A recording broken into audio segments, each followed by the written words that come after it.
guys, guess what? It is a Friday night. We are live. Hi, everybody. Welcome to an exciting episode of Key WAL on a Friday. We really need to come up with a name for these special events that we're doing, other than just like walnuts or something like that. I need a name. It needs a name. It needs to be snazzy. Rhinehold and Vincent, it's your name. It's your job. Make the name. Okay. All right. All right. Last time I made a name, I was told by Spangle that it doesn't fit the SEO. Yeah. Well, it's Spangle. And from all the photos from him posting for Thanksgiving, I'm realizing that we got the wrong Spangle brother. Okay. His brother is a lot cooler than our dear leader. Okay. All right. That one drinks. He's got a Harley shirt, so he probably rides. Okay. Now, this is digging into the memory vaults, but I remember one of the first Rupert's Kids events where you and I met, Harry. I brought some Magic the Gathering cards, sat down with my girlfriend at the time, and was playing a match waiting for people to show up, and Spangle mentioned that I believe it was either his brother or his brother-in-law played, and it's like, I knew from that moment, years ago, I had the wrong Spangle. we had the less cool Spangle. Well, and to be fair, too, for that story, you didn't really have to specify ex-girlfriend. You sat down at a table with her and started playing Magic the Gathering. That was inevitable.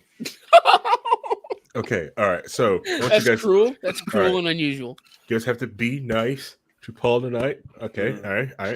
I sent out. We do?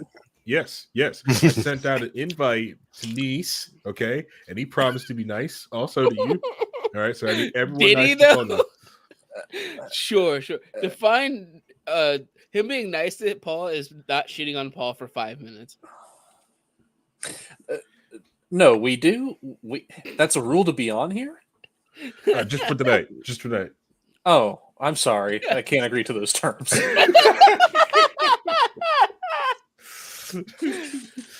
Oh my god! No, this is going to be a great episode. It's going to be a great episode. So yeah. So the episode. So this thing needs a name. Walnuts. Something. It needs a name. It needs something. Because I enjoy doing this show. It's part of Rhinehold's contract. It's going to get built into his WAL 2023 contract. That we're going to do and end up doing these. You know, he gets one a month. So it needs a good name to it. It needs something. So, maybe we'll come up with it tonight. So let's try our best to come up with something. And okay. Speak of the devil, and he shall appear. With James Niche. Yeah. Remember, James, you have to be nice to Paul. Paul, He's been busy getting banned or blocked by half the What is that? What is that? Libertarians crew. What is that? What is that? Whoa! Restrict. Down, No. It's Beldef. Sir, It's we a are little bell we are stuff. streaming, sir. We are live, sir. Sir, we are live. I got the cup. Got the cup. She's a Twitch streamer. I mean, come on. No. None of us have that Twitch clap to be able to show it. Post that, yeah. Yeah. Sorry. Well, yeah, I got the cup. Nice. Did you get the special edition liquid in the cup with it? No, they don't sell it no more. You gotta make your own. Okay, Someone here has to make it. Is that means you're gonna buy the woman that lives in your house the new Pokemon game so she can make that water for you? I already did it. I already got the Pokemon game. Like first day. It's trash though. It's like straight trash. Are you trying to compare it to WoW? Is that why it's trash? No, it's just buggy as hell. It's got bugs, and then it's like the selling point to the new Pokemon games is design your character, right? So it's like, let me design a character, but you only have like one option for clothes. It's a uniform, yeah. It's like you're a schoolgirl for like the whole game. Trash game. Terrible. Yes. Well, I mean, honestly, the selling point isn't really that. It's more of being an open world Pokemon game, more or less. Being able to decide which gym you go to in whatever order and all that fun stuff.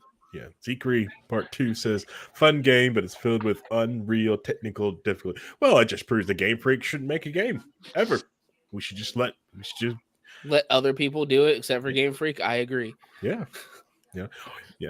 I'm not saying like give it to Bethesda or nothing, but no, absolutely not. That's how you get more bugs. My car's buggy. It's dead in Ohio. You have the most difficulty with cars. Like, what was it, like one Friday night, Liberty and Chill, and we just get like a message dropped in the Discord of Niece's car on the side of some embankment somewhere, and he's just like fucking spun out and look at my car. Look what I did. See, that's probably why it burned out, because like I got the body work done, but I didn't do the mechanical work on it. So it looked good, you know what I mean? But like the stuff inside it was all junked up. So classic Nice. See, like what happened was like a big plume of white smoke came out the tailpipe. What do we do? And tell me when you're ready, Rhinehold. I ignored it. So you got the white smoke? Mm-hmm. Oh no. Okay. What's white? It was white smoke, but I thought it looked cool, so I just let it chill. Like, yeah, it's a cool burnout, bro. Let's go for another 3-hour drive. You know.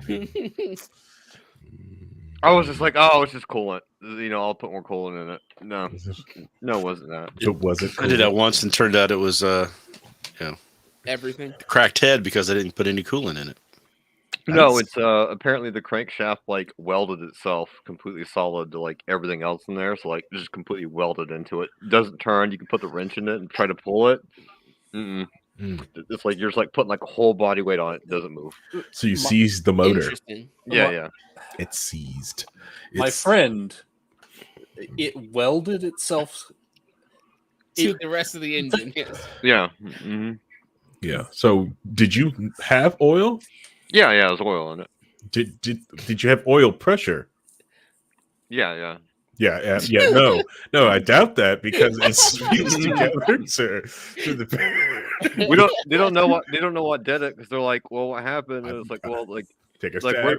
where'd your coolant go? It's like there was coolant in it when I left. Like how much? Like a full thing. Like, well, it's empty now. It's like it's empty. So it just ate coolant and just fused, because it's like, oh, didn't you see it overheat? It's like, no, the little thing on the thing didn't rise up. The thing on the thing didn't rise up. The thing didn't happen, so like I just kept driving. Yeah, Lisa over here's just like, "Where's your coolant?" Like,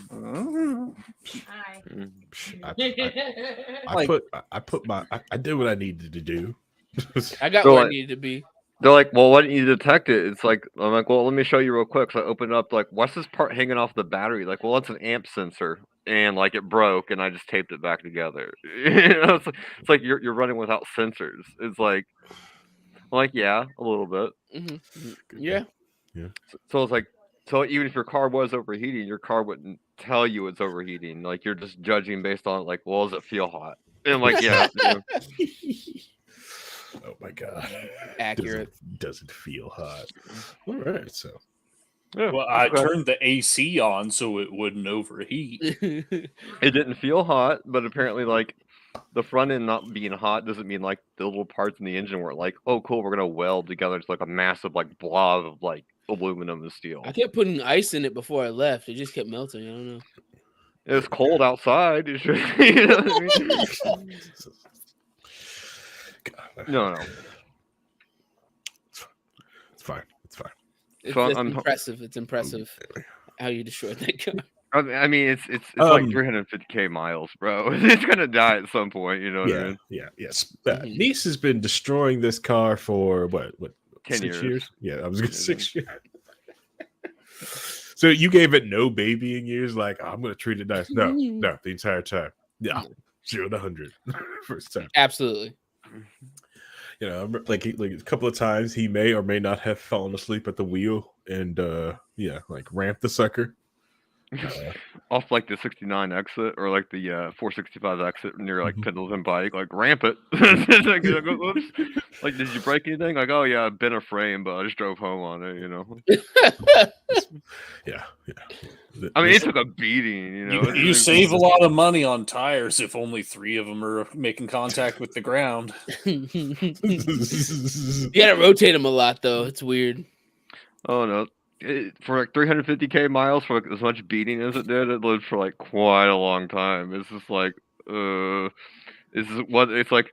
I could take you like blowing the transmission. I could take you blowing all my tires and like bending my frame and fucking up the AC units in it. But like I can't take you like welding the fucking engine to like a block. You know? Yeah. These gave it the old rental car treatment. Fortunately, he actually owns this car. He owned it though. It's cool. They're delivered an Optima, so we'll roll with that for a while. We'll see how much you can beat the Optima down. Oh no! Ultimate driver. He's an ultimate driver now. No, not he Altima. has no car in a week. Not Ultima. It's a Kia Optima. Oh, okay. All right. I thought you turned it to an ultimate driver. You've seen them ultimate drivers. No. Mm-mm. My mom's here. Oh. It's the only person in the house right now. Like I abandoned everybody else in Ohio. For safety reasons, it's safer if they stay in Ohio. Well, I'm like, because like they won't be able to do anything on Monday. You know what I mean? I'm like, well, I got stuff to do. So like, you stay here, come back Monday. You know, it's like whatever. You're just at your mom's house or your dad's house or whatever. So it don't matter. Yeah. Like just come back Monday. Like I got stuff to do. Like file insurance and like go like get the car delivered to drop off here. And just, like so now I get an Optima. You know, there's like I could have got like a Fiat, and I could have got like one of those like mini cars, like little like compacts, like roll through. Yeah. But I'm like, nah, let's just get the Optima. It's got the cool like squinty headlights, you know. There you go. Now you can blind people. Rhinehold, is your meme ready to be shared? Yeah, if you want to share it, it's fine. I just, in case we needed something to talk about. I thought you was trying to gear something up. I think you're ready. Just for whenever. Okay. I figure we got a few hours. We might. we have got a lull plenty at of some stuff to talk point. about. Yeah. So. Oh no! I brought Paul. No, we're good. Yeah, I mean, me and Paul could talk anime for. Well, Niece would probably join in too. We could talk anime for the entire 4 hours. No, you don't have to. Paul does it like 4 in the fucking morning when I think he's gaming. I go into the channel, it's just like fucking anime for like 6 hours straight. Yep. I'm like, what are you doing? It's called a club. It's called He Missed Out on It during the campaign, so he's trying to catch up. By watching exclusively stuff I've already seen. Yeah. No, you watched New Overlord. No, it was like literally like 4 in the morning, and he was like, it's like Paul sharing screen. I'm like, are you gaming? And I open up, it's like him and like 2 other people in there, like watching like some weird ass anime. I was like, it was like, what are you? It's like it's 4 in the morning, bro. You were watching ReZero at the time, weren't you? Yeah. Yeah. But... Okay. Oh man, self-report from Zekri of the only of the other people that would be me. So apparently the other person in there up early or late or whatever time zone Zekri's in was up with Paul watching anime. Which ReZero, it's pretty good anime. The worst part about the anime is Subaru. Okay, it's worst Subaru ever. All right. Yeah, I mean, fair. That is a fair statement. Okay. All right. Yeah, absolutely. Yeah. There's more death around him than a Subaru Brat, which I call back to the car thing. So we're starting cars. Bring up the Subaru Brat. And if people don't know, the Subaru Brat is the one that had the jump seats in the bed of the car. So you could, it's like a 2-seater truck, and they had 2 seats in the back of the truck in the bed for the kids. Right? But by putting those seats in the back, they could bring it into the U.S. with fewer taxes because it wasn't a truck at that point. Hey. That makes me smart. Speaking of anime, it totally blew my mind that the John Teeter stuff from Steins Gate was a real thing. I had no idea. I had no idea at all. So, oh my god, you didn't know? I had no clue. Wow. Until I saw a video, somebody was talking about it because early 90s, or what, mid John Teeter? 1990s. Yeah, the Teeter stuff. Later. Was it later? He was on BBS boards like in the 96 or something like that. Yeah. So later in the 90s. It was just a guy who said he was a time traveler who predicted all this stuff and had like a schematic for a time machine. And I had no idea that Okay. All right. So that it was a real thing. Yeah, it was 2000, 2001. It was on the Art Bell forums. Yep. Yeah. I watched like a whole video like yesterday about it. I was like, oh my God, that's crazy. I had no idea it was a real thing. And the entire time I was like, I know who John Teeter is. Come on. Silly VP. Exactly. But hey, like that's not how you got into it. Like, see, like the John Teeter stuff. I knew because it's just like old internet lore crap, you know. But if you're, but it definitely put the whole thing into a much different perspective. It's like, oh, so that's where they got all these ideas and concepts. And the whole first part where he's calling out the scientists for stealing John Teeter's time machine ideas makes even more sense. Yeah, because it's something you can go back and go read. Yeah, it's actual real things. Yeah, and like the whole deep dive into what happened afterwards, and trying to figure out if John Teeter was real or not. Yeah, and it's kind of neat that someone made a story after something that happened, right? Kind of like building on internet lore. Yeah, the John Teeter stuff happened. Yeah, did he actually time travel? No, we don't know. We have but the forums existed, and that kind of stuff existed. So they took the premise and made it real. I / anime real. Wish I had a time machine because like I would probably like I think one of the few things I probably would do is like the what is it, Stephen Hawking's in that time traveler's ball that he did, that he had a huge party and then put the ad out later because this way a time traveler would be the only person that knows about the event. Right. You would show up. Just try to show up.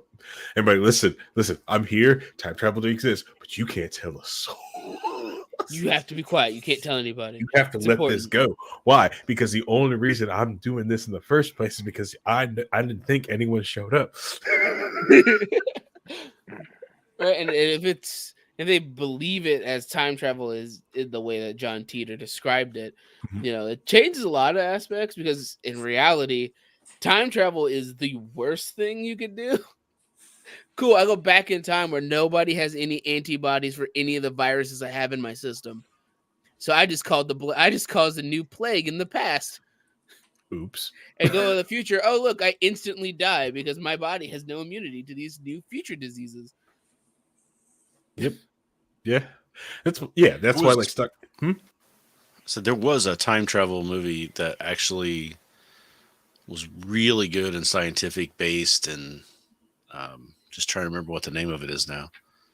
But it was almost shot like an indie film. Like I think it probably was an indie film where it was really low budget type stuff, but it really examined the problems with time travel right head on. So yeah.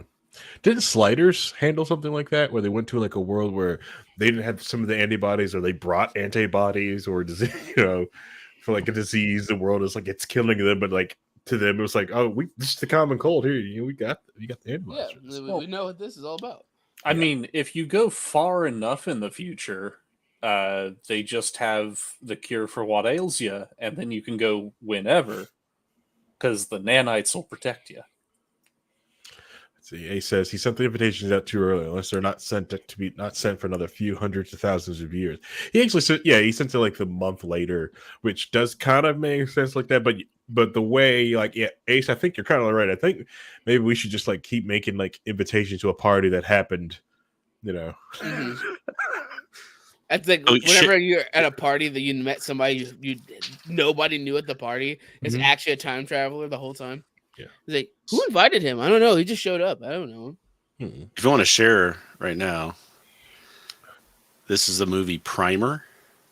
And it's arguably the most realistic movie about time travel. It's very good. Right, and it does have an instance where there's a party and something happens at the party. And it's just like you find out it folds in on itself layer by layer by layer. It's really well done. Okay. All right. I want to talk about that, but what I really want to talk about is that Rhinehold is all the crap that Rhinehold's got open. All the tabs. No, listen. I have 64 gig of memory on my computer. I can do this. This is fine. Rhinehold, we have this thing called notes, bookmarks, Notion. Okay, we just you can close these. These are all things that are important to have open right now. See, four of them looks like Amazon tabs. I've got 4 Amazon tabs. Amazon Prime, watching this TV show. I'm watching that one, so I'm keeping in. I don't want to jump back out. I have to go back in and find out where I was. Then I've got tracking orders. For them. Tracking orders. You can set alerts. I like people to go back in and find out, where the tracking is on that. I don't have to wait for an alert. It's like, oh yeah, I'm proactive on that stuff. Checks it an hour later, and it's 65 miles further along the highway. Like, yeah, he's right here coming together. What about these YouTube ones? Have you heard of a watch later list? Right. I hate watch later. Why? It messes up it messes up the whole searching thing. So what I do is I've got this one with so I've got like cues. So I've got a whole queue of stuff I'm watching here. You have them queued. Why are you leave them open? Now there's other shows I'm watching. I can watch this. This is a whole series on 7 Days to Die. Okay. I'm just watching the whole playlist. Close the playlist. Yeah. Then I got another. This is a series for Minecraft. So I got Stone Block 3 just came out, so I'm watching a little bit of that. It's all, and all this stuff right here is research. I'm doing research for a show on cancel culture. Mm-hmm. So it's all I've got, and then I got a whole bunch of work stuff. This is all work stuff that I just haven't gone back and closed yet. That's my Substack. This is a sickness, Rhinehold. Okay. This is a product I'm thinking about buying. I need for work, so I got to leave that open. We do not want it. My fantasy football. I got to keep my fantasy football open. You know what I'm saying? Like, got there's no games today. There's no games. It was yesterday. Why is it going to be open? He is. You want to? I haven't checked see my score. Yeah, making sure the guy hasn't gone on IR while I'm sitting here watching football. Rhino Scrubs. Thanksgiving. Yep, that's the name of my teams, Rhino Scrubs. See, here's the thing about here's some work stuff. I got work stuff on here. I'm doing research. Mm-hmm. Here's my political compass test that I took, and I was like, you got to keep taking this. You take this every morning, right? No, he has to keep it open because people keep calling him a liberal. Yeah, I have to show him what I got. So I did a screenshot to make sure it showed up, but so that reset so that I can close that one. That's the he kept it up. I got Roku channel. He keeps it up so that way whenever he's in an argument, he does it so that he's on the opposite. And then I got my HBO. I mean, right? So why? I get my Disney up and running.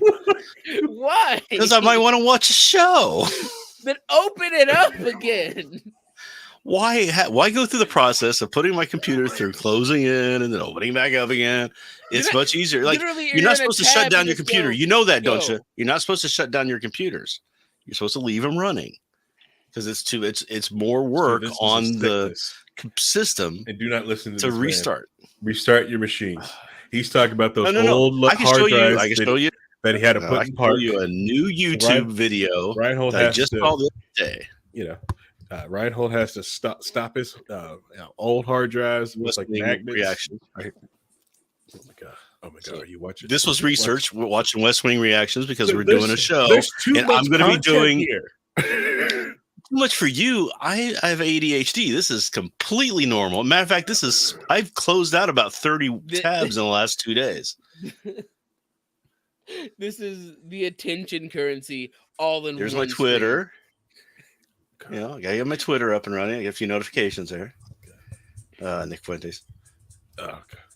Oh yeah, the Nick Fuentes stuff. I don't care about the Nick Fuentes stuff until I see a photo of like him in there next to people. and I want to know who this person is that keeps saying like this person happened. It's like, okay, all right, nigga, were you at the table?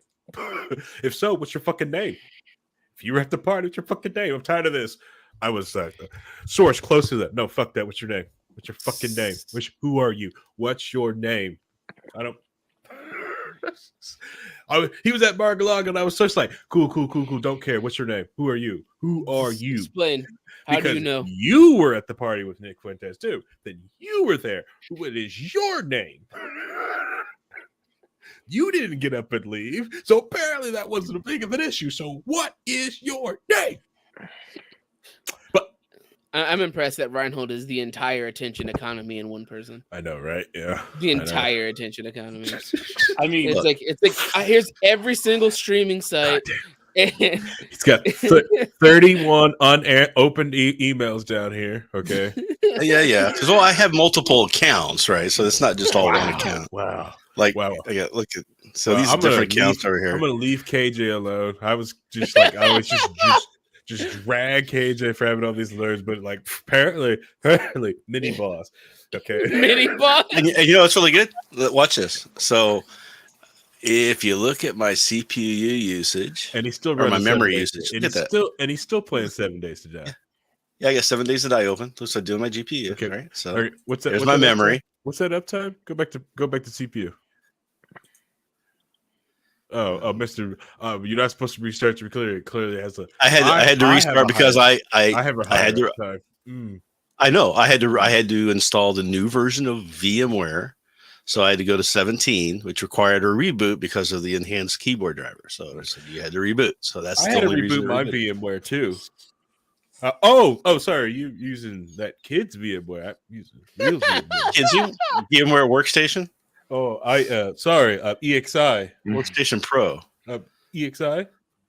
Yeah, well, see, I'm just doing it because I need a VM for work. I'm not doing it. This isn't the machine I do like multiple servers and stuff around. I use this VMs from work.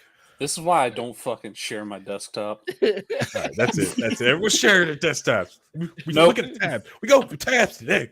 Nope. Oh, no one's safe. Tab is open. Ace, I want a screenshot. Hey, send a screenshot in.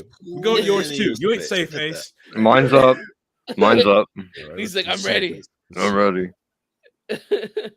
He's showing you me. He's showing you me. He's showing you me. Wow, that's See, all right. If we can get past the infinity. Whoa.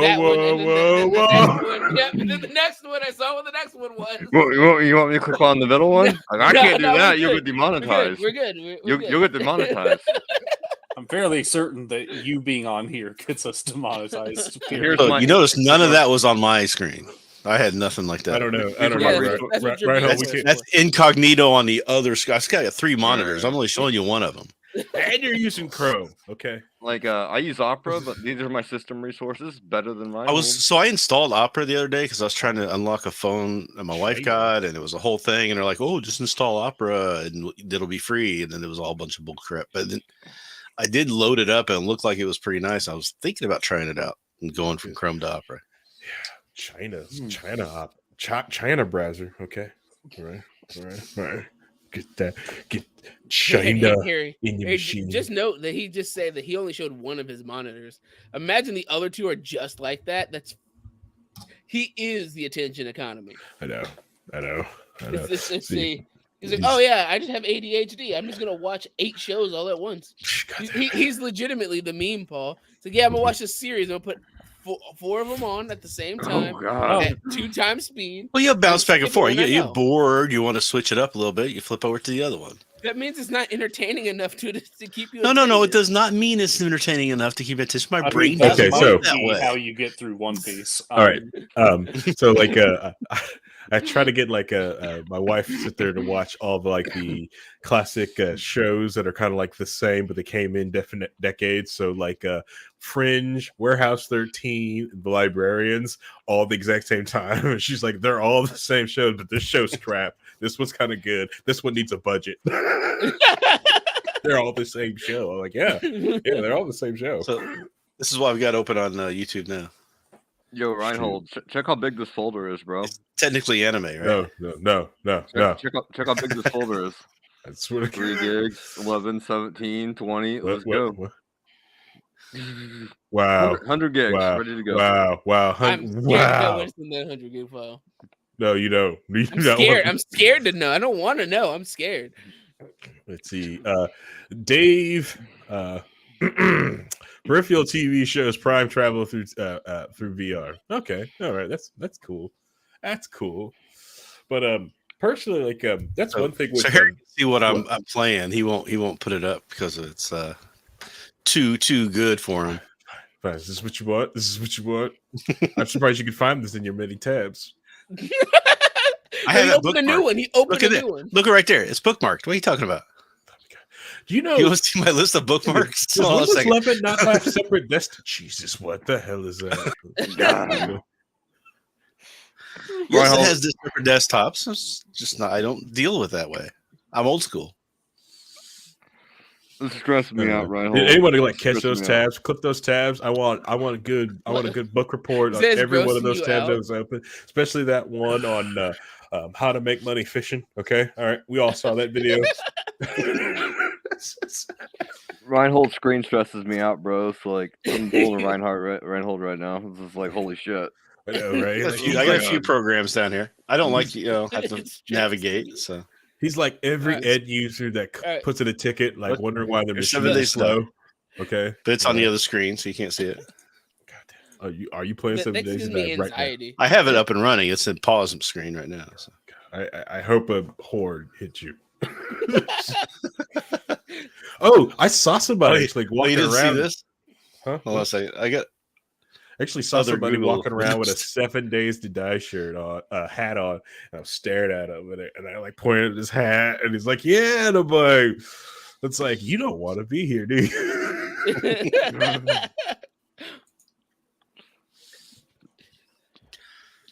So anyway, the movie Primer, really good movie. You should watch Primer. it. Yeah. Time travel, time travel. Yeah, yeah, it's time travel. It takes place. The time travel takes place inside of a storage unit.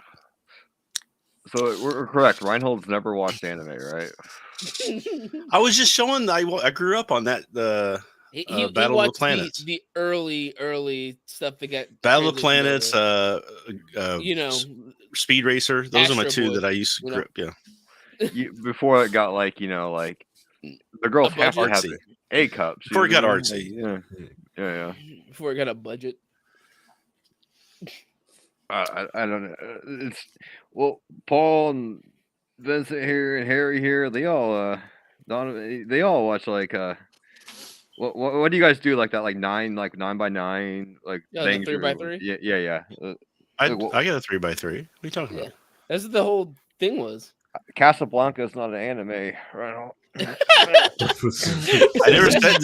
Nobody said the 3x3 was anime. The 3x3 is supposed to be media that shaped us. Yeah, it doesn't have to be anime. It's just media that shaped us. Well, yeah, I've got Isaac Asimov on my list. Caligula's not an anime, Rhinehold. It's fine. Wolf of Wall Street isn't either. But yeah, I mean, that's what the whole premise of that show is to talk about the things that shaped us. And since Rhinehold, and for them too, it's all anime. And since Rhinehold didn't get shaped by anime, it's just how it rolls. Mine is culture. Okay. All right. Yeah, Gundam culture. It's fine. To be fair, the rule set was expanded to incorporate Rhinehold just a little bit. Yes. They're like, you want to talk about anime? I'm like, no.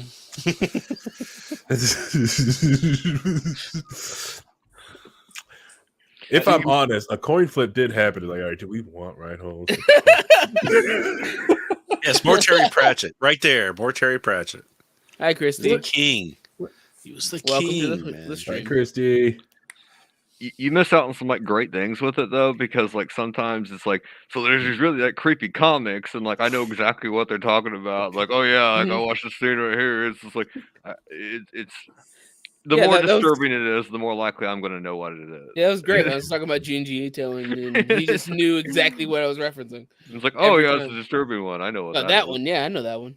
That's my favorite one. I was thinking about starting up a rewatch of a show that I've watched before. It's kind of long though, so it may take a while to get through. Okay. Doctor Who.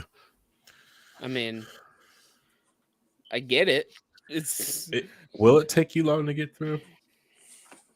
It's only been on for what, 60 years, 70 years? Yeah, but no one's gonna watch like from the beginning. Oh yeah, Nope. because I'm talking about watching from the beginning. yeah, why would you do an unearthly child? Why would you That do was a that? good Why would you do that to yourself? Like it's not like someone sits down and like I go like, Good oh, stuff. all right, Vincent, I'm gonna let you watch basketball. We're gonna start from the beginning. Okay. So there's a character who was here's a character who's on the Let me first watch basketball. episode That's fucked up. on the first episode of Doctor Who. Mm-hmm. Right? He was one of the teachers that go on the first adventures. He was actually on one of the latest Doctor Who, where she changes into the next Doctor Who, which is a whole thing. He was on there in like a support group where all the former people got together, all the former companions got together and had a kind of support group with each other, which made him in the Guinness Book of World Records the person with the longest time on a TV show between time they were on and the time they were on again.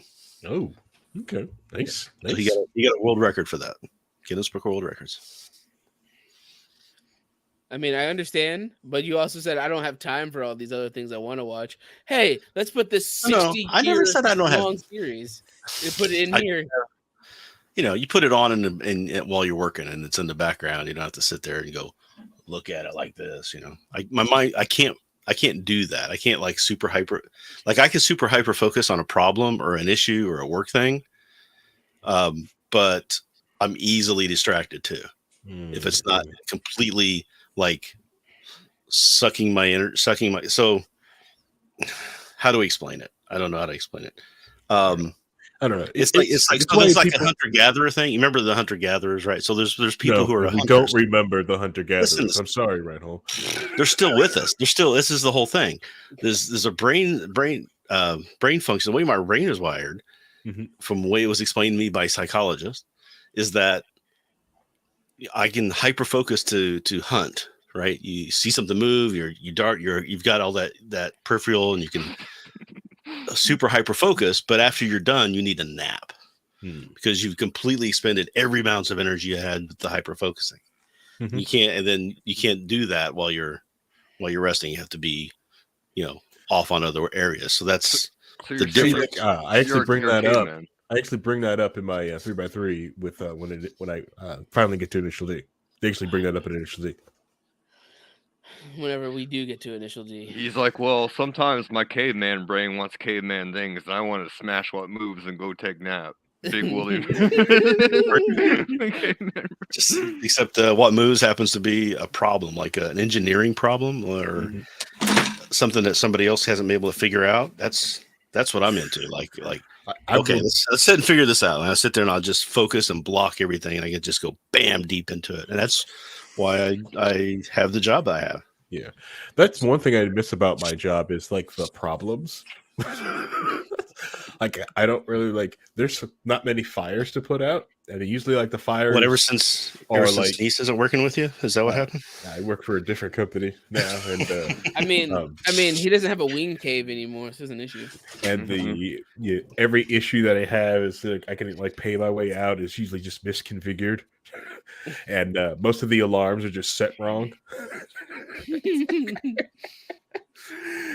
So like, and every other issue is just like, well, this thing is going in this way, and it just like there was like one time there's something going on in the database because someone put a big job in, right, and it was pegging at 100%. Like, cool, the alert goes off, and I spring to action, and they just go, "Nah, Harry, it's okay, just let it do it."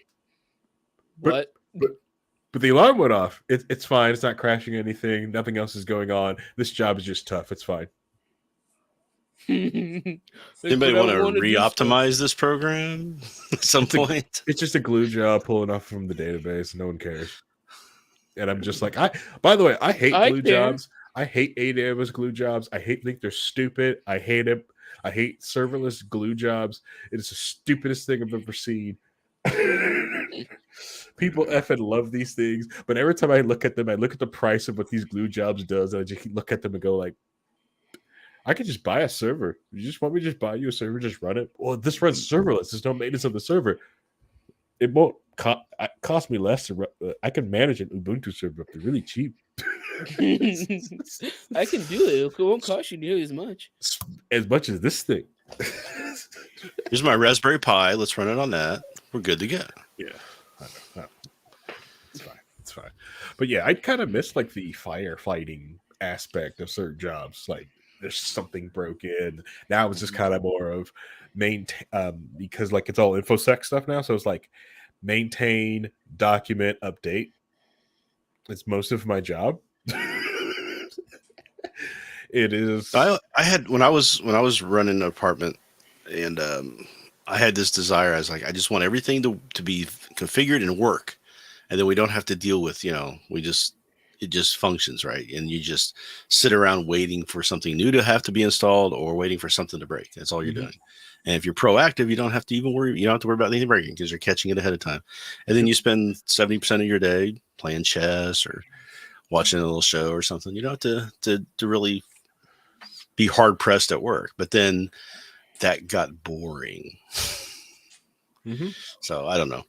Then, of course, then I had a boss who was a complete psychopath, and I ended up having to leave. But a great dichotomy of the show that is me and Paul. Me and Paul had the same job where at that point where the job was like, we're paying you to just show up and do nothing.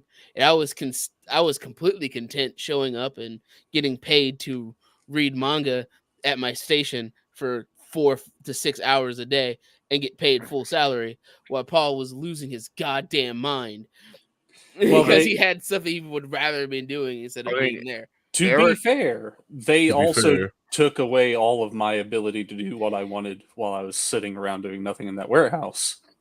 I mean, Eric made Harry stay till like 4 a.m, like touching routers, and like his only response like, "You want me to order you a pizza?" It's like 4 a.m, bro. Where you gonna order a pizza from? Just pizza, like, 2 for 1 deal? What? Yeah, like these kept me out of so much trouble in that warehouse, and then they're like, "Oh well, somebody complained that you weren't doing anything." And it's like, well, because there's nothing to fucking do. I hate that when they do. Like, you just got to look busy, man. Well, you don't have anything to do. Well, you just look busy.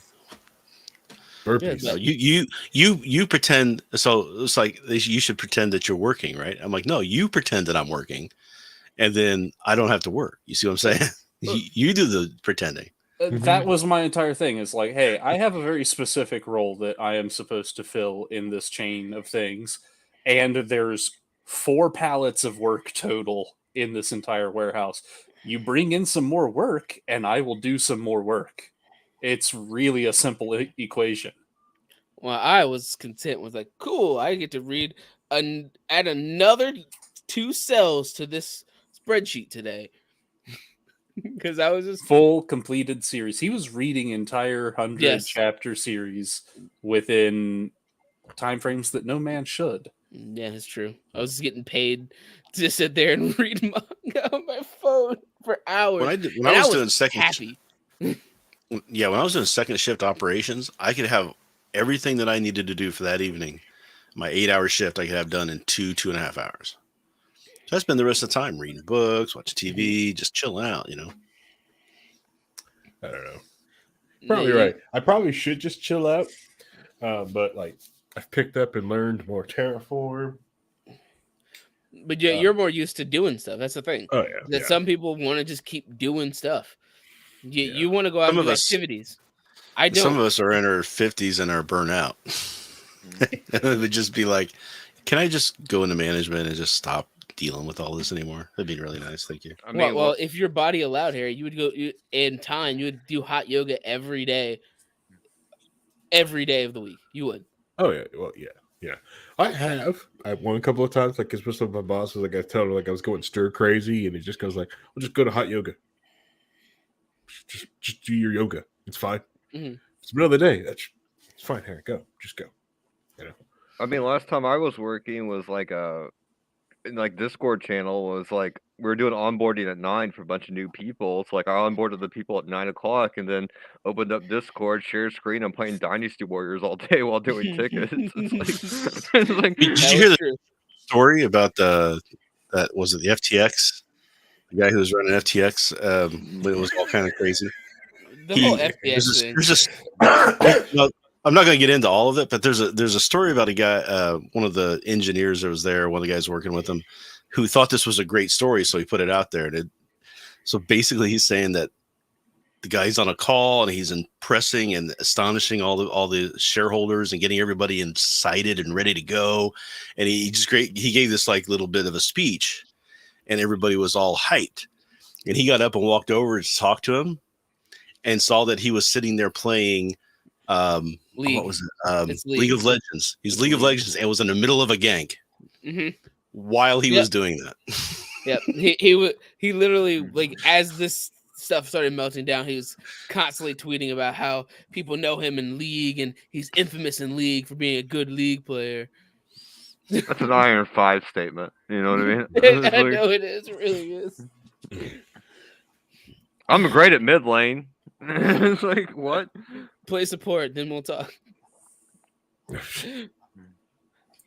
Let's be honest. In most games, playing support is the hardest fucking role in the game. Because you have to stay alive. And if you do your job well, nobody cares. And if you do your job bad, everybody blames you. Yeah, it's your fault. Right. But then you're doing your job well, and then you die, and nobody helps you, and they still complain that you died. Like, what do you do at that point? Like, cool, I'm your only source of keeping you alive, and 3 people attack me every time I turn the corner, so I need you guys to not let that happen. It's like, no, just get better. Vincent sounds really, like, put upon for some reason here. I know. Sure. Is anybody else that don't peel? Says the tanks that don't peel. Has anybody else been getting kind of an itch to go and play World of Warcraft again? No. I have. No. I've never played it. Yeah, no. Let me. There's this new update coming out, and it's just okay. Is that update Blizzard leaving Activision?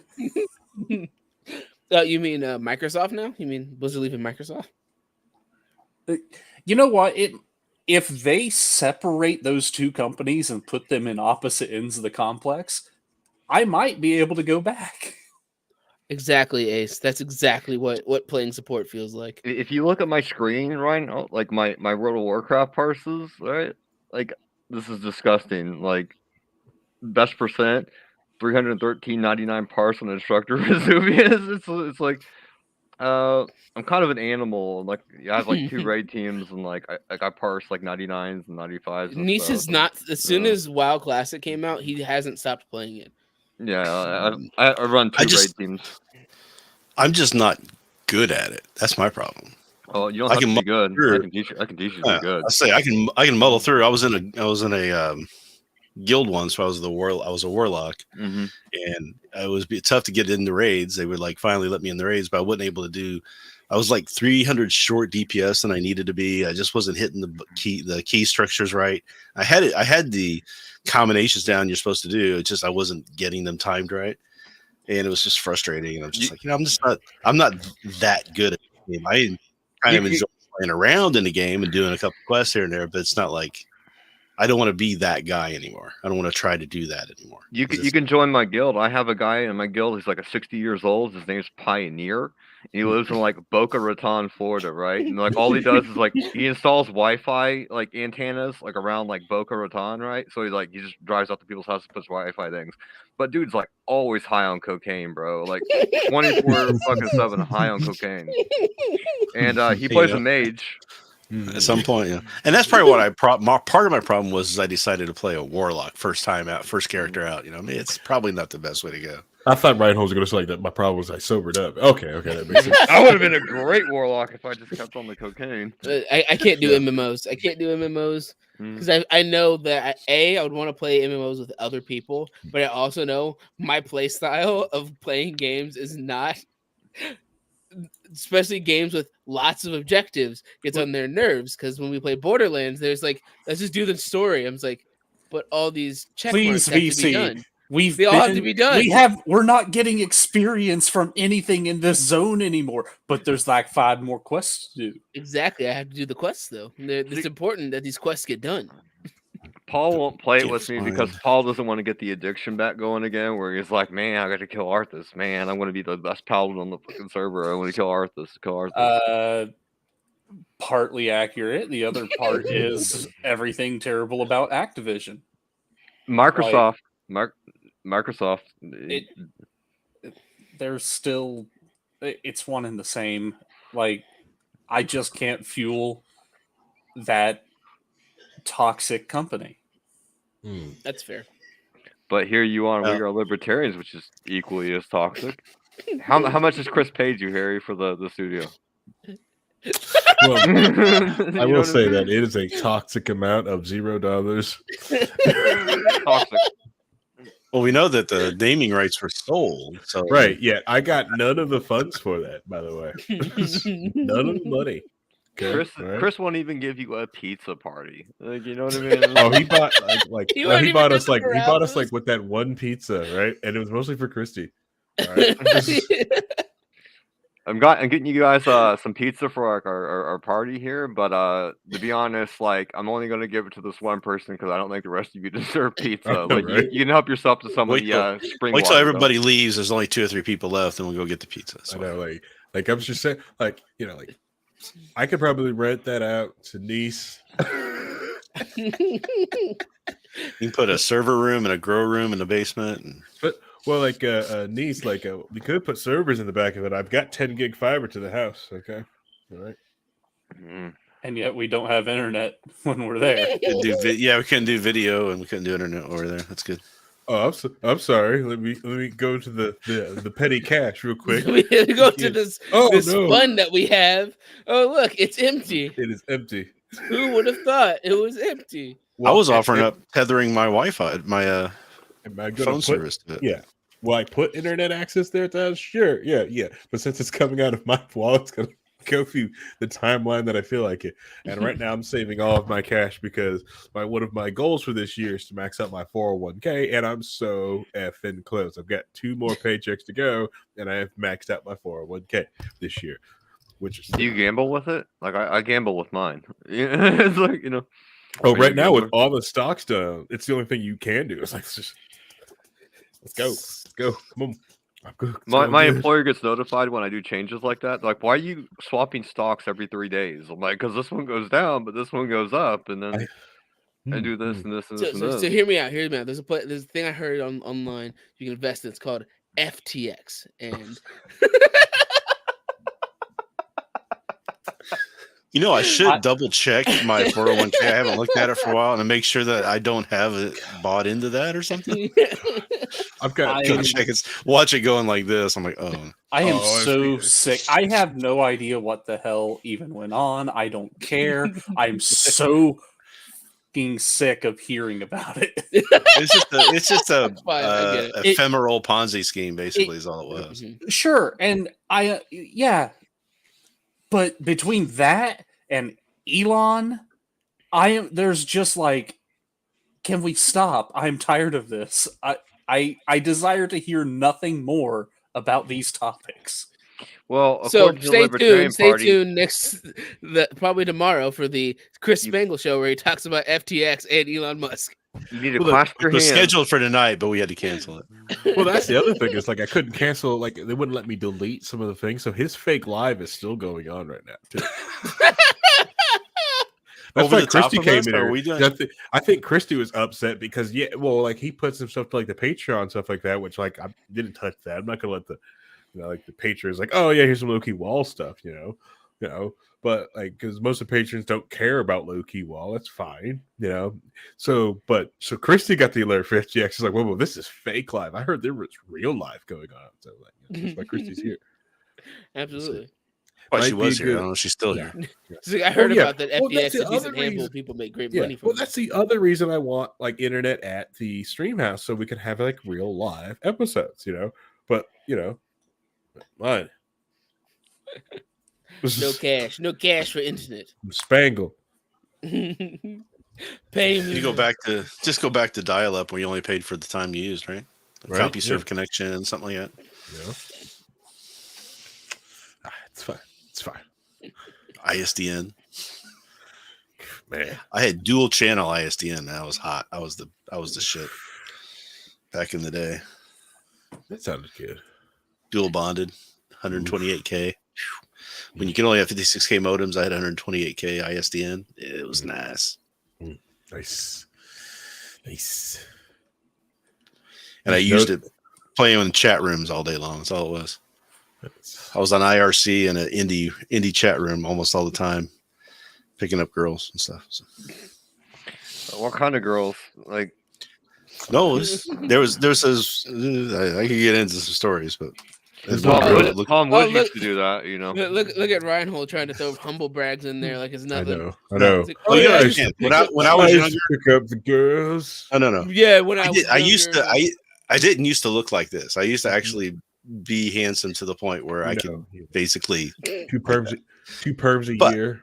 Mm-hmm. But see, I know what I know now. If I had known when I was younger and good looking, I would be on the news somewhere for something. Can I state that Zeke just slaughtered Paul in the thing? His niece asked what kind of girls Paul picks up, and he said NPCs. No, like I just want you to like go. Were you on AOL chat? No, like, and like some girls like, hey, how are you? And you're like, 35 male, League of the South, like white dude, fucking Florida, bro. It's like looking for young. Help her with her homework. Yeah, help her with her homework. Your parents say it's cool, right? I was on this one chat room called The Palace at one point, and some girls were like from Australia, and they gave me their phone number, so I called them up, and they were like just freaking out about my accent, and I was just like, wait a minute, you're the one that's got the great accent. The female Australian accent is my favorite accent that exists. So Scottish is number 2, I think. Well, I just killed the room. All right, so honestly, stone dead, killed it. If I have to say, like the like of accents of female women's accents, that really gets me, right? All right, so if you guys ever watch this sword guy, this nerd Canadian sword channel called Scholagrim, great, but his wife's accent, I don't know where the heck she's from, okay, but that accent is just like, damn. What town is this? Somebody should clip this and send it to Skull. Beat me. Stay away from my woman. This whole town's mine. It's just like, man, especially like because because like my favorite knife is the cookery, and when she was asking for it, I was like, ooh. Love the way she says that. I said that gives you that ASMR tingles. Ooh, I know, like, hold on, let me talk. Everyone talks. So I can look this up for Zikri. Sure. Look it up for Zikri. Yeah, totally. It's totally what you're doing. But even though Zikri openly states he knows the channel and agrees. Look it up for Zikri. Why you guys are talking? Talk. Because I'm not going to cover for you doing something for yourself. No. I'm trying to find something. I'm just. Ace says I agree with Rhinehold's Scottish accent. Karen Gillian is a major reason for that. Okay. All right. That's fine. Karen Gillian's good. So this here. Paul. No, don't provide cover for him, Zikri. This was a hole he dug for himself. Whoa. No holes were dug. Okay. Except for maybe a grave.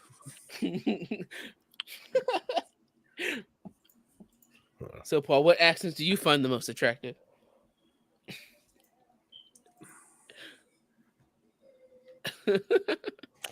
Yep.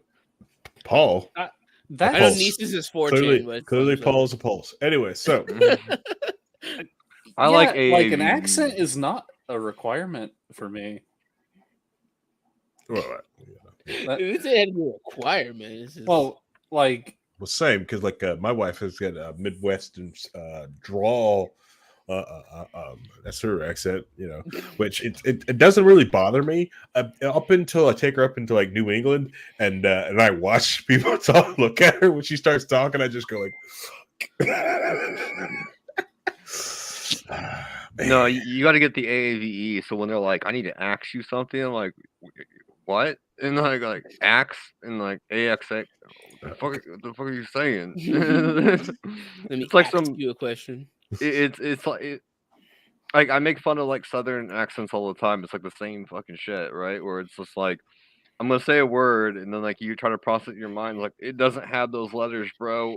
Like it doesn't have these letters. Like stop it. And like our accent fine. It's like you're taking words and like shit out of like, the sentence structure. It's like you can't. Yeah, it's like when I was in college, I had a friend who was from Philadelphia. He's like, "You guys didn't even wooter? Like water? Where's the O come from? Yeah, wooter." I'm like, it's. I don't know where you're getting two O's in the word water. Like, you guys are saying it wrong. Like, no, we aren't. You are. Well, instead of saying wash the car, right? Like you need to go wash. It's like, what are you doing? Oh yeah, don't worry. It's just for sales. The commode. It's like the fuck. He's dead. He's gone. Anybody else wants to say what that town is? Getting this prepared. Anyone else? What was it? Yeah, I thought so. We're gonna... Oh, what's wrong? What's wrong? I think we should know how to pronounce words here. Okay. I know how it's pronounced. This is how it's said in Indiana. No, it's not. Yes, it actually Washing is. machine is yes. That's a 100. 100 is another one. $100 bill instead of 100. It's 100. See, it's always great watching Harry's reaction when you say Versailles, like they say it in Indiana. For sales. Yeah, there it is. Did you see him just cringe? When I said it, I saw you cringe immediately. Harry, what? I come down with me to my hometown, the town I went to high school in, and let's go door to door and ask people what town we're in and pretend that we're lost. See, I have worked my Indiana accent out of my normal speaking voice, but I can easily slip back into it. You know what I'm saying?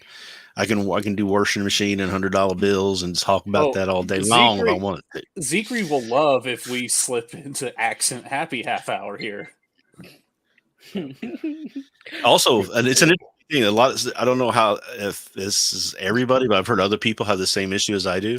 When I'm around other people and they have a different accent, I find myself falling into using it. Have you ever done that? I had a friend in high school, and she went to Tennessee for a week with family, and she came back speaking like a goddamn Southern belle, and it was the funniest shit ever because it took a month to wash away that accent. What you're looking for is code switching, and you use it based on it's just who you're around. It's not a conscious thing. It's just that you just start doing it. I know there's other people I've seen interviews with people and they're like saying the same thing. They just find themselves automatically doing it without even noticing that they're doing it. Yeah, it's because you get used to it. It's also like that when I remember I called home to talk to my mom one of the first times out of boot camp and in the Navy. And she finally, after about 10 minutes of talking to me, she said, you really kind of have to stop using that language. And I didn't realize that swearing like a sailor was an actual thing. And I just happened to fall into that. I was cussing up a storm talking to my mom. Were you swearing to your mom? Wow. Oh, yeah. Wow. Rhinehold. Like, listen here, cunt. I need that turkey done moist. It becomes way more. Rhinehold comes back, eats a whole bar of soap. Yeah, it's just one of those it's the unconscious thing of when you hear something over and over again, you start to register as that's how it's supposed to be. And then when you're around people that don't see it that way, that they're considered the weird ones when you look at them or when you listen to them talk. It's like for me, because even now, the current job I have to like talk to people over the phone and stuff. There's so many times where I don't realize how quickly I switch into customer service voice.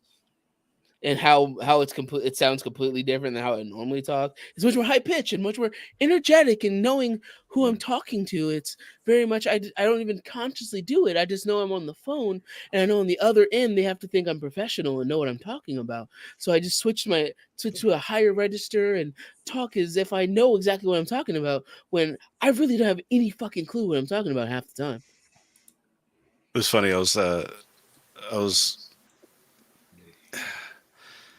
was not really dating this girl. We had an arrangement type thing. An arrangement. It was a friends with benefits thing that was actually really cool. But anyway, she at one point humble brag. At one point had her friend call. She was one that says talk to her on the phone, because she's like she was telling her friend that I had this great phone voice. Mm-hmm. I was like, oh, okay, whatever. So she puts me on the phone. I start talking, and she's like, no, like, you really do it. And I was like, went into radio voice. All of a sudden, it was like, hello, how are you doing? Just that deep melodic type of twirling voice. And I don't know, it was she had like an immediate reaction to it. So then she came over, and then like my friends with benefits got more benefits, and then everyone clapped. Yeah. Then everyone clapped. Look, I have a history that I mean, you can ask Spangle. I talked about one time. I talked about my sexual history, and he was just like, literally, stop. I can't do it anymore. It's we can't talk about it on the air. Because I was messing around with girls when I was probably 6 years old. You know what stops me? You know what keeps my virginity intact? It's the Black Lotus, baby. Now, for real, that Black Lotus could probably get you a lot right now. A lot of punani. Not a reissue.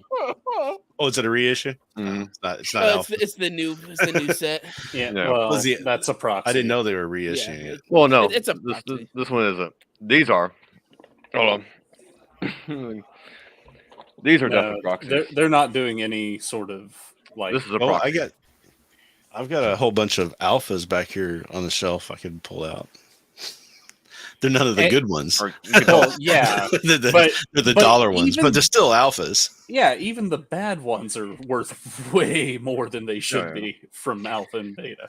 We're supposed to be doing like a Magic tournament because Paul wants to play it sometime, and I asked him, do you want me to play the Power 9, like the proxy Power 9s, or do you want me to like play like a normal deck, like a non-degenerate? Well, it's up to you, Paul. Using the proxy when I first started playing, the guy that got me into it was really kind of a piece of shit, but he was doing this thing where he had the time twisters and the Black Lotuses, to where on the first turn he could have me killed. I mean, that's just how Alpha Magic was broken. It was literally the first version of almost any card game is broken. Original Yu-Gi-Oh was broken. Did you know there was a variant of Magic called like a home rules type thing called chess that was really actually pretty cool, where you could have 8 like 1 power scrubs that'd be your pawns. Then you have like 2 that were like the walls were like the knights or whatever, and you could have 4 ones, whatever. It was just like you had to have the same number of cards that the other person had, the same number of 1 queen, 1 king, 2 bishops, that sort of thing, and that's what your deck was made of. So it was more of an even footing. Playing against somebody, it was okay. Now, how can we tweak the deck enough to make this more powerful than the other person's deck? And it became a lot better game, in my opinion, by doing it. It sounds like people didn't know how to build decks. If we're going to talk about Match of the Gathering, I'm going to get up and get a water. We'll go get a water. No, so now you know how it feels when I hear you guys talking about anime. This is what we're going on. No, you got so Niece, if you stroll up to the table and you're just stacked with Power 9 cards, like, no, I'm not. 1, I prefer to actually collect the cards I'm going to play, and 2, you would just make everyone miserable. Like what? And 3, we only play Commander here, sir. I cannot get you like besides like a reissue Black Lotus, it's like cheap or like a proxy like Mock Sapphire. Paul, I'm not gonna like put a like $25,000 card on the table for you to shit stop me and I lose a fucking house payment, brother. We also don't play with ante, so it's not like you're going to lose anything. Remember when you used to do that? It used to be the ante was a system, antes. And that there's actually cards in the game made. Very beginning, yeah. I remember that back in the alpha days. And they immediately had to stop doing that because they were told that there were laws in various states that would run afoul of gambling. All I know is that I'm making sure I'm running a deck with 4 of the card that makes you play a game inside of a game. And Scheherazade, yeah. Who's gonna run that game? Let's run that for 4 copies. Hive Mind, Scheherazade, and just. It's so stupid. Everybody plays so stupid. 8 games. Scheherazade, you literally stop what you're doing, take your deck, and play a new game. Whoever wins the new game, the loser loses half their life points when you go back to the normal game. But the thing is that if you have another one in your deck, you're playing a sub game inside of a sub game inside of a sub game. And you lose half every time. It's so stupid. It's so fucking dumb. Are you guys still talking about Magic? Yep. Yeah. I'm going to White Castle. You know what you're talking about. You want to go 4 hours, and if we aren't talking anime to get us there, it's going to be Magic. Why would you do that here? Just go buy the White Castle pizza rolls, man. You'll be fine. It'll be fine. It's fine. God. You know what? I want to try those. I really do want to try them, but they don't sell them. They don't sell them other than the big fucking huge packs, right? Give me the small 20 pack. I'll try it. But I'm not buying the 140 fucking pack. No, they calculated how many it would take to kill a family of 5, and they sell them in that many. We're doing our job to clean up the environment and cull some of the human race. Mm-hmm. But 120. Let's see. That's like 24 per person, sir. The lethal amount is 21. Well, average family size in the U.S. is 5. This is the most we can get out of it. Yeah, I like to think it was a ploy made by the plumbing companies to get people to pay more to fix their plumbing. You can do that with kale, though. Oof. Don't eat kale. Just use broccoli. Effect. Don't eat kale. Just eat broccoli. Kale's a joke. I love me some kale. Don't stupid people eat kale. Just eat broccoli like a smart person. Excuse me. Kale is like Drano for your intestines. Yes, just eat broccoli. Just for that, Harry, I'm going to eat broccoli wrapped kale just to fuck with you. Oh, good luck with that. So Harry, you made it even more difficult. If you fry up kale, it tastes. Wrap it around the kale instead of just wrapping the kale around the broccoli. It would have been 10 times easier. Mm-hmm. All right. You fry up the kale, it tastes like bacon. Legal euthanasia. Yeah, inside of every package, there's a brochures on family plots that you can get. It sounds get so a special gross. deal, like a. You throw 2 bags of the White Castle pizza roll on the conveyor belt in the checkout line. The clerk slides over a suicide prevention packet. Like they have a hotline. If Harry doesn't want to play Magic because it's too nerdy for him, will he settle for Warhammer 40K?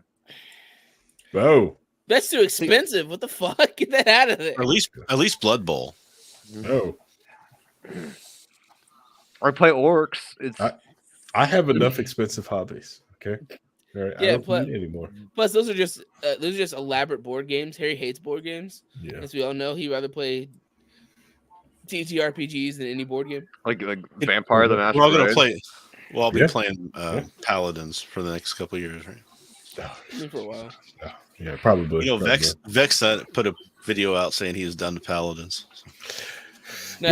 Now that Maeve can't just be auto aimed to death, I can play again. Yeah. So I picked up Maeve, and Maeve is so stupid.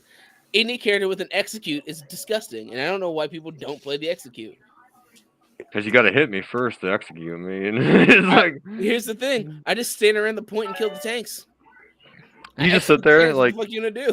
Like wait till 66%, then jump on them. Yeah, kills tanks. Yeah, especially with the lethality now, where if you kill, you get like 100% jump height as well as movement speed. So I'm just in the skies.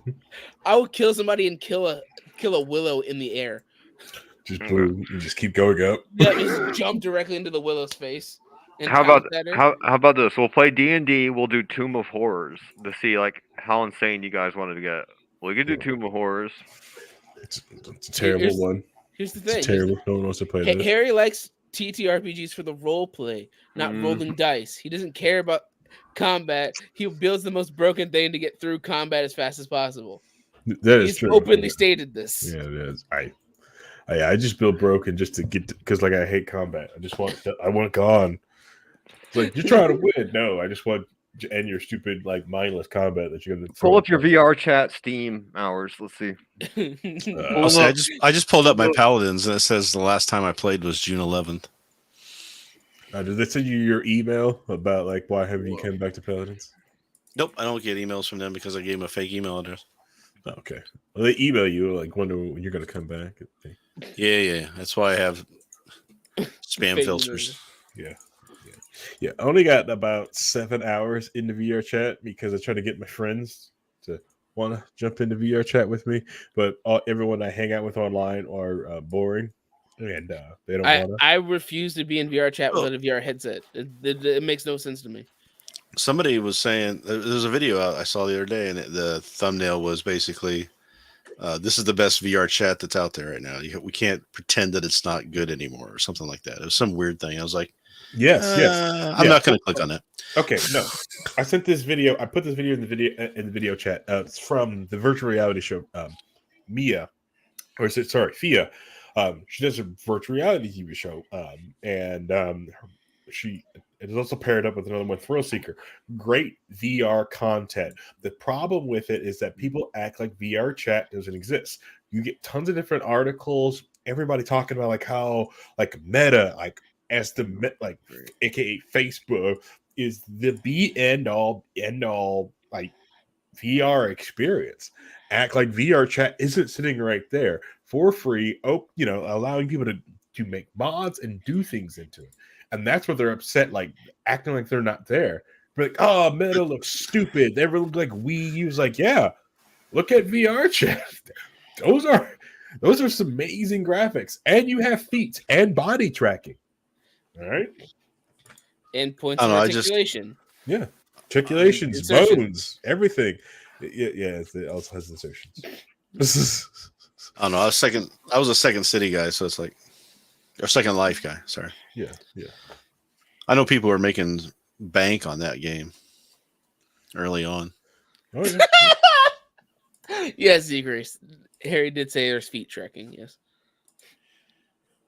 Quentin Tarantino just entered the chat. I was watching somebody reacting to From Dusk Till Dawn. And there's a scene where Selma Hayek has got her foot in Quentin Tarantino's mouth and she's pouring alcohol down it. And the reactor is like, he wrote that specifically for this, for his own little fetish. Yes. Yeah, third-rate eager with a fourth-rate feet. Terrible. Fucking terrible. I love it. Terrible. But Rhinehold, you'll never enjoy new things if you constantly say the old thing is better. That's just better. That's his thing, though. I know it is. He's like, I like new that I like. Better than that. No, I'm a Second Life guy. I just remember playing. I got that out of my system.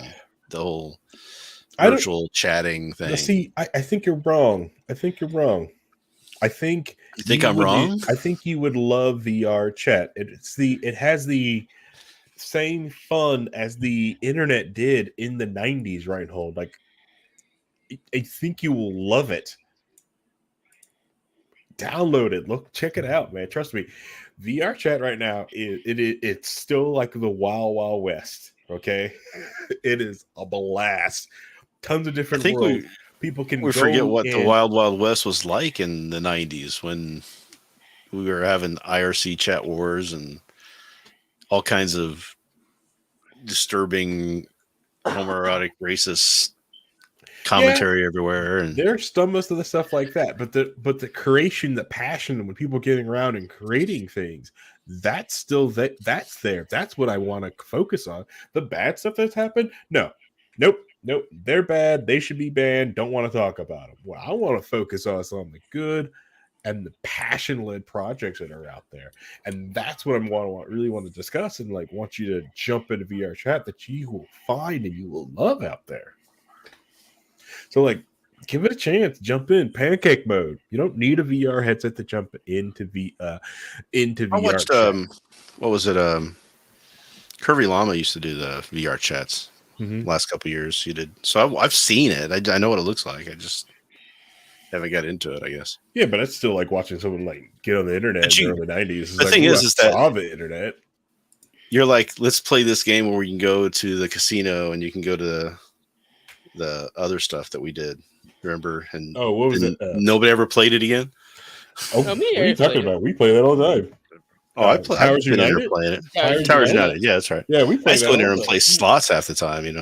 Me and Harry even played some of the actual like in-game games that are in there, like the mini games. Yeah, we played video games, racing people. Yeah.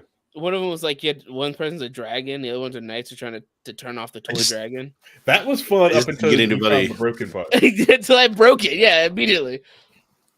Yeah. Like, oh, you're the dragon. Oh, cool. Here's this point where they can't touch you anymore. Yeah. Awesome. I think we played like 5 hands of poker. That was about it. But everybody quit for some reason. We didn't quit. We just have different times that we game than you do, Rhinehold. Okay. No. I'm talking about when we were playing poker. Oh, okay. When I went like 4-5 hands in a row and everybody got up and left.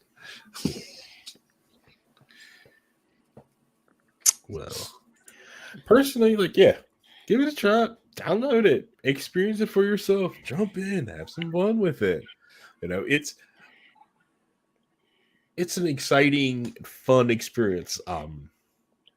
To go around, meet with people, talk with people in VR chat, because it's a different experience. I love it. It's meeting new people. I don't want to leave. I don't want to talk to people in real life. I mean, why would I emulate that? Oh, you don't want to meet new people, talk about interesting new things? Sounds like a lot of work to me. Like, how many hours you got logged into it, though? Me personally, I only have about 7 to 10 hours into VR chat right now. What kind of rooms? I got 7 to 10 hours in VR chat. Because like some rooms you can be there for 3 hours talking to people, but some rooms you only need to be in there for 5 minutes, if you know what I mean. I like to go. I did notice that I've got like 5,700 hours and 7 days to die. So it's. I mean, how long is it just open idle though? All the time. That's the point. Yeah. I did that with Dirty Bomb too. I had like 4,000 hours on Dirty Bomb, but a lot of time it was just sitting open in the background. It's cool because I'm working and I can go, I'll take a 10-minute break over there, and I don't have to wait for it to load up and get in. I can just flip over and just play a little bit. Like, how long does things take to load for you, Rhinehold? Okay. How long do you think 7 Days to Die takes to load? Especially when I'm playing an overhaul mod called Ultimate Undead Legacy. So that thing takes about 10 minutes to come up. And it's not because I don't have a fast computer. Trust me, it's not the problem. It's just an 10-year alpha game. A poorly optimized game. A non-optimized game. Poorly optimized. They just did an interview and they said that, once we get gold, we'll optimize it. And then they're like, this next breath going, why is everybody wanting us to go gold so bad? Because then you'll optimize the damn game. That's what you told us the requirement is. Go do that. But I like playing in my playground here. Why would I go out of the playground when I could just stay in the playground and keep building? Ultimate Undead Legacy is an overhaul mod for 7 Days to Die that makes it 10 times more fun, which it's already a fun game to begin with. Don't get me wrong. But I don't know if I can go back to playing vanilla anymore. It's so much better. That's what people in Skyrim do.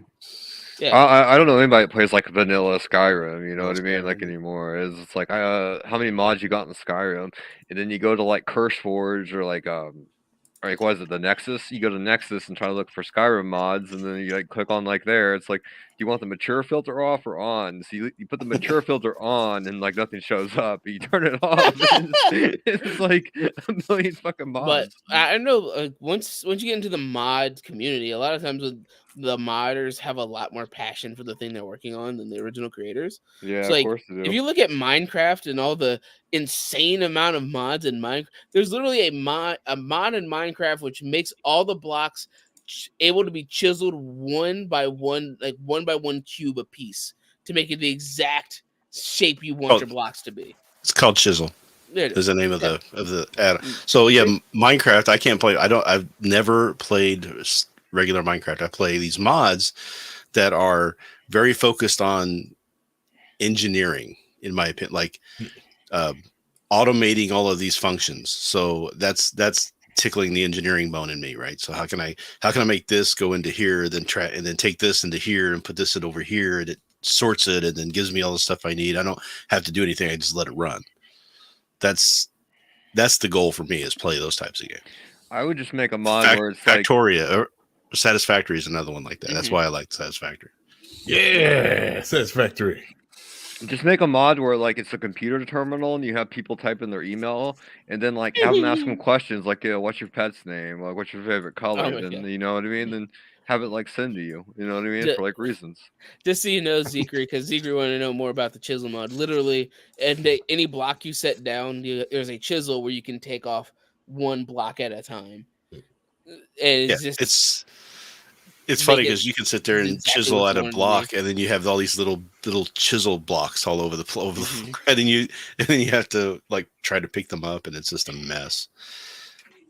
I've seen a bunch of crazy mods. There's like an entire like armory forge mod where you have like a blacksmithing forge, and you make weapons and equipment based on like a book that you have to collect in the game that shows you, all these new materials you added into the game can be turned into this lance. It's like, this is insane, and this is too ridiculous. I just want to build blocks and dig tunnels. Yeah, I don't think they've updated the chisel mod to the later versions. So, but there are mod packs that you can still play that are still 1.12.2 that have those. It's like they have the guy who was doing what was it? Ender.io. Ender.io was this great mod where you could have pipes on top of pipes on top of pipes. They would share the space, and it was really very powerful. Well, he quit working on it, and then they've gone up several levels, so those don't function anymore on the newer versions of Minecraft. But the newer, so there's people who are trying to take over some of that functionality and put it in different ways, and but you can still get older mod packs that have all that stuff in it. A great example of the difference is that when we play Minecraft with our other streamer friend, it's vanilla or mostly vanilla, and I just everything things. When I talk to my sister, she's like, "Oh yeah, I'm in my sky town where all the villagers are doing everything. I have my pet dragon I can ride that's over there. Yeah, it's bigger than most mountains in the game, but I can ride it, and it has like 8 health bars. But you know, in comparison to Harry's trying to build a triangle, and she has a dragon. I like triangles. There was a recent mod pack called Vault Hunters that was really cool, where they would on the fly create vaults that you could run through. So it's like just randomly creating new dungeons, and they would get progressively harder, and then you could get better loot out of each one. So you just press it, and then you could start creating keys that had higher stuff in them, so that you can open up even better vaults. And so there's this interesting progression that people will do and playing for a while. So that's one of the latest ones that's out there now. But my favorites are more of the Skyblock games, where basically you start on in the middle of the sky on one piece of dirt, Mm-hmm. and you have to build from there, build out and stuff like that. Or Stone Block, which, as I was showing you earlier, where you just start inside of a little cave inside of a full, basically stone world. There's no sky or anything. It's you start there and you have to kind of build out from that. I got into watching the rainbow block ones where like it's all the biomes and everything is like in one big massive block. You just dig down into everything.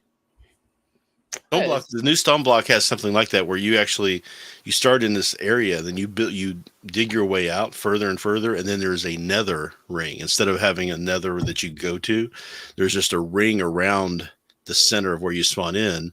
That's all nether. Then you go through that and you get to the end.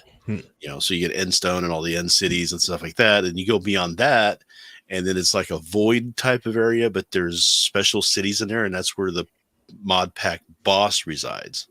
And you can go there, summon the boss, which is a giant silverfish, which everybody hates silverfish. So it used to be, I think the first pack that did was Stone Block. I think the final boss was a huge chicken. So they do some fun things like that at the end where you're not just fighting the same, let's just fight a dragon, whatever. People like chickens. Yeah, it's just when people mod games. It's a chicken's mod. Yeah, when people mod games, they just love the game so much that they come up with elaborate and interesting and things that people didn't really care about before. Like I said, the Vampire the Masquerade, the original game, the video game that came out, was terrible. Well, it was broken and awful. But the people who loved that game made that game good. They modded it and literally took a broken game and made, here's an actual good game. Here you go. Enjoy. Yep. And that's and it kind of comes down to how a lot of modern gaming now it makes you look back at all these mod stuff and people actually care. So a lot of games come out in half complete states or broken states, or they're live service games, so they're going to be updated all the time. And it's frustrating to see games like when we talked about Pokemon Sword and Violet and Scarlet, where it is a buggy, broken mess. Literally, I saw one glitch where somebody got on like a vehicle and their character model skeletoned out and like covered half the screen. Oh, because that's how broken the game was. And then people were just gonna they're gonna patch it out, I guess. Just gonna patch that out. There's a bug in 7 Days to Die where occasionally if you're driving your car and something specific happens, you basically get thrown from your car and your car disappears. And then if you go back into that block that it loads in, like into the block before it, it'll fall from the sky and be there for you. It's just like this weird thing where it just gets disappeared on you. And it's like, it just happens. Well, and that's a game. But the thing about 7 Days to Die, it's still an alpha, and everybody's like, well, it's 10 years. It shouldn't still be an alpha. I'm like, why? If they don't think it's done yet, you knew the deal when you signed up and you paid for that game that it was an alpha. So some alphas never come out of alpha, right? So because they never make it, so that you're getting the enjoyment of the game all this time, and you're helping develop it, and you'll be able to say, hey, here's what I think you should do, or this is what should be different, and they can ignore you or they can put it in. That's part of the deal with it. It didn't cost. I mean, as an alpha, it's not like it was a $50 game. And I've got like 8 years of fun out of it. So I'm just glad that a lot of those live service games started crashing and burning to the point where a lot of the people aren't making them as much anymore. Because, the Avengers game crashed and burned it because nobody wanted to play it and because it was a looter, repetitive game. And then you got, what was it? Babylon's Fall, which is supposed to be like a Platinum Games, the people who made like Bayonetta and Nier Automata, action game, and that literally like a month after the launch, it had like 2 concurrent players at a time on Steam. Yeah. Try to do that games as a service thing. Yeah, I'm just glad that's dying off at this point. Hopefully, it doesn't get a sudden random resurgence. It's going to. I know everything does, but at least it's going to be fewer and far between compared to what it was. Because when you look at it, like Halo Infinite's still technically a live service game. There's still no co-op knit single player story that they were promised. They're still updating it constantly. True. Yeah, so I was watching an interview with the guys who made 7 Days to Die. It just came out a week ago, from Guns, Nerds, and Steel, and they were trying to talk about one thing they mentioned about the game though is that the concurrent usage numbers, the current player base, has been steadily increasing for the whole time they've been playing that the game's been out, right? So it's not like they've had it fall off and there's only 5 people playing the game. They're still getting active use out of it. But the other thing they said was like, yeah, it's taken us this long to get to this far, but if you go back and look at what the game used to be like, it's a lot better now. And they're building a game that's like, imagine going into what was the name they used? Not Sin City, but GTA. You go into GTA, only you can go into every single building. You can run quests in every single building. You can destroy any block in the game. You can build anything you want. I mean, you don't have that and it's multiplayer. I mean, you don't have that in any other game that's out there that's that ambitious on what it's trying to do. But the counterpart to that is that it's a constantly evolving game. It's not a one and done. It's not released. It's not a golden and released game. There's True, still, but it's also got replayability. It's not like Satisfactory is a really cool game, but it's got a singular map. Once you know the map, you know where everything is. With 7 Days to Die, they have great world gen where you can build random cities and worlds on the fly, and they're all unique and different and have their own little quirks about them, and they're really fun. So, and then you can add in, of course, with all the modding, that adds a whole bunch of stuff too, because there's a thing called a compo pack where they put in like a couple hundred different POIs on top of what's already there, so you get all kinds of variety. But right, and I completely agree with that, and that's but the thing is that not all games are going to be able to have that opportunity to keep building, because like if it was released when it first was put on an alpha, like a year after it was alpha, they would nowhere be near this state that it is now. There's a lot of games. Even look at No Man's Sky when it was released. It was released in a bad state with a terrible end game that they were building and hyping towards, which was literally nothing. It literally just brought you back to the edge of the universe. I got to the very end of that and found out what the end of that story was, and was like, "Oh, you've got to be kidding!" Yeah. So that game got released, and everybody hated it and canned it, and then they spent all this time working and building it, and now it's a game which they didn't have to do. I know, to be fair, because they released it gold, they didn't have to do that. They did, and I think that's something that other people are seeing, and I think it's going to impact a lot of the development going forward, where people are going to say, "Hey, we put out a game that we hyped up. It's not good. Let's fix it before we move on to do something else." But the other thing is that No Man's Sky was a passion project / it's they haven't made like nearly as big budget games since No Man's Sky came out. So almost all their development and budget time is put into fixing No Man's Sky, because that's what they care about. That's when you look at stuff like Stardew Valley, which was one guy made it. He had passion for it and constantly updated it up until like 2 years ago, with which he decided to start making a different game. Well, they were. I was watching. So Tim Rickey, who does the Gunners of Steel, he did a kind of a post thing where he's like, everything. What's bad in 7 Days to Die? It was really funny because he basically just trolled through the Steam comment section and all the people who gave it thumbs down reviews. I was reading all the reviews and stuff, and so I can't remember. I just lost what I was going to say. What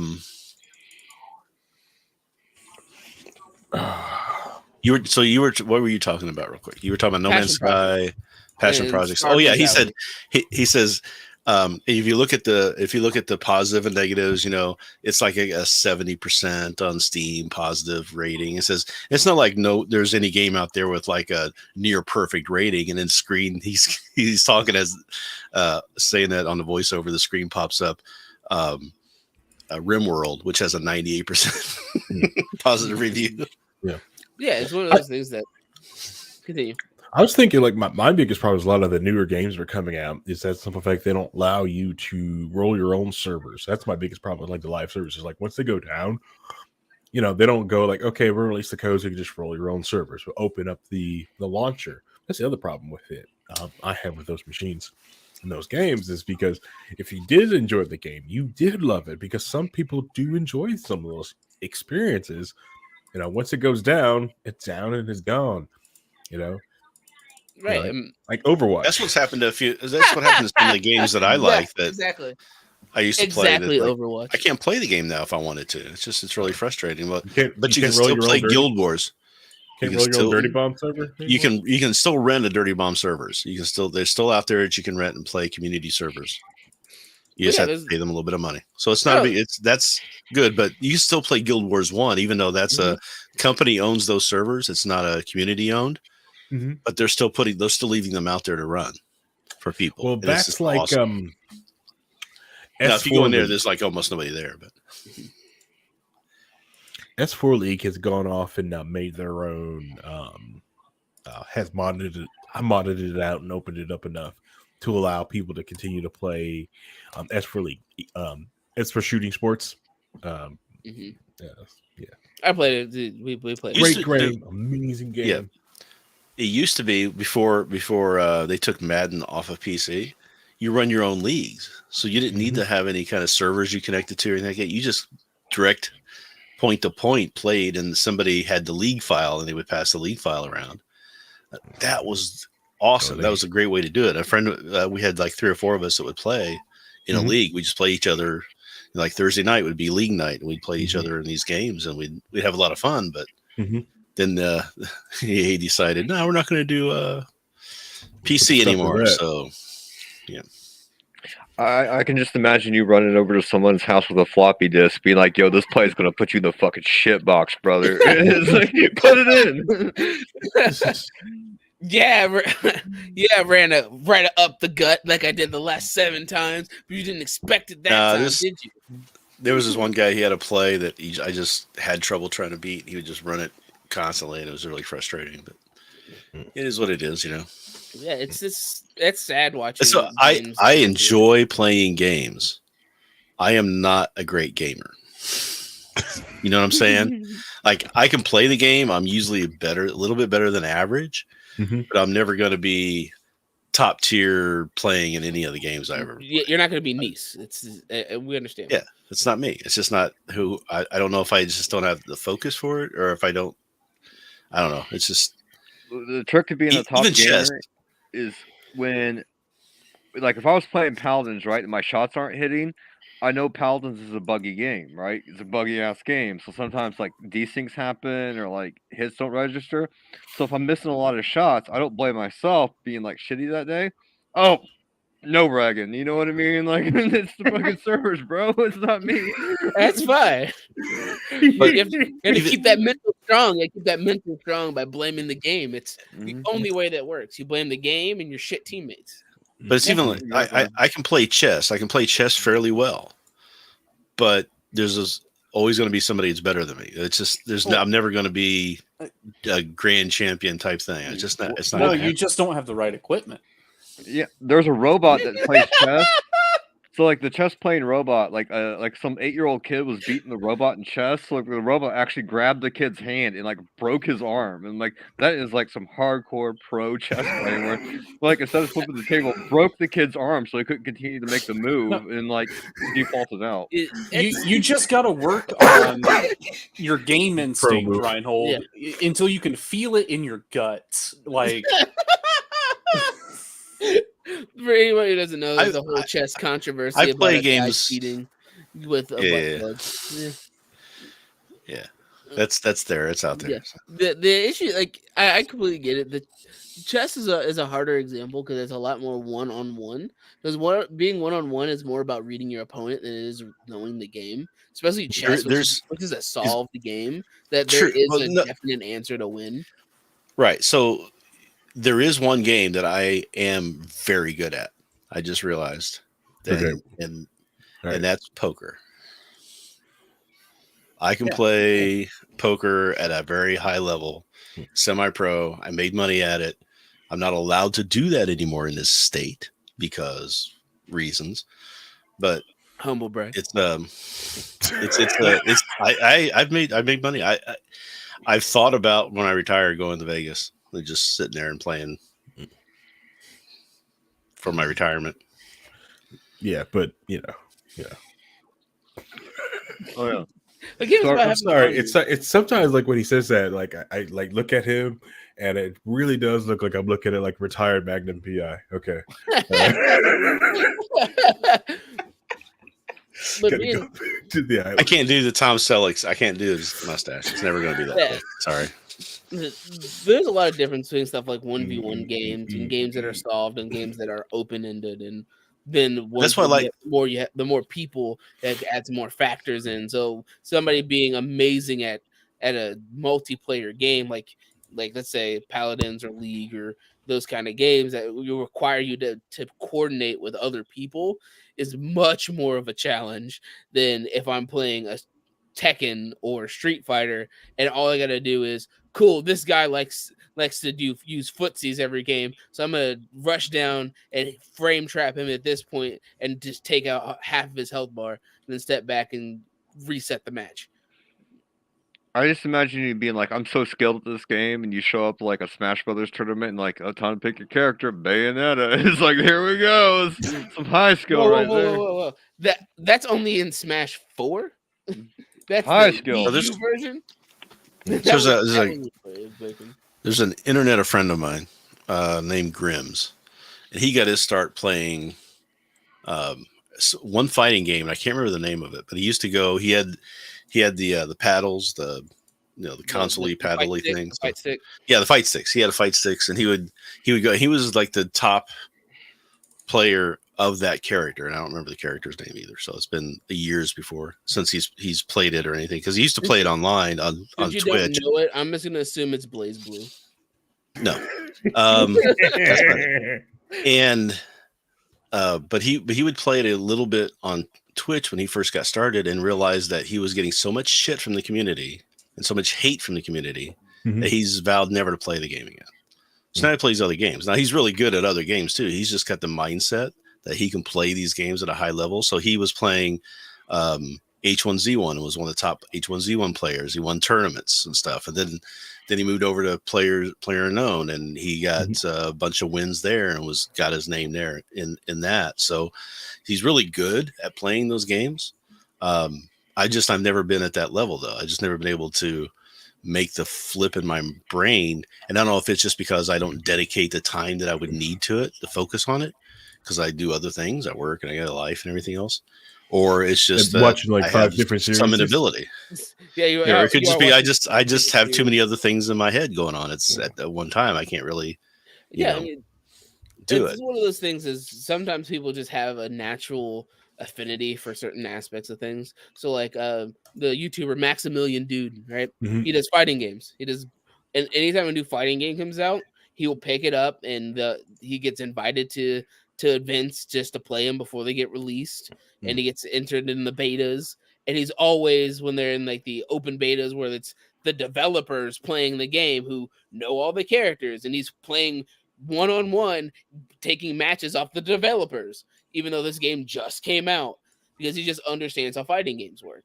And this is one of those people that even though he doesn't compete competitively, he just understands and enjoys playing fighting games. So he'll spend the time to this new fighting game come out. I found the character I'm going to use. I'm going to break down this character and learn the ins and outs and every good, bad matchup, everything for this character. And this is all I'm going to do. Well, I posted in the chat here like the human benchmark. Like Rhinehold, like see what your MS is, bro, because you might not be good just because like as we get older, our reaction time slows. And my reaction time is, if not better than it was when I was younger. I don't know. I don't think it's a reaction time thing. I think it's just a focus thing where I'll be playing a game and catch myself thinking about 12 other things while I'm playing. I'm not focusing on what's going on the game. It doesn't grab my attention that much. It's more like I'm enjoying doing the game, but I don't have that drive or desire to be that good at it. Right. Every time that you're not there shooting it with Victor, I'm gonna assume you're like watching some show. You're probably right. He's literally I'm playing 7 Days to Die or something, yeah. Or I'm watching some. I think he's like. I always have something going on. Like cover fire. I stopped watching. Cover fire. I stopped watching YouTube or my YouTube shows when I'm on here. But as soon as we're done, I'll be pyroing back up again and watching another one. So. I think it's more like when we played Paladins, right? And like Rhinehold was on like Victor, like so, like Rhinehold like has a tendency to like tunnel vision like some DPS he's shooting, right? Where it's like I'm gonna shoot this fucking Inara for like 100 rounds, right? Because I'm fucking big dick DPS in this Inara. But like there's an Androxus that you can like hear, you know, like, over and over and over. So there's an Andro coming behind him, but like Rhinehold's like just fucking trying to focus on headshots, and boom, the Andro blows him up like immediately, like as soon as he jumps on him, right? But you can also tell when they're playing for fun and the serious, and when it switches. So there's plenty of times where me, Paul, and Harry are playing, and it's fish market, and Paul's going for boops. And he's trying to push him off the map, and that's all he cares about. That's like, strategic advantage. Thank you. Fuck the point. I don't care. I'm hunting them down because that's what I want to do today. And then when we start losing, we all get super serious and start focusing and calling and trying not to lose because it's only fun when we're winning. So when we're winning and shitting on them, we have fun and dick around. There's times where I've been in the zone with certain characters where I'll be like in their spawn, just killing them before they come out. I mean, that's but then there's times where I just can't seem to get out of spawn myself. I just keep getting owned by others. It's like there's like really, really good players. It's not about the aim, right? Like in any like FPS, right? It's about knowing like subtleties and like what's going on in the match. Like if I kill a flank in Paladins and I know that this flank's going to be back in like 9 to 10 seconds, right? Because he's going to respawn, and like I know what route he's going to take because okay, he's going to be Andro or he's going to be a Mave. He's going to go over this wall and try to get around because he doesn't want to go straight down the mid or like the side lane because down the mid's a tank and a healer. In the side lane, there's a bomb king and an off tank, right? So what is he going to do? He's going to try to go over the wall and come around the other side and tag somebody. So, like, if you're aware of that, you know when he dies by looking at the kill feed, you know, like, within 5 seconds, this Andrew's going to come out this door and immediately do a hard right, come there. You can meet him when he comes over the wall and just fuck his shit up because he doesn't know you're there. Or, you know, haha, I killed that guy. It's funny. Yeah, that's the difference. But most players will, like, kill something to kill something else, but they're not keeping track of that internal timer, right? Yeah, game awareness is a huge thing, too. I think I've noticed. So, I have a video that when I first started streaming, and I started kind of hanging out with friends a little bit. Yeah, well, we were playing H1Z1 when H1Z1 was actually fun. Back in the Justin TV days. Back in the days. And there's a video of me in this, you know, because I'm really good at those types of games, those battle royale games, because I play it different. So I don't, you know, big dick swing out there. I'll hide and I'll pick my moments and things like that. And I usually get in the top 10, top 5 at the end of the game. Yeah. And I'm playing this one game with H1Z1, and I'm in this. I catch somebody in a building, and I get him, and I kill him. He's screaming and yelling, trying to get me to stop over the mic, and it's kind of a funny little clip. But as soon as I get through that fight, I walk out the door of the building, you know, loading up my gun, and Grims is there. He just like, kills me, right? And then when Player Unknown came out, I got one of the alphas, one of the keys to get into play early. Because of some people I knew around Grimm's, and it was 2 people left in the game. It was me and Grimm's, and he just beat me on just knowing, you know, game awareness and what was going on, and was able to catch me. It's a combination of things. It's also knowing what the objective of the game is. In Paladins, your life doesn't matter. It's capturing the point. Your KDA doesn't matter. I'm just gonna. That was the thing when with I play Mave, when I play Mave, I will gladly throw my life into the tank because if the tank's dead, that's way better than me being alive. If I execute the tank and then everybody puts damage on me, cool. Now we're up a tank and we still have our normal damages. So it's all about making plays. It's playing to win the game. And that's when I was playing Dirty Bomb. That was the thing too. Is people didn't realize it's a respawn game, right? So it's not like what's the name of that one? The normal game everybody plays five CSGO, right? So CSGO or Valorant or something like that, where you're in a round and you die, you're done with that round, and everybody has to, you know, it's a big deal. in Dirty Bomb and from Paladins, it's you respawn. So you go and you try to push as hard as you can, knowing and you try to do more damage to them than they can do to you. Go ahead and die. You respawn again in a couple of seconds. You just come back out and do some more. That's how you push objectives. That's how you push things along, by being aggressive that way. You can't just sit back and be defensive so much that I don't want to die. I don't want to low KDA or anything. But at some point, you have to push the game a little. It's all about mentality, really. Yeah. It comes down to how you're thinking. If you're playing to win the game or playing not to lose. You see that a lot in professional play. There are some players, because while I don't play League anymore, it's still entertaining to watch. There's some players you can tell they're as great as they are because they see 2 seconds where somebody stepped up too close and they all in melt them, and then they win the game because they killed the ADC because, oh, look, the ADC took 2 steps too close to me, and then I all end him, and now they're down, and then we just win the next team fight. But I think James is right. One of my biggest problems is overcommitting, right, and not backing out when I need to, just because of what's going on. So I will overcommit to try and kill somebody. I will I'm not getting out of this fight until one of us is dead, as opposed to I can do some damage, push them away, and then focus on somebody else that's coming around. That sort of thing. I just have that. I want to kill this person type thing. Yeah. See, I get that, especially when I'm playing ROM. Okay. All right. I just want to I love just letting that Gatling go. But I understand that I'm the best for my team, knowing that, oh, cool, Cot's at 80%, backing up and just spreading Cot everywhere with the freaking Gatling gun. Yeah, or healing us because you have the ROM heals, which are so disgusting and helpful. Which are so disgusting and helpful when I'm playing Maeve, and you playing a character that just has an effectively higher damage level. That's why I decided to pick up Maeve. I was joking, it's she doesn't execute. I'm just gonna play her because that executes are disgusting. So, but people don't play her because all they do is try to fight on flanks and take damages. When the real purpose is. Cool. When Nisa's giving that example of mid lane is the healer and the tank, in my mind, I'm like, cool, I'm running there so I can execute the healer and the tank. I'm executing the healer, then I'm executing the tank, and then they have to come fight me. It's like this right here. So here's a good example. It's like this highlight. Okay. I swear to God. Like awareness, right? So immediately, kill the healers, right? And you'll see this Reaper. So I could go after the tank right here, but this Reaper's harassing my healers. Instantly pin back, kill the Reaper, then go for the tank, right? So it's just I could have killed that Sigma to 1v1. He's over in a corner, he's not doing anything. But I saw that Reaper wraith in, the Reaper's gonna come for my tank. And you can just play every way like this, right? So I don't have any Paladins because Paladins have a replay system. That's true. That's true. They can't afford that.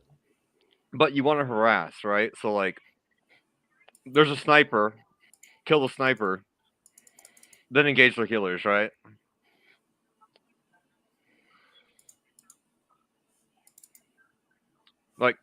Just kill things are in order. I could have killed the healers first, but I would have got sniped. They would have sniped my team. But breaking off, I know this Reaper is going after my healer. I know this shit's going after here. It's all about understanding what's needed in the game. Yeah.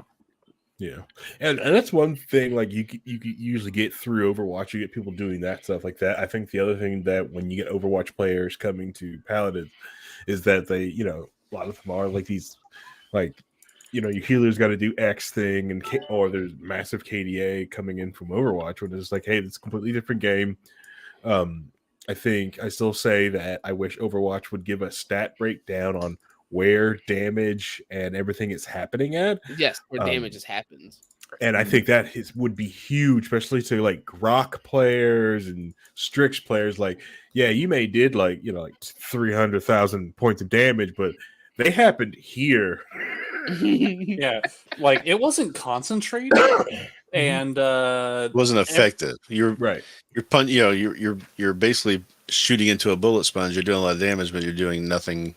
You're doing fuck all for actually getting the. All that's getting washed off. It's all being healed, or they're running away and resetting. You're not actually pushing. Yeah, if all your damage happens at the initial front fight, like that point fight to get the cart, that's where all your damage is happening. Cool. That means you like, but like 20% of the damage is you once the cart starts pushing. It's like, come on. I need you to, you need to adapt. You need to move. You need to do something else because a lot of work is happening to get to this thing, or you're not contributing to that. Well, it's like those plays, right? Like where that Sigma is. Like naturally, like, people want to shoot that Sigma, right? Because it's like, oh, he's a tank. He's got a lot of HP. He's really dangerous. No, he's a tank. He's only dangerous if like their team is still alive with them, right? Right. So like, if you focus on this Sigma and you just let that fucking Reaper get behind, right? The Reaper's going to farm your healers. He's going to get his ult and he's going to do a 5k. He's going to kill your whole team with an ult, right? But they won't focus the Reaper because Reaper's hard to hit. He's got a skinny hitbox. Like, I don't want to shoot the Reaper because the Reaper fights back. The tank doesn't. So like they'll just focus on the tank. And then like, they're like, why did we lose the point? How come we died? It's because you're shooting at somebody that has a shield that's going to back the way and get healed because the healer's going to come back out and heal the tank to 600 HP while you let a flank basically run straight through you and like slaughter like 5 people, and then like, oh, why did I lose? Oh, I guess it's a tank diff. Our tank can't do shit. It's like, bro, like this Reaper was killing you until like I had pinned into him and like swung on him to get him to like back off, and it's like we're going for the healers first. The other thing about it, a lot of these games is all about making mismatches on the map. Like there was one game that me and Harry played when we were definitely, we had no right to win the game because they had a Leanne and a La Bamba that was just destroying us.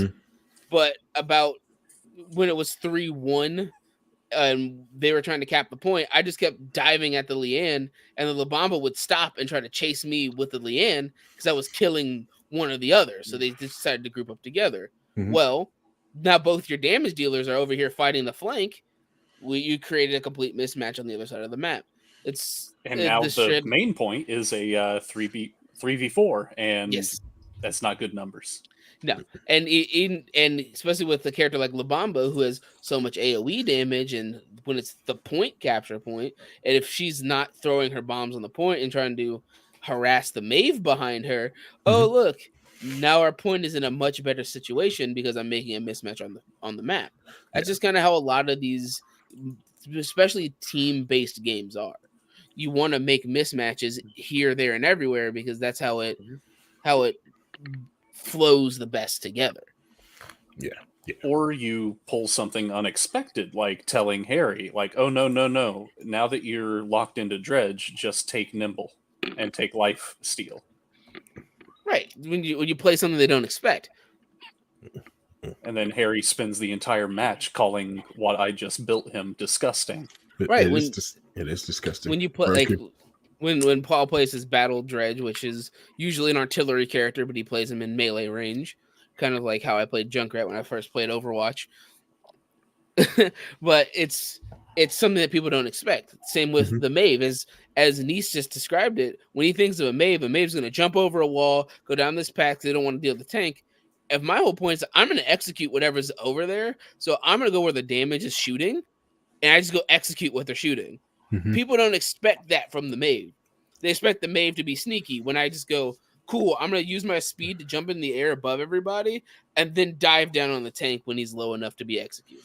There's part of me that just really wants to be playing Paladins more than talking Paladins right now. Do we, though? Do we? But it's more just We've got 5 people. It's conceptual. I know, but one of them's Paul.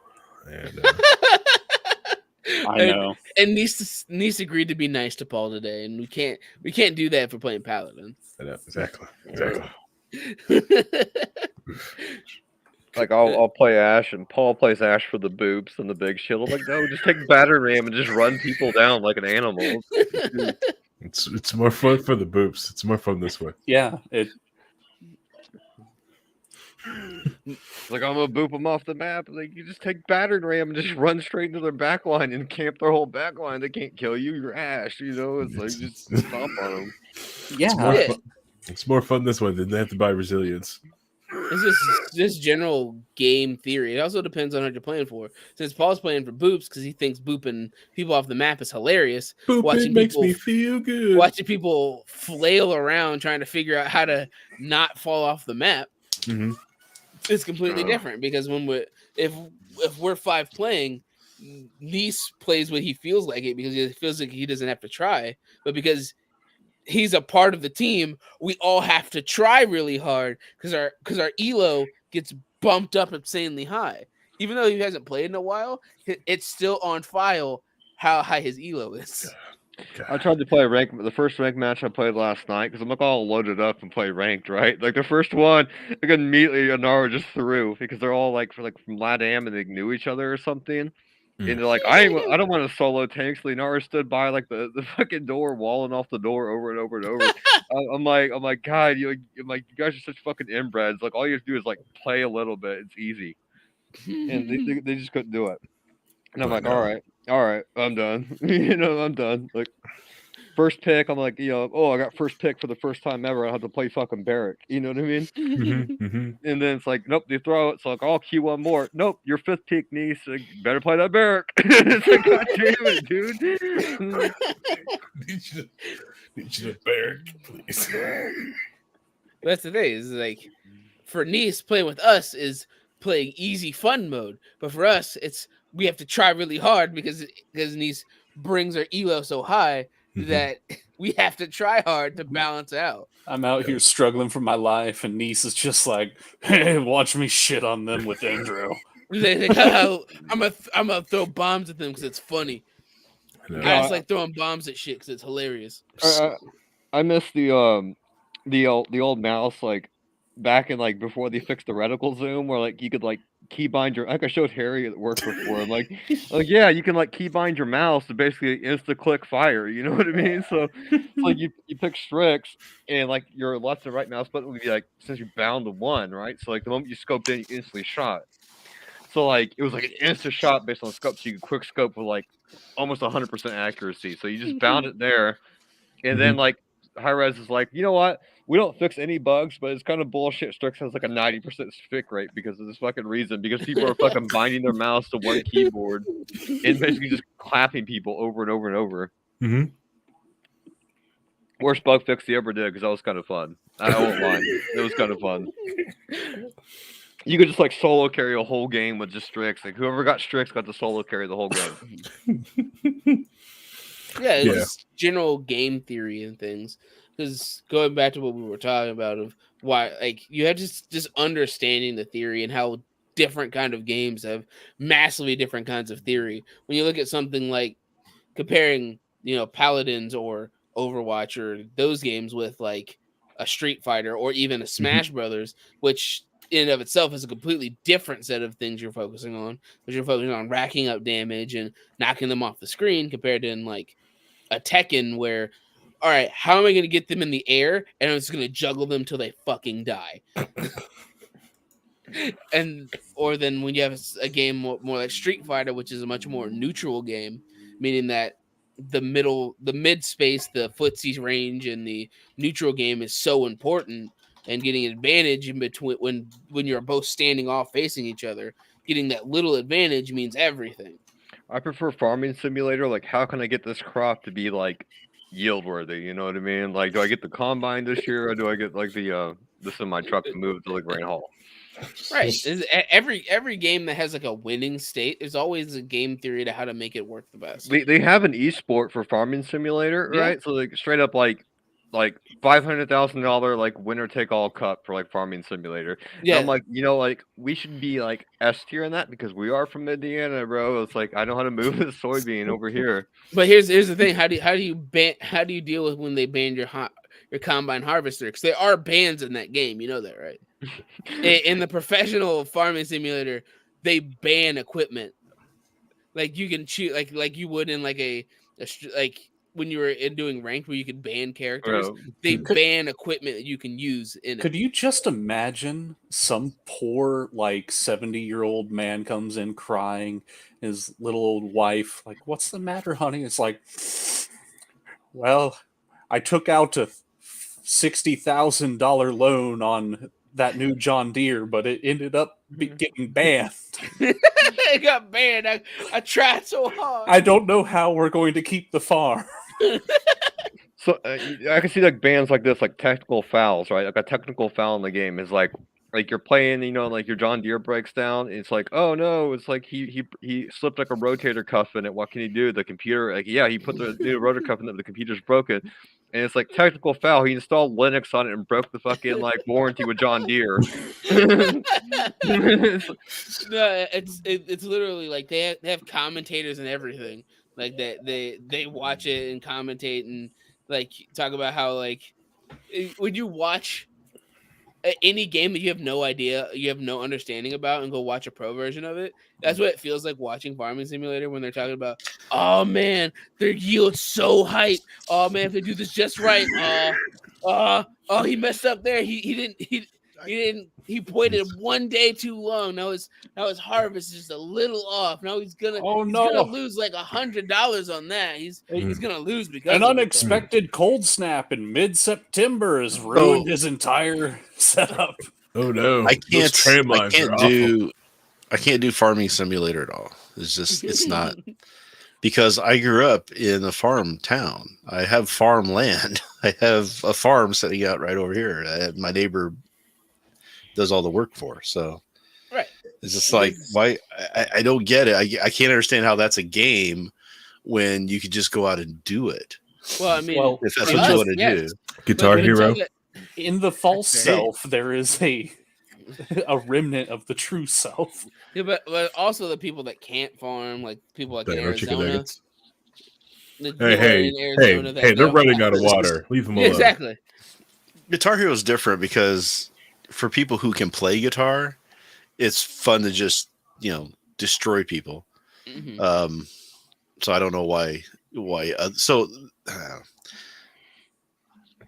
There's the Rocksmith was a great game, by the way, just because it did teach you how to play guitar. You actually played a guitar in it, and it would teach you the fundamentals, and you could learn how to play. There's a guy on Twitch who's very fun to watch, and he learned how to play guitar by that game, and he just spends hours every night taking requests and playing songs from the game. So I do know with a guy named Rayman. He plays guitar, and I'm like in his Discord channel. It's like I'll play bass because I'll plug it into my little thing here. It's like, oh yeah, this is how you gain stage, because I'll show him how to gain stage. It's like yeah, you can crank the gain up on your amplifier, but that's not what you want to do. You get this pedal with this pedal, you gain stage it with the compression in between, so you get like a really, really thick sound.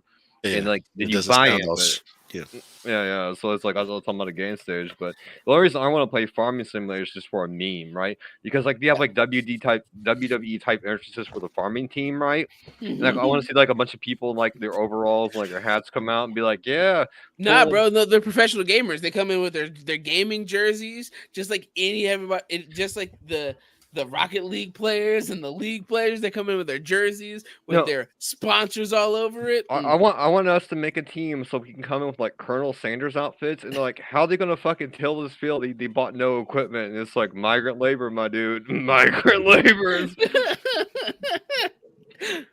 But yeah, it's just one of those. Like, there's a bunch of those games that people just from areas that they didn't get a chance to do. Like there's flight simulators and Euro truck simulators. Like Euro truck simulators is the boringest thing possible. All right, so no. But some people love Train it. Simulator. All right, so train simulator is just Railroad Tycoon. Come on. Train simulator is just the virtual version of men collecting trains. Right, so my Guild Wars guild moved from Guild Wars to Guild Wars 2. We were in beta. We went through the whole beta. We were there on launch day, and we were like just devastating the beginnings of Guild Wars 2, right? And we were just getting things done, and we're doing really good. And then we lost our guild leader to the Euro trucking simulator. I do not like trucking simulator because it's not full. Like you get the load, you take the load from point A to point B. You know what I mean? But where's my piss jugs? Where's my lot lizards? Where's my like low grade amphetamines I'm buying from a Kmart parking lot, bro? Like it is not 100%. But you should understand, like in Guild Wars 2, like our guild, like we found exploits for things and executed them. It was just, and then like having like the arena and that staff, like, what did you do? And having to give a report on how we broke things to be meaning nothing because our guild leader who got us basically our motivation or coach to get us the thing. I wanted to go play Euro Truck Simulator. Right, Flight Simulator I can see because not everybody can afford to take flight lessons and learn how to fly a plane. So it's kind of fun to do that. And Railroad Tycoon was what I got into before. So that was kind of, I guess you would call an early game railroad simulator. It's a simulator, yeah. But that was fun because, I'm not going to run a train network, right? That's, that's not something I can just go do.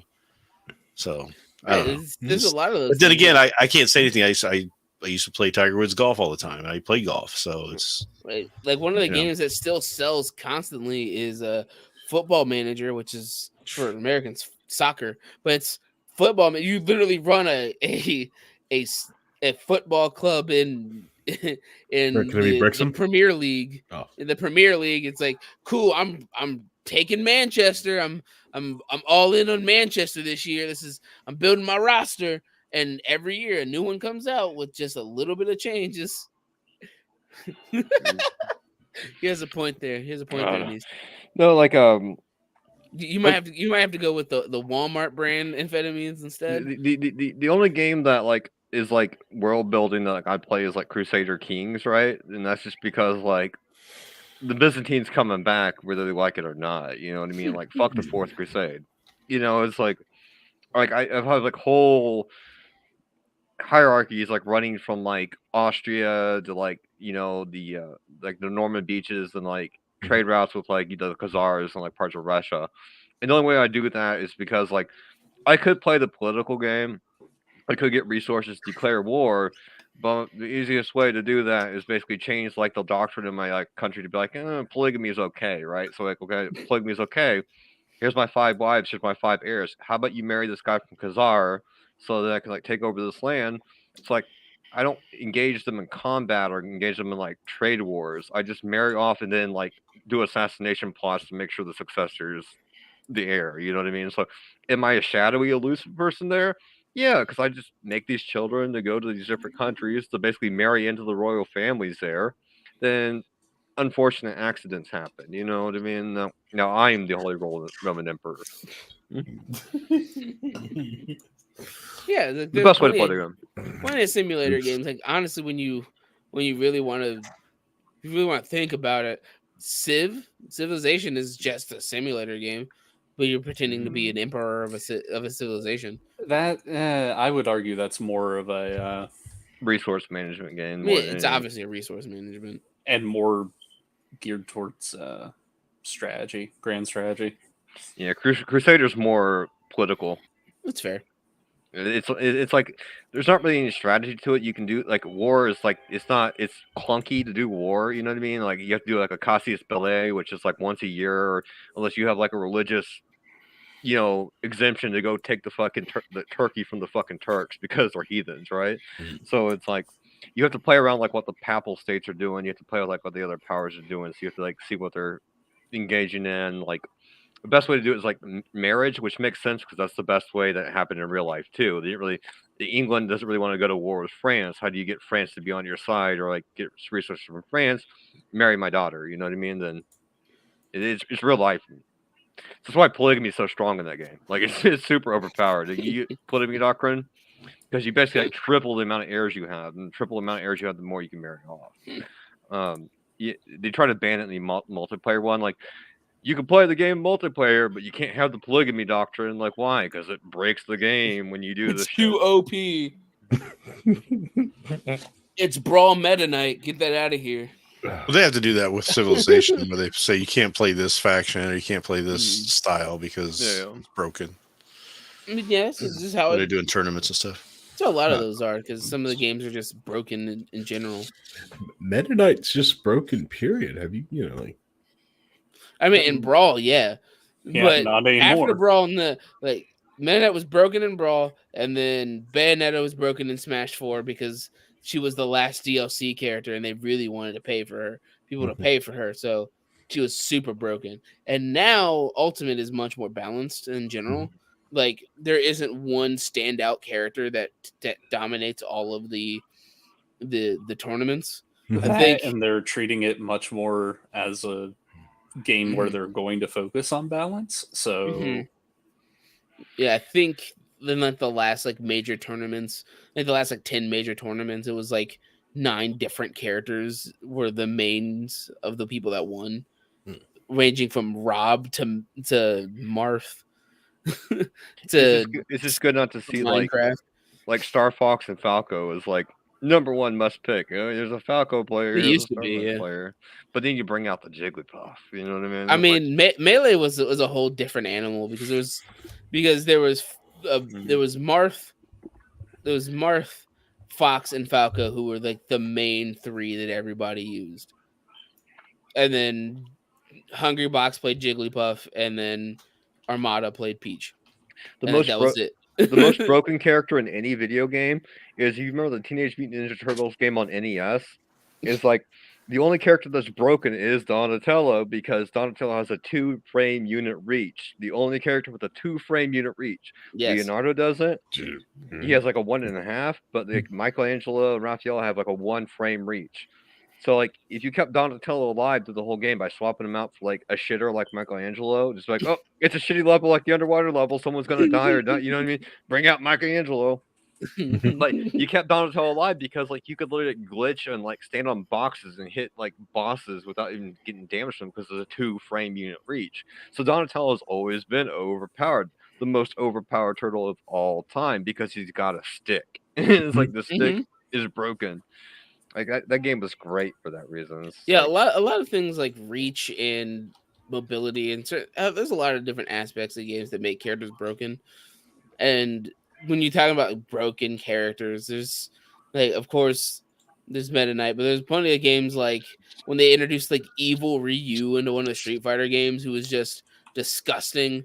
Or when they did a Tekken, in Tekken they released Leroy, who did Jeet Kune Do and just like destroyed everybody in everything.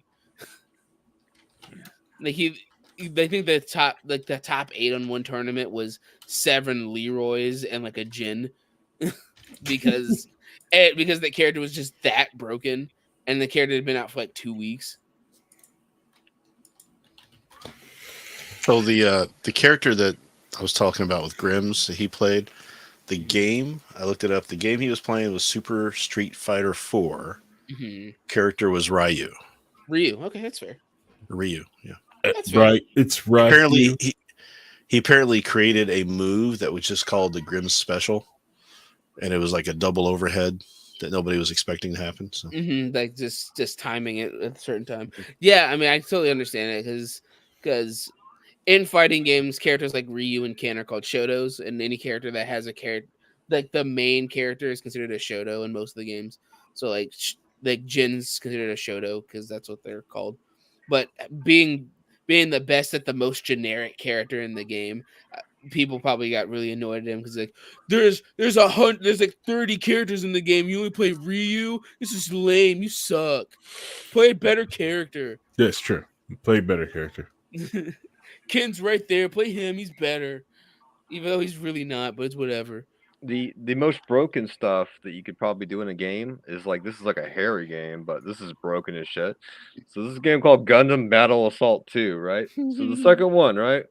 So you do a couple like commands, right? Like it's like up, down, B, X, or whatever, you know? You do a couple commands, and then like you unlock this bad boy, right? And like this bad boy takes up the entire screen. Because like your Gundams are these, right? Just normal everyday Gundams. But once you bring out the boy,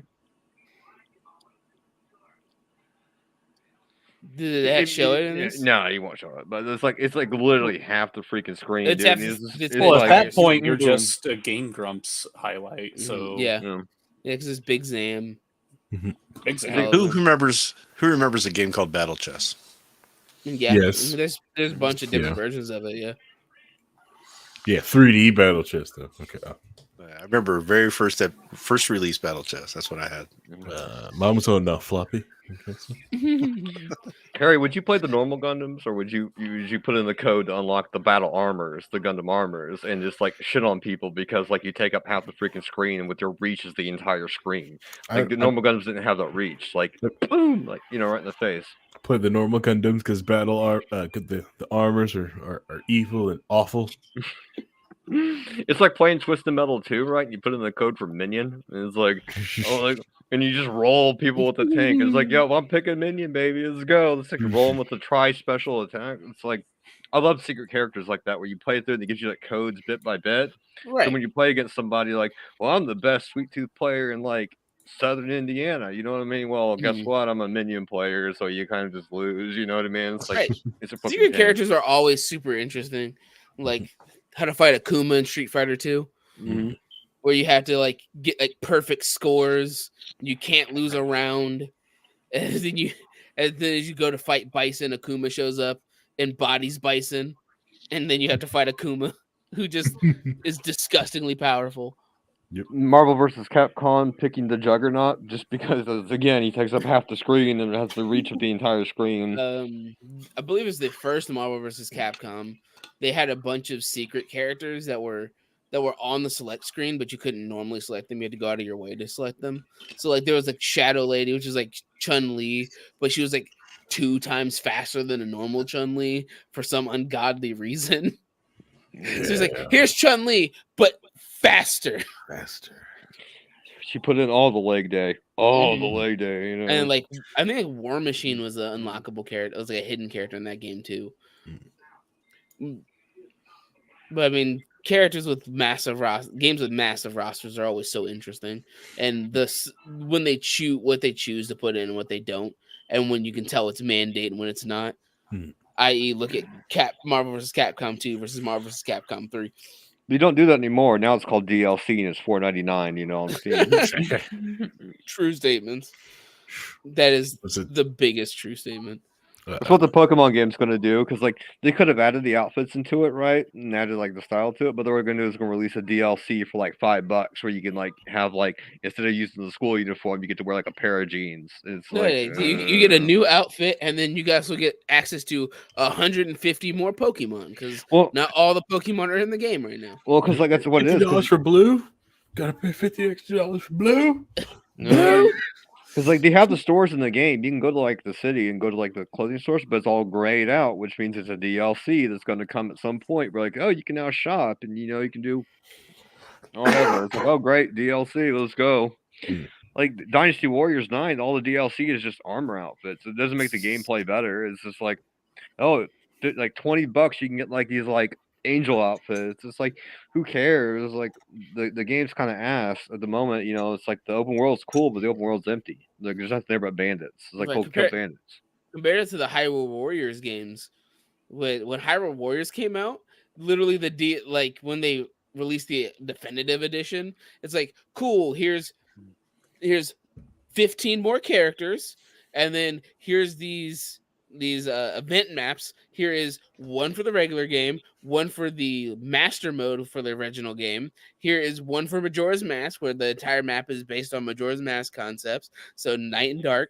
Here's ones that are based on Twilight Princess, which is, you know, twilight and daytime. And then, here's one that's based on Wind Waker, where there's a map where there's an ocean you have to solve. It's like, why is there so much content in this game? It honestly feels like there's too much content in Hyrule Warriors. It's like you don't do that. Like most Bandai games are just trash because of that reason. It's like, holy shit! Like it's Bandai sells fan service, right? That's what Bandai does for its games. It's all fan service. So it's like then they milk the fan service by adding like endless amounts of X packs and DLCs. It's like, I get it, you know what I mean? Like you're making a new Dragon Ball metaverse with One Piece and shit. It's nothing but a fan service game, but everything's DLC'd and paywalled. It's like, I mean, Dragon Ball FighterZ Z, they just kept putting in more characters, and they didn't fix the netcode until after they released all the characters. Like we added rollback after all the characters are in the game. People who don't play fighting games that they discover that rollback netcode makes fighting games way better because it lowers the latency and makes frame delays and button input lag way less. Nice. Like that new Gundam game, like I played it for a while. It's like it's not that the coding's bad in it. It's just it's like, man, you need to work on the TTK, dude. The time to kill in this is like stupid for like a team-based game, an objective-based game. Like I like to like walking down the corner with my like little like kill suit, you know what I mean? Like let me heal my team. Never mind, it's a fucking Barbados. It's just gonna one shot done, instant kill. Oh look, Barbados has a move that literally insta kills you. Cool. Executes, baby. Hit points need to go up. It's like man, dude. Even like the tank characters, right? The only reason they're not one shot is because you can like hold a shield for like 3 seconds before you're one shot. You know what I mean? It's just it's like and even then it doesn't matter if they have a Gundam on their team. Boom! I popped your shield. Now you got headshot anyway. It's true.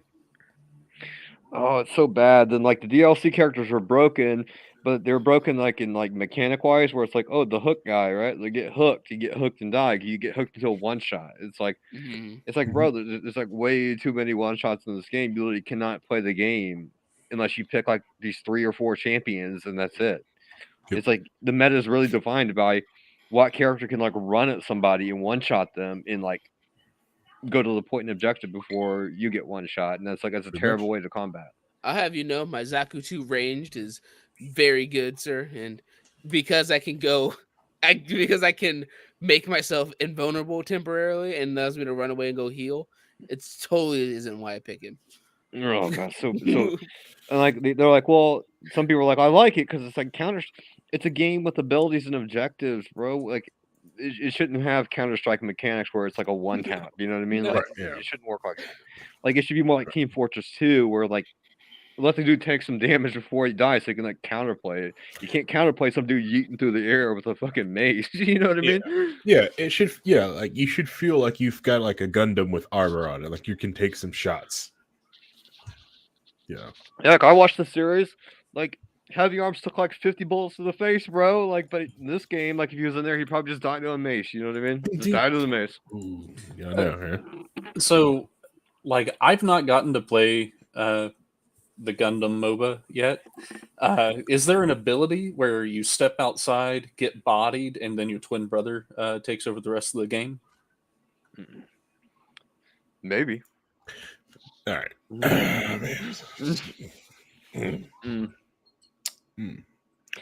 There's a mechanic where you can pick a Gundam that has like 2 little sights in his hand, right? So he holds 2 sights, but he's the most useless Gundam in the whole series because he doesn't do jack shit. You know what I mean? Yeah, even Dragon Boy does stuff, you know? Let's see if he wants to play nice. It's the Sandstorm Gundam. Now, when are they going to add in the vaguely offensive caricature Gundams? No, from G Gundam? Yeah, like you would know the series. Yeah, G Gundam's going to have to be edited, like especially like the African Gundams. Yeah, you can't have those. Can't have some guy on a zebra. And the Native American Gundam. It's like, oh my god, complete with like tomahawks and like feather robot hats. Yeah, can't have that. We just can't have that. Can't have that. Or the windmill. That'll be fine. It was not a good series. It was like one of the worst. It was okay. It was okay. It was like Street Fighter mixed Gundam. Okay.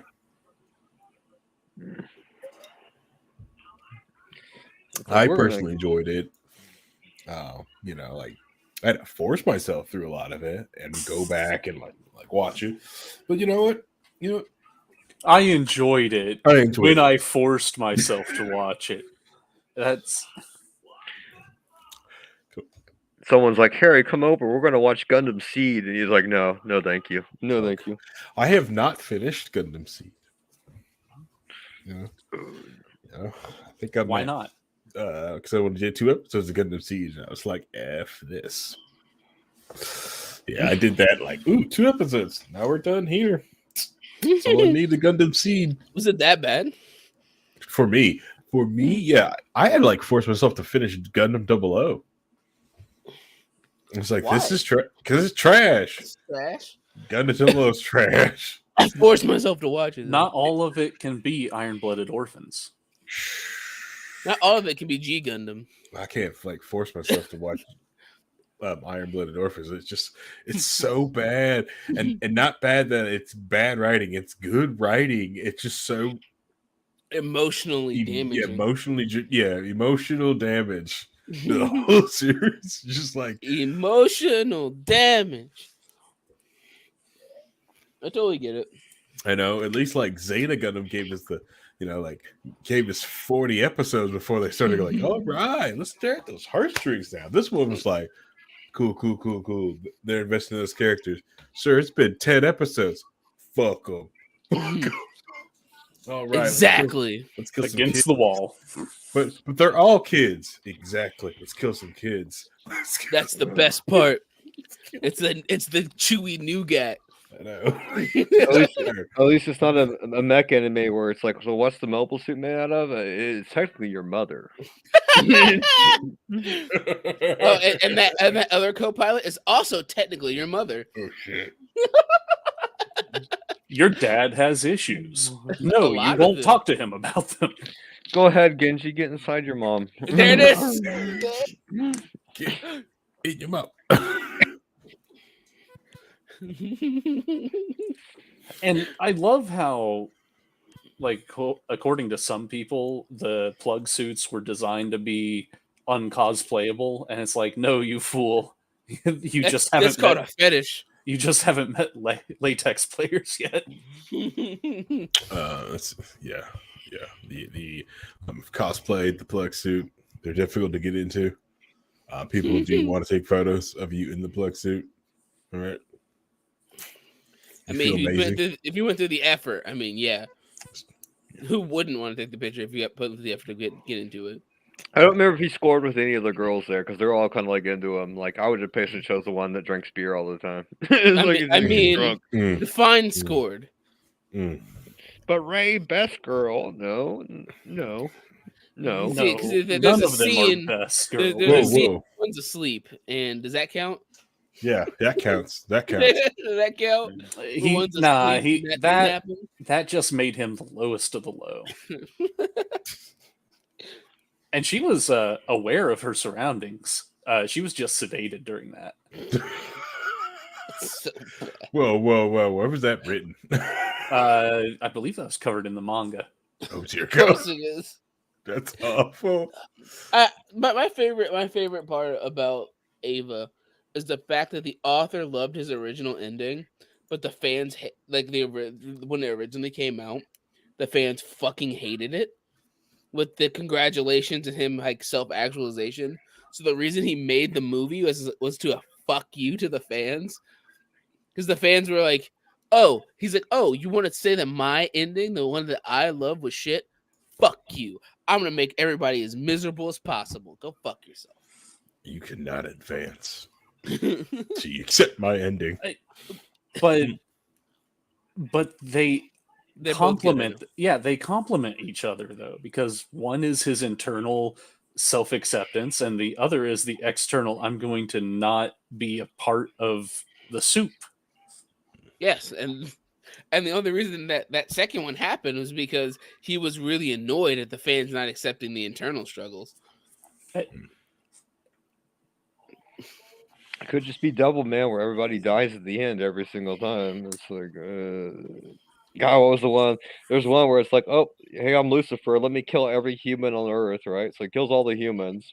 And then, like, it's the last human which he likes. He's like, he could be my friend, but this dude's dead, too. And then it's like, well, there's no one left. And God's kind of like, well, I mean, you could say, like, everybody's dead, but I'm going to nuke the planet, and I'm going to restart the timeline so you get to die all over again, right? Because God's a dick in that, like, entire series. Hey. Griffith did nothing wrong in that series, sir. One of my favorite things to do is to recommend the Golden Age arc to people that are just getting into anime. That's terrible. It's like, hey, do you like Game of Thrones? Do you want to see the original? I think it's over. I think Berserk's overhyped a little bit. It's whatever, you know. Yes and no, but also no. It's really not.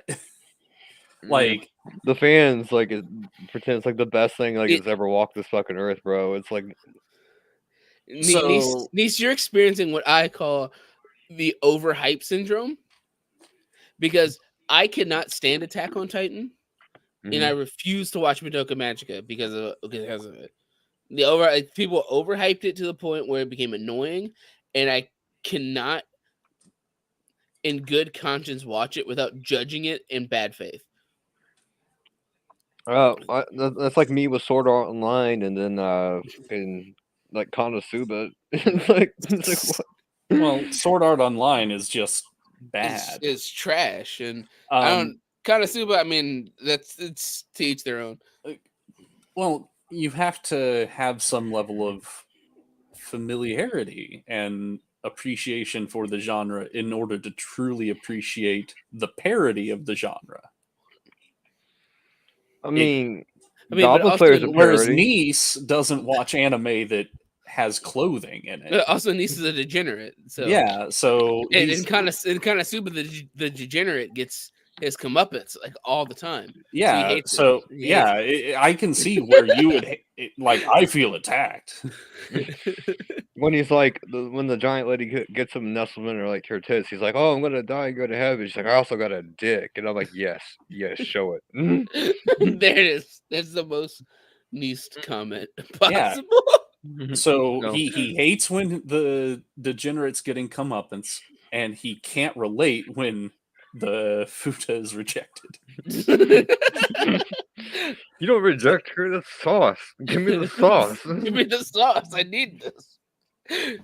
No, it's more like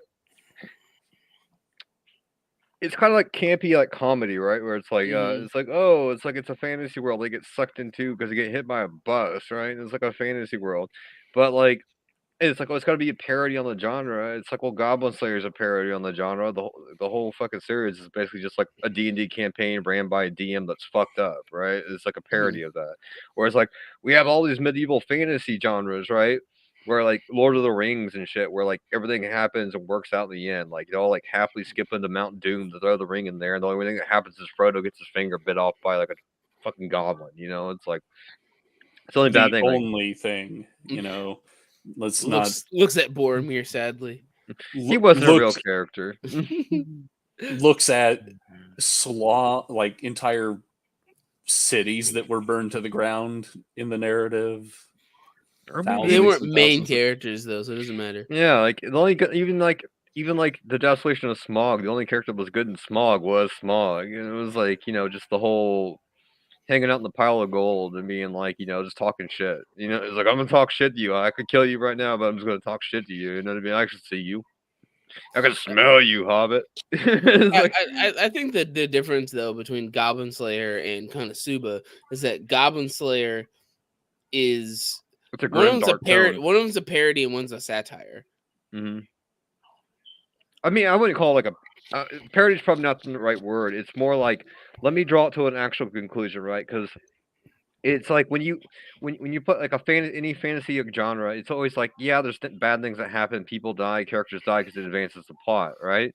But it cuts out like a lot of that grim darkness that would occur in like a medieval scenario, right? Where it's like, yeah, you're traveling, like you get into a couple battles, right? But like, let's be real, if you're a female like Galadriel, right, and you got captured by Sauron, you're probably going to get raped by orcs. You know, it is what it is, and they'll draw it out in Goblin Slayer. You see that, in my opinion, that's Goblin Slayer shows the satirical nature of that kind of fantasy that most people show, because none of the characters have names. They're called their classes and their races. Cleric. They're called their classes and races. They literally don't give them names. They're like, this is their class and race, and that's all they get.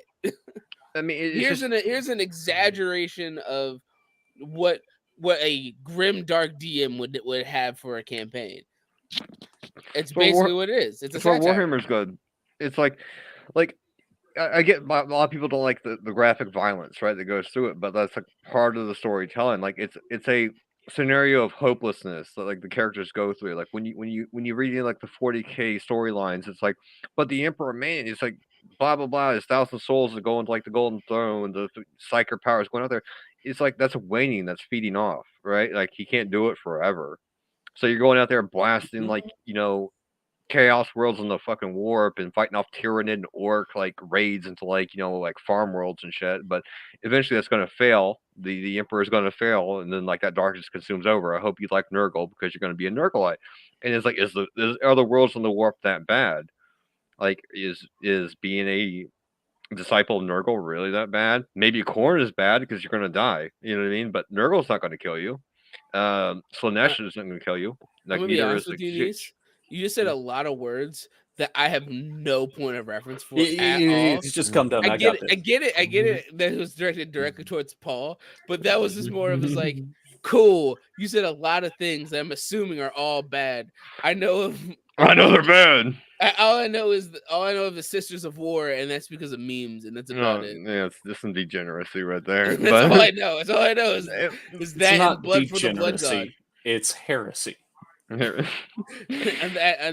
that and blood for the blood god. That's all I know about Warhammer 40K. It's more like this: like the world's a hellscape, but some hells are better than other hells, right? And that's like how life is sometimes. Like a lot of things in life are pretty bad sometimes, but sometimes they're not as bad as you think they could be worse. And that's like a plot point that doesn't get shown a lot in like a lot of fantasy. It's always like the good guy saves the day, party triumphs, evil thwarted, ring in the fire, sword through the heart of the lich. You know what I mean? That's just kind of part of the concept of the hero's journey and very Tolkien-like. It's very much the hero's journey, and a lot of people like happy endings. That's the thing. It's happy endings sell. Happy endings sell. The grimdark, everybody dies and everybody's miserable, doesn't really sell. The Mist had a very dark and fucked up ending, if we're honest, especially the movie. Mm-hmm. But most people don't even talk about it. Most people don't even remember The Mist was a movie. At least now, anyway. But it's like a happy ending sell. Do you remember like the movie like Event Horizon with like the black hole and they're all going through there, and it's basically like proto Doom, right? There's like demons in the black hole. Like that sort of stuff is like interesting to me because it's like there's not like some big bad that like the heroes band together and kill the big bad. Like, oh, monster's dead, we can all go back to Earth, right? No, it's still fucking there. The mystery's still there. What happened to the ship? Why'd you get sucked in the black hole? What's these weird ass fucking eldritch voices coming from it? So like, I think like it better serves a plot point because I know people don't like it. Like just massive. That's why people don't like Game of Thrones to some extent. They love it, then they hate it because it's like, well, what do you mean? Like Chris is like, what do you mean Daenerys went back to being a crazy bitch, burning stuff to the ground? Because how she always was. It's like that's the point of it. That's why they didn't like the ending, And it was a slow, like in the books, it's already being set up in like book 4 of 8. Mm-hmm. But in the movies, they're like, oh, well, we can't really roll out this super crazy shit too quickly. So it ends up like undermining the entire development. But we also want to sell it to the people that really like it, because for some reason this TV show got massively popular and everybody's enjoying it. So we can't make the character that people name their children after into a murderer all of a sudden. It's because like what they were wanting was for her to be like changed person, but she really wasn't changed. You know what I mean? Like it's what a gaslighter does, right? Like it's just like she gaslights everybody in the whole show. Like everybody gaslights everybody in Game of Thrones. I was like, oh, it'd be better if I'm in charge. And it's like, no, they're all bloodthirsty murderers. It's you're fighting for an empire. Like everybody's gonna die anyway. Yeah, like it from the very first arc that Daenerys is in, you can see like, oh, she's really happy that her own brother got killed because he's an abusive git, and you sympathize with her, but like it's there. She takes pleasure in the fact that he gets fucking got. Right, and the thing is that people don't like endings where everything is shit. It doesn't sell. There are people that enjoy it, people that love it, and there are subsections of people that will go through it. Stuff like the reason why Junji Ito and Clive Owens. I think it's Clive Owens. I can't remember exactly because he talked about it. Rhinehold talked about it. I don't want to say. I want to say it's Clive Owens or Jericho. Clive Barker. That guy. Barker. That's it. Clive Barker. I don't know why I said Clive Owens. but like, yeah, they're sad and dark and messed up. Like, I have no mouth and I must scream. Stuff like that. Like those aren't happy endings. Like when I was watching Cyberpunk Edge Runners and like they introduced like the short stack. No spoilers. No spoilers. I'm pretty sure Harry's not through with it yet. No, it's God, it's so great when things happen the way that they should happen in the universe. No but spoilers. Good times with that. Mm-hmm. But it's just happy endings are the things that sell them more. It's just where it boils down to. It's a Disneyfication. Really? Oh, was so I just watched somebody reacting to Armageddon today. Was that a happy ending?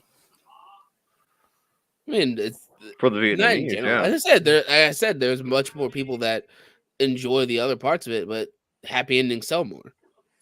And I mean, the Earth didn't get got. So, yeah, I'd say it's a fairly happy ending, even though there was a very personal sacrifice in there. Mm-hmm. I'll say most people watching that movie at the end of it are bawling their eyes out. So, I mean, right. But the Earth was saved, but I think people don't mind people don't mind a bad ending or an ending where things are bad if it's done right in a way that makes people still feel like they got something out of the experience. It's when the ending is it makes people think like they just wasted their time. Well, it also depends on the format. Like a longer term show where things end on a bad note and there's still a good journey to get there is. I mean, The Sopranos ended on a bad note. Let's put it that way. But people still like The Sopranos.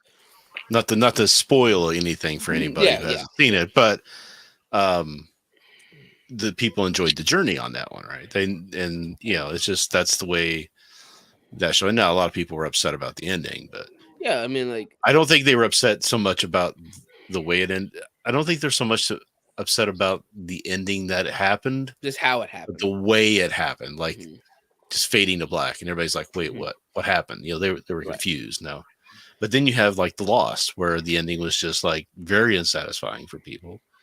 Game of Thrones didn't have a bad ending. It wasn't like everybody lit. They got a new king, and they got they saved themselves from the whites. All that stuff happens, but it was an unsatisfying ending because all the stuff that they were trying to build to all fell apart in the storytelling range, right? There wasn't proper care given to the storylines to make the ending satisfying. I agree. It's also, I was more talking about in general, especially compared to how Nice was like everything is miserable and sad. Even endings with nuance and are actually sad. A lot of people misinterpret it. Like the end of The Graduate is a sad and depressing ending. And the way it ends, but people misinterpret it as this is a happy ending, when it's definitely not a happy ending. Well, the ending of Fight Club wasn't super happy either, I don't think. No. You're not supposed to talk about it, though. But people latched onto the concept of Fight Club and the feeling of trying to feel like the anarchy and all that kind of stuff. Even though the ending they completely misinterpreted the point of the movie. Yeah, I get that. But which is the buy soap, right? A movie stating how that's not how you should live a life, and people started saying that's how I should live my life. Exactly. No, don't live your life this way. I'm gonna live my life this movie. Yeah, but people did that to the Big Lebowski. I'm gonna live my life this way. Well, they did it to dude. What, American X or whatever? American History X. American History X. Yeah. People are like, all right. If you have to live your life like a movie, do the dude over American History X. Okay? Well, absolutely. You would much rather be the dude. As long as you don't piss on your rug, man. Speaking of the dude, piss on your rug. We're living the life right here. So. Rhinehold's like, I'm getting called out. Like I'd imagine if like Harry lived his life out like American History X, it'd be like you're downtown at conventions, and there happens to be like a furry convention. They're trying to come into the restaurant, and he like pulls down his shirt a bit, and there's like a My Little Pony tattoo. He's like, "You see what this means? You see this? It means not welcome." It's like, yes.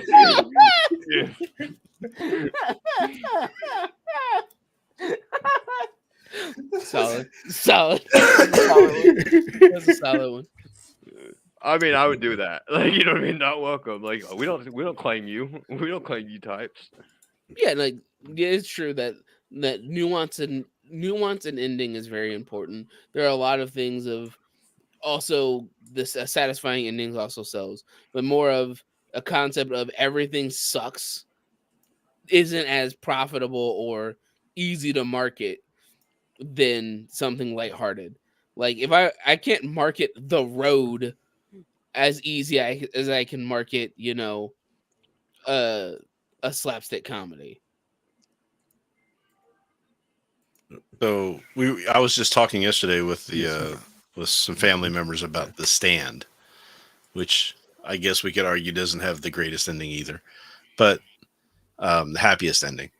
Mm-hmm. But it's really a lot about the journey and the story on that, right? So that's. Right. I still think really that's what people care about the most, is that they want to feel like they had an experience that was meaningful in some way. I agree. And the issue is with the in particular kind that Nice talks about, like the very grim, dark, miserable setting, is that you have to be in the right mindset to enjoy that. And a lot of people, it's really hard to get people into the mindset to be like, cool, SA just happening is I'm okay with that. Not a lot of people are like, no, I agree. Harry, I'm not trying okay to with bring this. up the yeah. I do want to say, Harry, like trying to bring up the Warhammer fandom v furry fandom video. Mm-hmm. Mm-hmm. No, please don't. What's wrong? The Codex Astartes does not support this.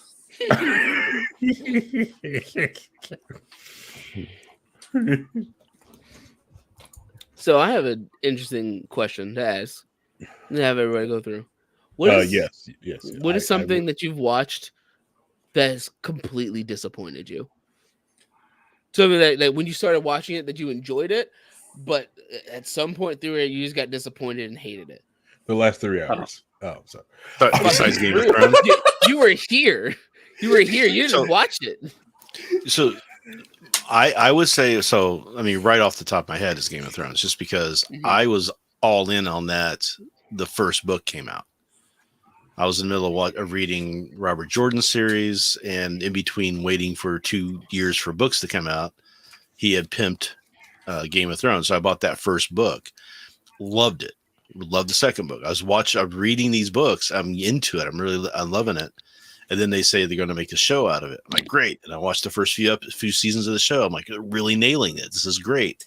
And then as soon as it kind of ran out of source material, it went off the tracks and was just terrible and ended badly, and to the point where I think that George R.R. Martin had kind of planned on that being the ending, not the way that they did it, but that the key points. Mm-hmm. And he's said now I think he's going to change it if he ever gets around to actually writing it.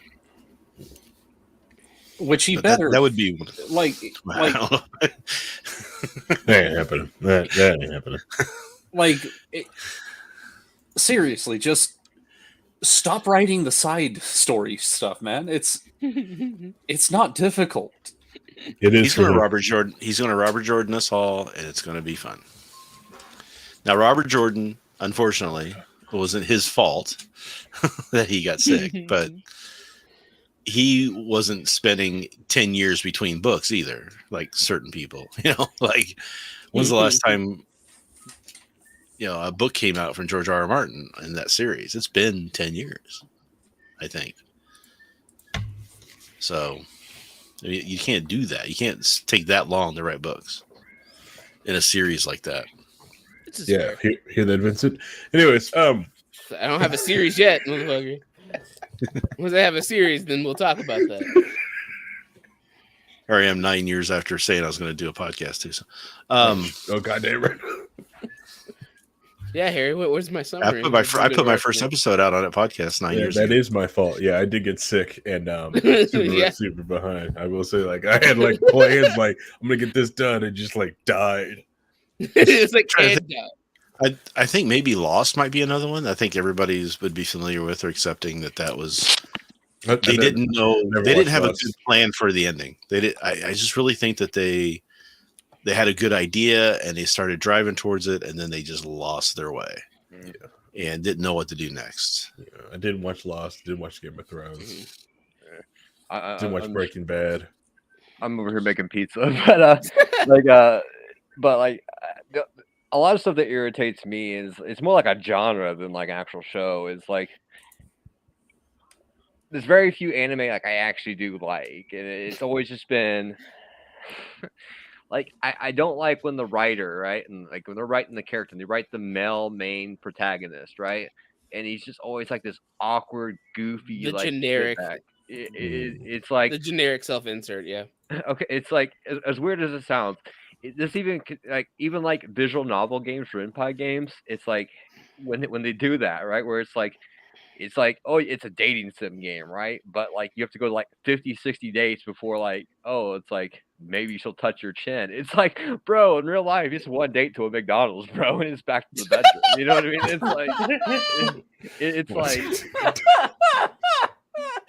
it's only if you pay, though. Only if you pay. Yeah, it's just like it's mostly slice of life type animes or like these like goofy like harem type animes, right? It's like the male character in there is always like this goofy, socially awkward, like weird character that like nothing goes right for him. I get that's appeal to story like telling, but it's like, why does every male protagonist in these series have to be like the most like insipid, like whiny, like I don't know how to put like a beta character I can think of, right?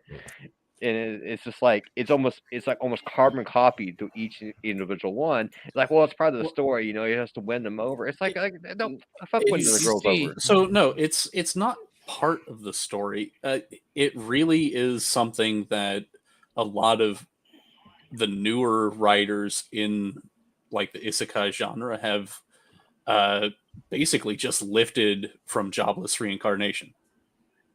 Like, what is this? And they don't even do it right because he was an absolute shut-in. Paul, you can't put it all on Jobless Reincarnation.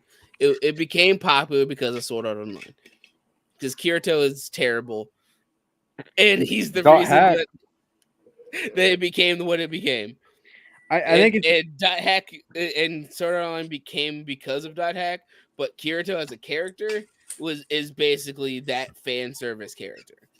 Well, like I think it also has to do with like the culture which it comes from. Because keep in mind, like marriage in Japan isn't really common, and if it is common, there's like a lot of people live in like cyber cafes, like one little room boxes, right? So relationships are hard to maintain in Japan. There's a lot of social awkwardness and introvertedness that happens with like younger people in Japan.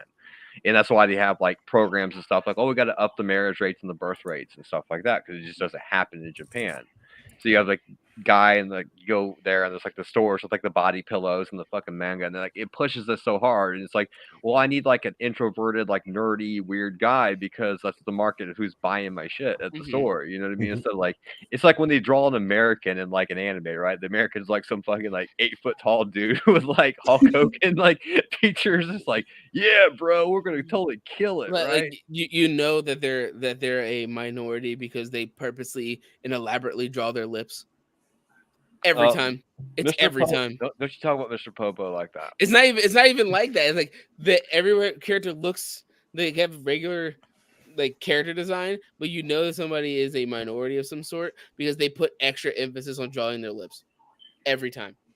Unless it's Baki, they put extra emphasis on back muscles. Like this guy needs to be ripped.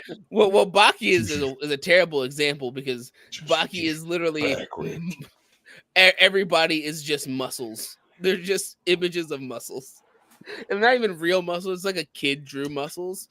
That's what Baki is. It's literally one of the most aesthetically unpleasing things I've ever watched in my life. Like, I don't care if like somebody's built, right? But like, it's beyond built. Like, you could like, I think early Dragon Ball Z, they'd have like them power up and they have like, these like bulky ass forms. It's like, oh yeah, these are some big pecs. But like Baki pecs are like pecs on pecs on pecs on pecs. They're It's not like, pecs. They're squiggles. It looks like something off DeviantArt when you type in muscle girl, right? Yeah. Legit. It's like legit. It's like somebody that's drawing the art for this is a DeviantArt artist that draws fetish cartoons. Like, I guarantee it, because there's no way that this dude has a 12-pack ab and he's fighting Muhammad Ali's son, Yeah. who has like a 13-pack ab. He has an extra ab in there, It's like, oh man. It's got an extra ab. All right, Paul. Where's your disappointment? My disappointment. Well, shit. I mean, things that I watched a lot of and then got disappointed in would probably have to be Game of Thrones also. But like, I've watched a few things here in the last year that have disappointed me from the get-go. Okay.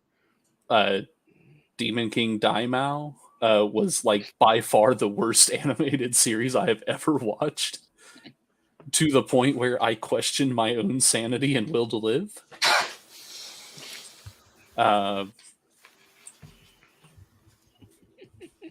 Like, there are some just absolute trash series that something that was decent to start with. Yeah, I'm a spider, so what? Like, the premise was generic, but it started out all right, and then by the end of the one season they have, it's like, oh boy, you can tell that you outsourced that animation after your 2-month delay. That's the worst part. It's like, we're going to go on hiatus because this episode isn't done. Oh, you sure you don't need like another 2 months on that? Because this ain't done either. Ah, man. Lots of things just don't even start off good enough for me to get my hopes up, though. It's fair. And then the other form of disappointment that I'm struggling with is, oh, here's a series that's basically completed as far as the web novel or the manga goes. We have plenty of material. Let's never announce a season 2 or 3 or any follow-up material whatsoever. Like, that's the one thing that American syndication does right is, it gets picked up. Okay, we're probably not canceling this out of the blue because we have too much wrapped up in starting it. Whereas Japan's like, we might do a season 2 if the stars align and Fly. Debatable. He said Firefly. In my brain, I immediately went to cartoons and stuff. Wild Over Yonder, Wander Over Yonder. Got literally like the biggest fucking axe after a cliffhanger. But at least, or even movies that they don't even get completely filmed and put together, then they shelve them. Like, wasn't there Batgirl or something like that? Yeah. Mm-hmm. Yeah, it was a Batgirl movie. Yeah. You're thinking probably of like Batwoman on the CW, which was trash, which should have been shelved. But I get where you're coming from, Paul. I mean, that you're more likely to get an entire narrative out of a Western thing. And let's face it, they saved you from what Firefly was going to become. You would hate it now if it had no.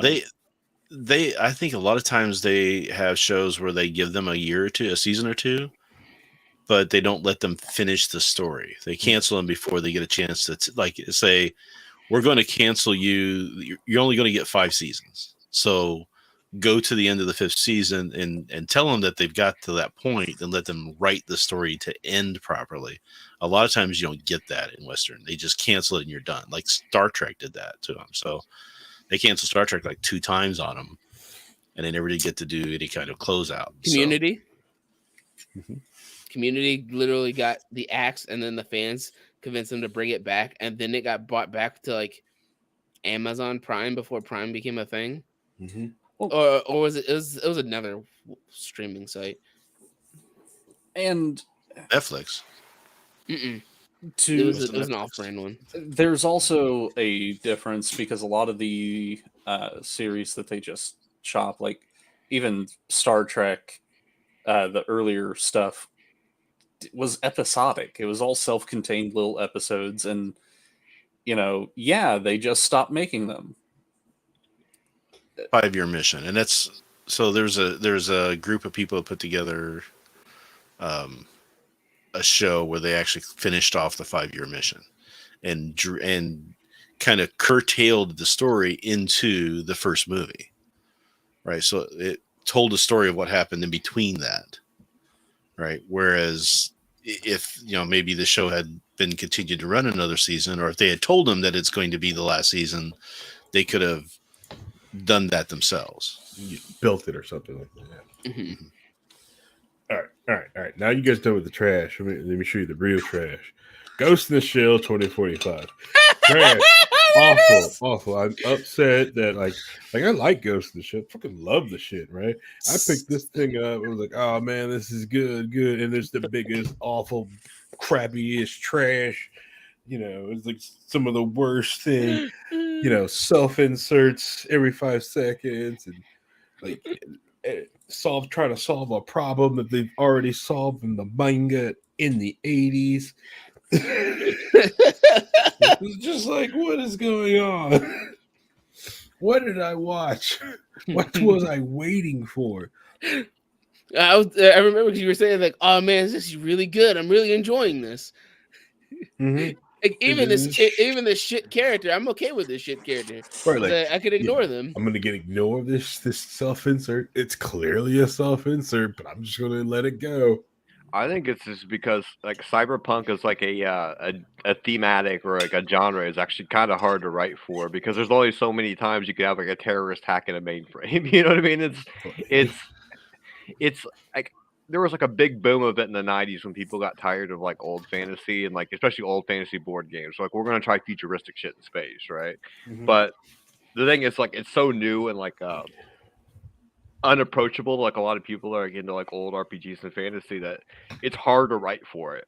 Yeah. Because like there's no magic powers, there's no like like crazy like demonic entities coming from like an extra dimension. It's like it has to be written to a way where it's like realistic, but realistic in a futuristic sense. And you kind of write yourself into a hole because you don't want to go over like the same plot line of like again like terrorists hacking a mainframe trying to nuke like Korean Peninsula stuff or stuff. So you want to write yourself in a box. There's only so much you can do. It's like, well, what do I do? Like self-insert or like crazy side quest that doesn't make sense. Okay, now we introduce a character that just literally is better than everybody else here.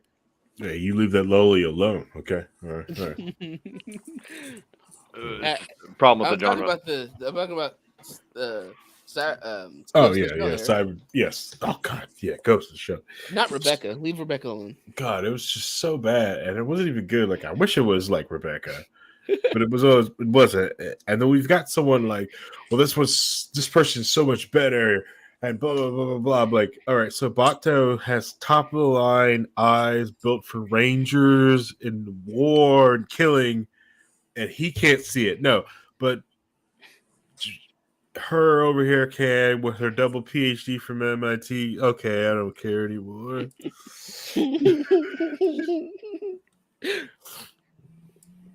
So I could bring up some good stuff that I've seen recently.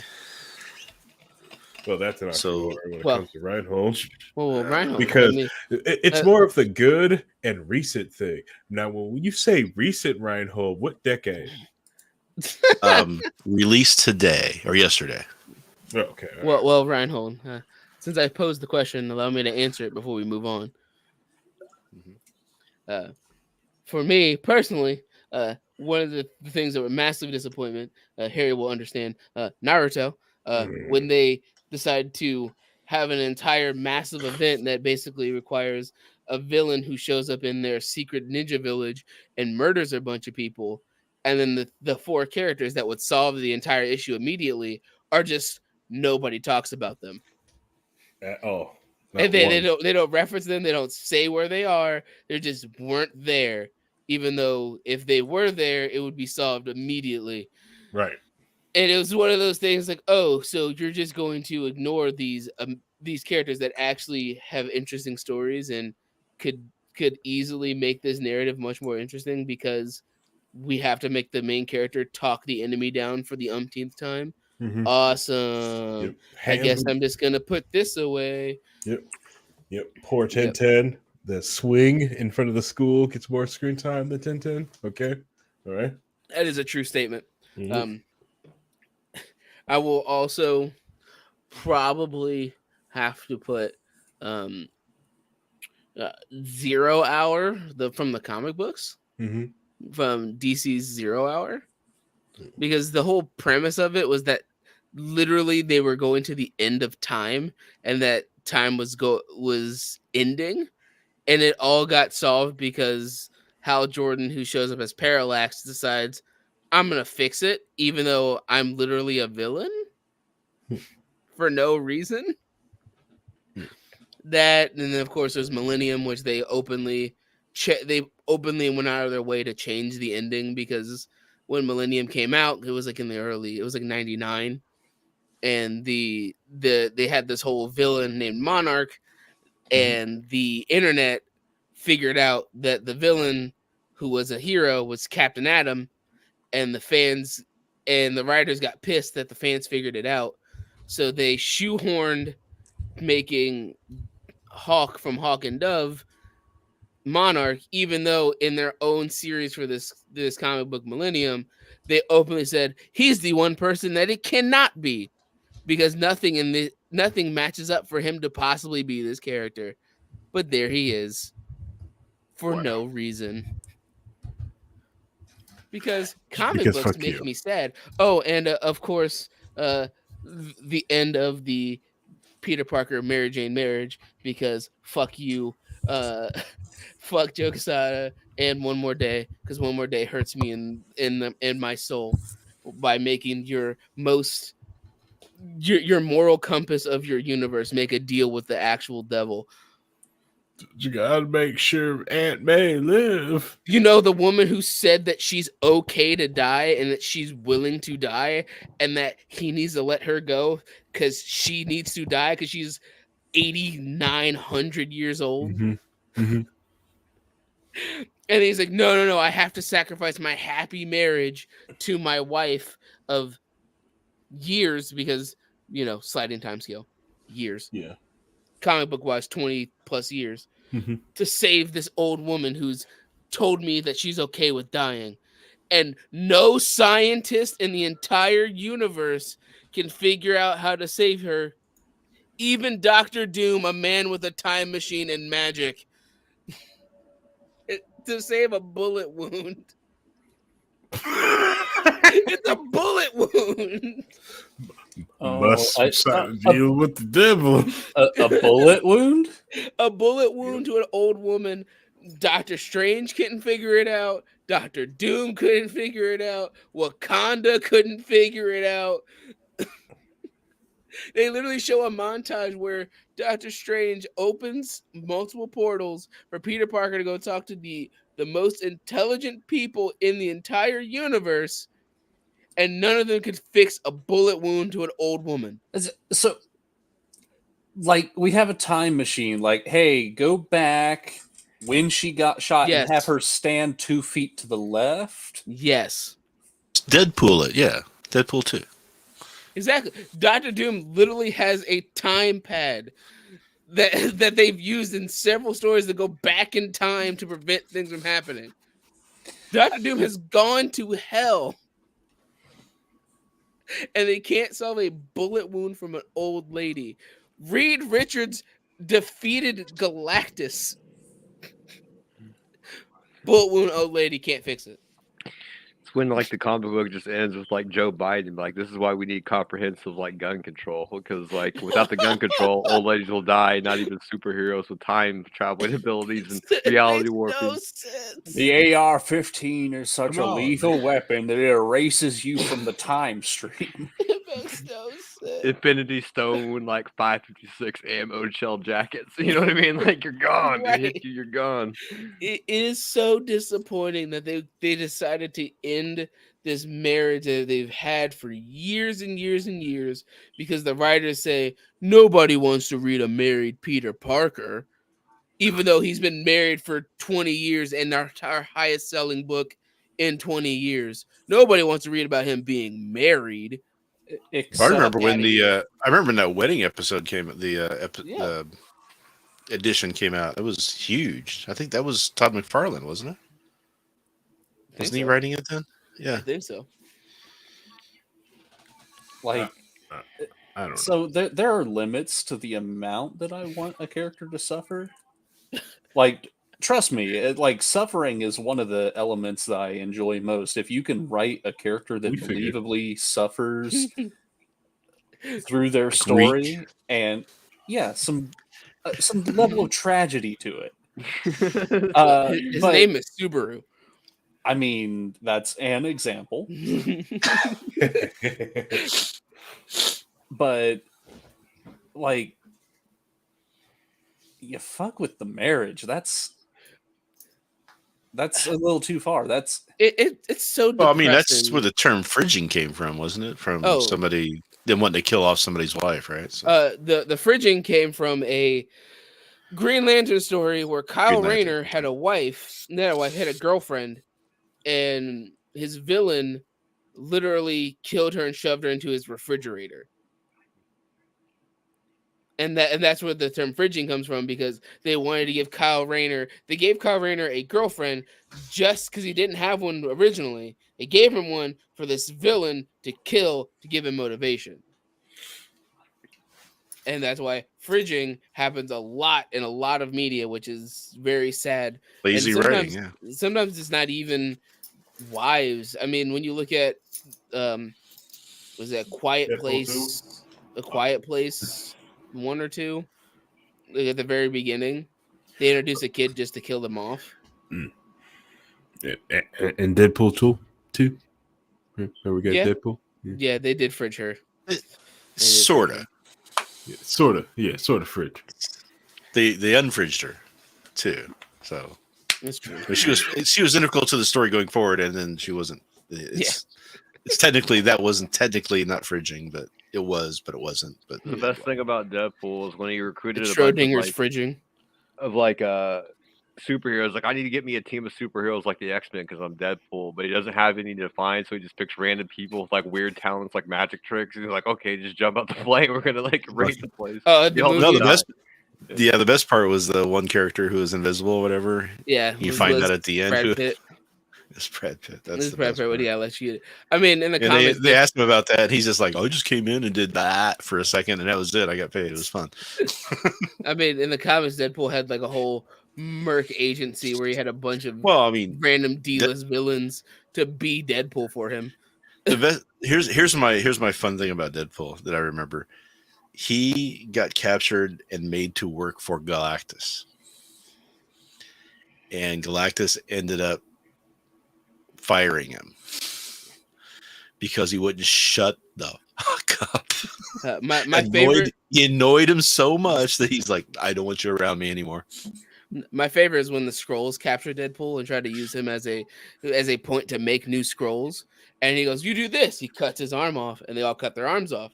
He puts it back on, and none of them could do it, and they start bleeding out. It's like, all right, we're not using Deadpool for these experiments anymore. And there's only one other character I loved Ghost Rider. Just that's straight out. Love Ghost Rider from day one. Blah blah blah. But Ghost Rider or Ghost Rider? Which one? You know, which one? It's very important. The original. I have the original Ghost Johnny Rider Blaze? comic book. Johnny Blaze. Yeah. Oh. I have the original story. Anyway. It's just very important topic. Sorry. Okay. So, but that's not what I'm going at. So Deadpool was great. I love Deadpool. But when I was reading DC, they had a character named Lobo, who is now they're talking about making a Lobo movie. And if there's anybody more annoying to watch, Lobo was just a fun time. Lobo was DC's answer to Wolverine. That's where he came from. Lobo is literally it's like a combination of the two. Yeah, he's a space biker with a hook and a motorcycle, and is annoying. And in the comics, they have done so many absurd things with him, to the point where he fought an entire army of Red Lanterns because he was ripped to pieces. And then all the pieces regenerated into naked Lobos to fight the Red Lanterns. I remember we had a bunch of little Lobos running around for a while. It's terrible. Yeah. But but who do they get for Lobo though? They're talking. I can't remember who they said they were talking to. They were talking to somebody to play him. I remember. Well, I mean, Henry Cavill doesn't have a Witcher job anymore. He could probably do it. We need him to be the straight man Superman. And until that's over, so that he can rack up enough money to force through a Warhammer movie, which is what he really wants. I love the rumors that people are like, "Oh man, Henry Cavill will be a great Wolverine." I'm just like, he's too tall. He can't be Wolverine. That's not how this works. He does play good Sherlock and Enola Holmes, so. Some of the names being thrown out for Lobo, I don't know how real this is, but one of them is Jason Momoa. Boo. They're not gonna do it. He's already Aquaman. Danny Trejo. Ooh, too old. Ooh, maybe CGI him up though. Yeah, I don't know how old this is. He's too old for sure. He could do it. If it was an animated movie, hell yeah, put Danny Trejo in it. Oh yeah, animated. Woo. James Gunn's good. That's going to be James Gunn's first movie in the DCEU. It sounds like. Oh, if they give James Gunn Lobo, that'd be good. Yeah, he's. I think they're talking about Jason Momoa though, from Aquaman to Lobo. Let's see. He's also played Conan the Barbarian, so what the heck, right? We'll see how that goes. We don't know, but getting back into comic book heroes a little bit, that the show I was talking about just released is the Guardians of the Galaxy, talking about James Gunn holiday special, just came out. It's actually very good. It looks good. Not great, but it's funny. Partially because one of my favorite characters in the MCU has a major role in the show. Strax? What's the Strax? Mantis. Oh.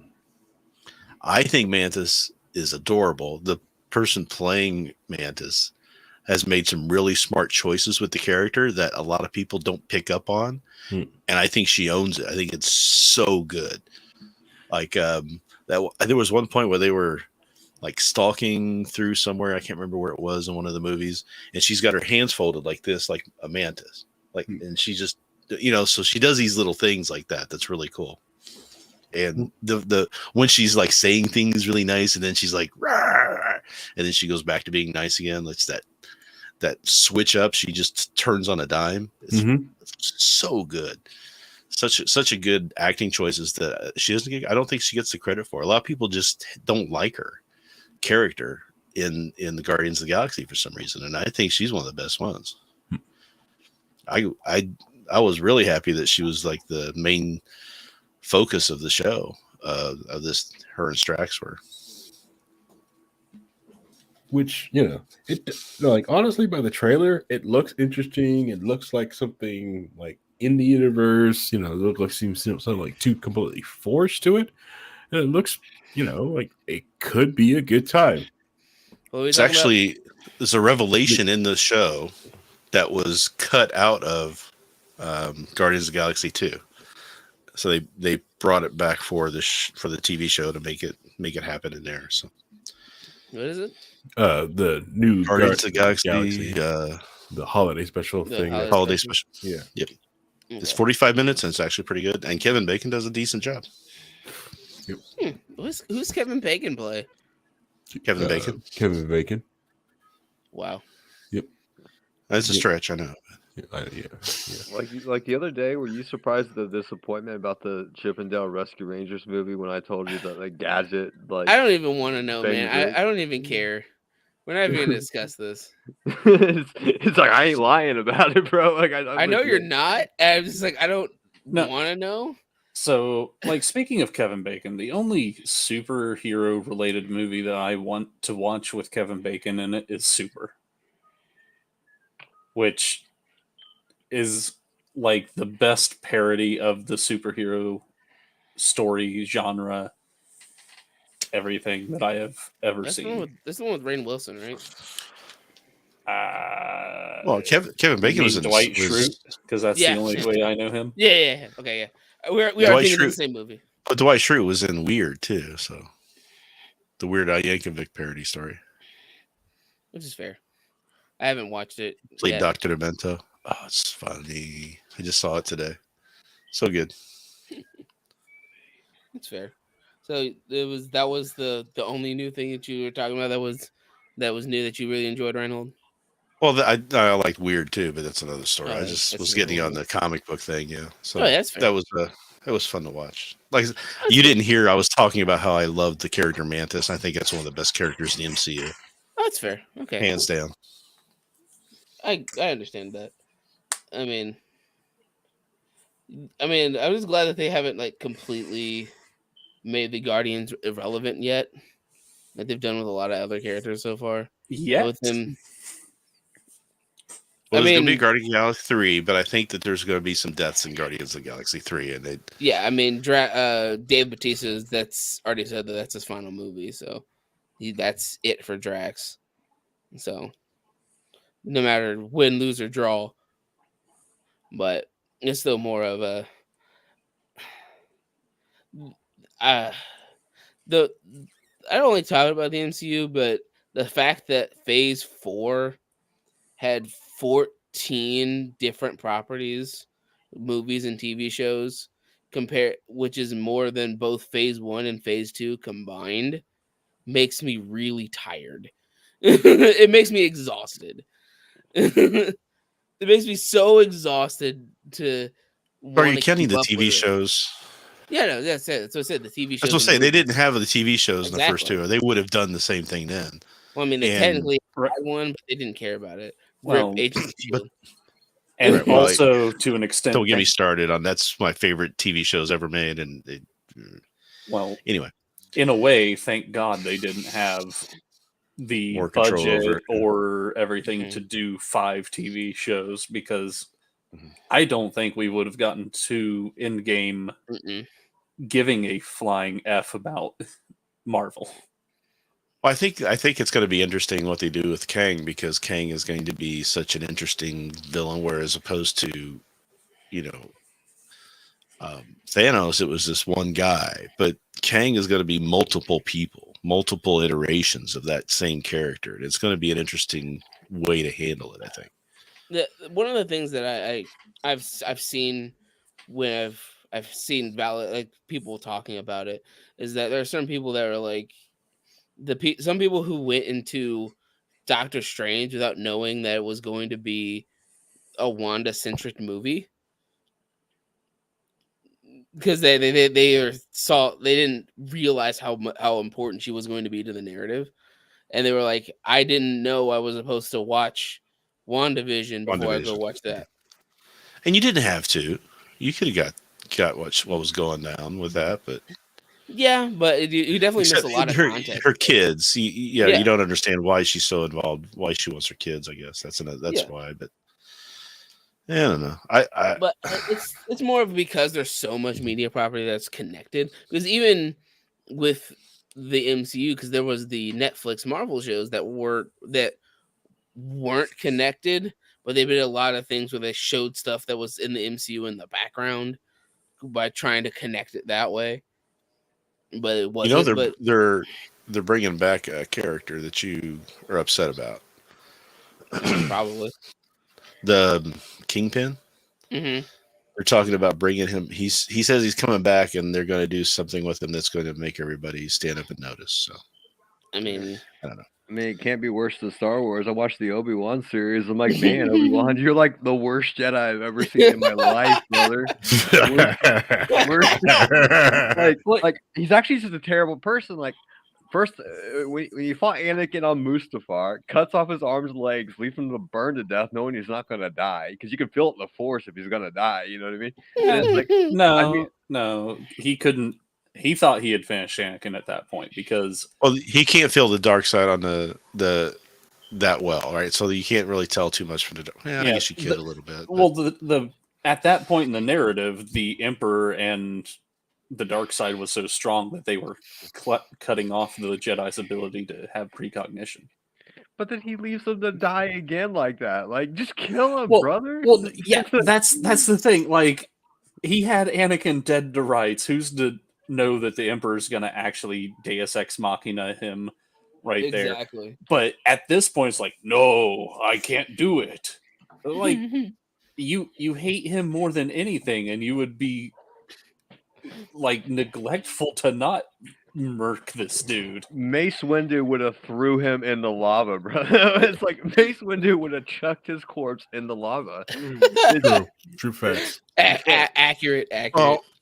So would Qui-Gon Jinn. Let's be honest. Qui-Gon Jinn would have launched. Let's be fair. Luke wasn't the best one either. After he started his school, and it all went to shit too. So. What? But those don't count. Happen. What are you talking about? Those aren't canon. That didn't happen. Those aren't canon, sir. Didn't happen. Those aren't canon. It literally they didn't them happen. From canon. They aren't canonical in the narrative anymore. But remember, you just the last three movies weren't canonical. What last three movies? It ended with Episode 6. And even then, I thought people hated 1, 2, and 3, but damn. And even so then, here's the thing: it only went to shit because they wrote Luke terribly. He's like, he would have talked to Ben. He would have talked through it and not just go, "I'm gonna murder this fucking kid." Well, I know. That's what I'm saying. It was just like with Obi-Wan. These guys aren't the smartest. You know, they weren't written to be the smartest pairs in the bunch, as it were.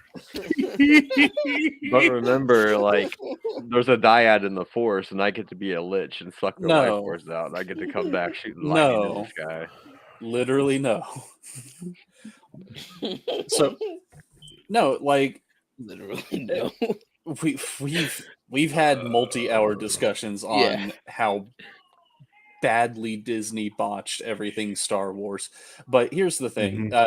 You brought up something I wanted to touch on, Rhinehold.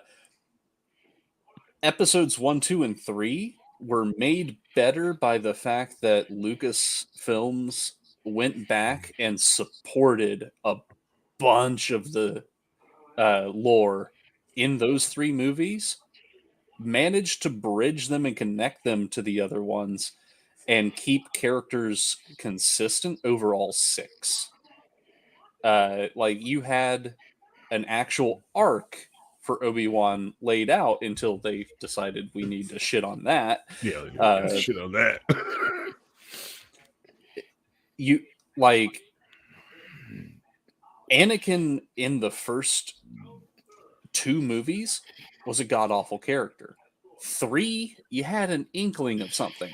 But then you have the Clone Wars animated series to make him a likable character.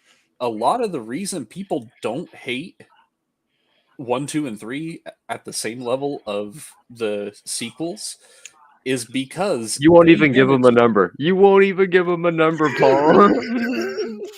They're so bad we had to redefine the rules of canon. That's how bad those movies are. Yeah, no, I am a big, like, the creator controls the canon, but Disney's the exception to that rule for me. I do not acknowledge anything that Disney has made in the Star Wars universe as canon. And their decision to take the extended universe and make it non-canon is also not canon.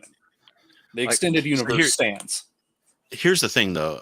A lot of people, I don't know how this came about, but there was when they first started talking about 1, 2, and 3, Lucas comes out and says, well, I never intended to make multiple, I never intended to make those movies.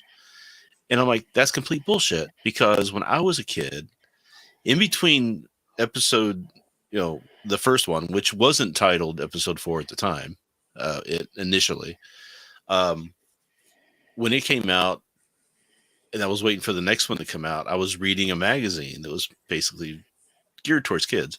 And in it, they gave the synopsis of all 9 movies. He had done an interview and gave the synopsis of 9 movies. Mm-hmm.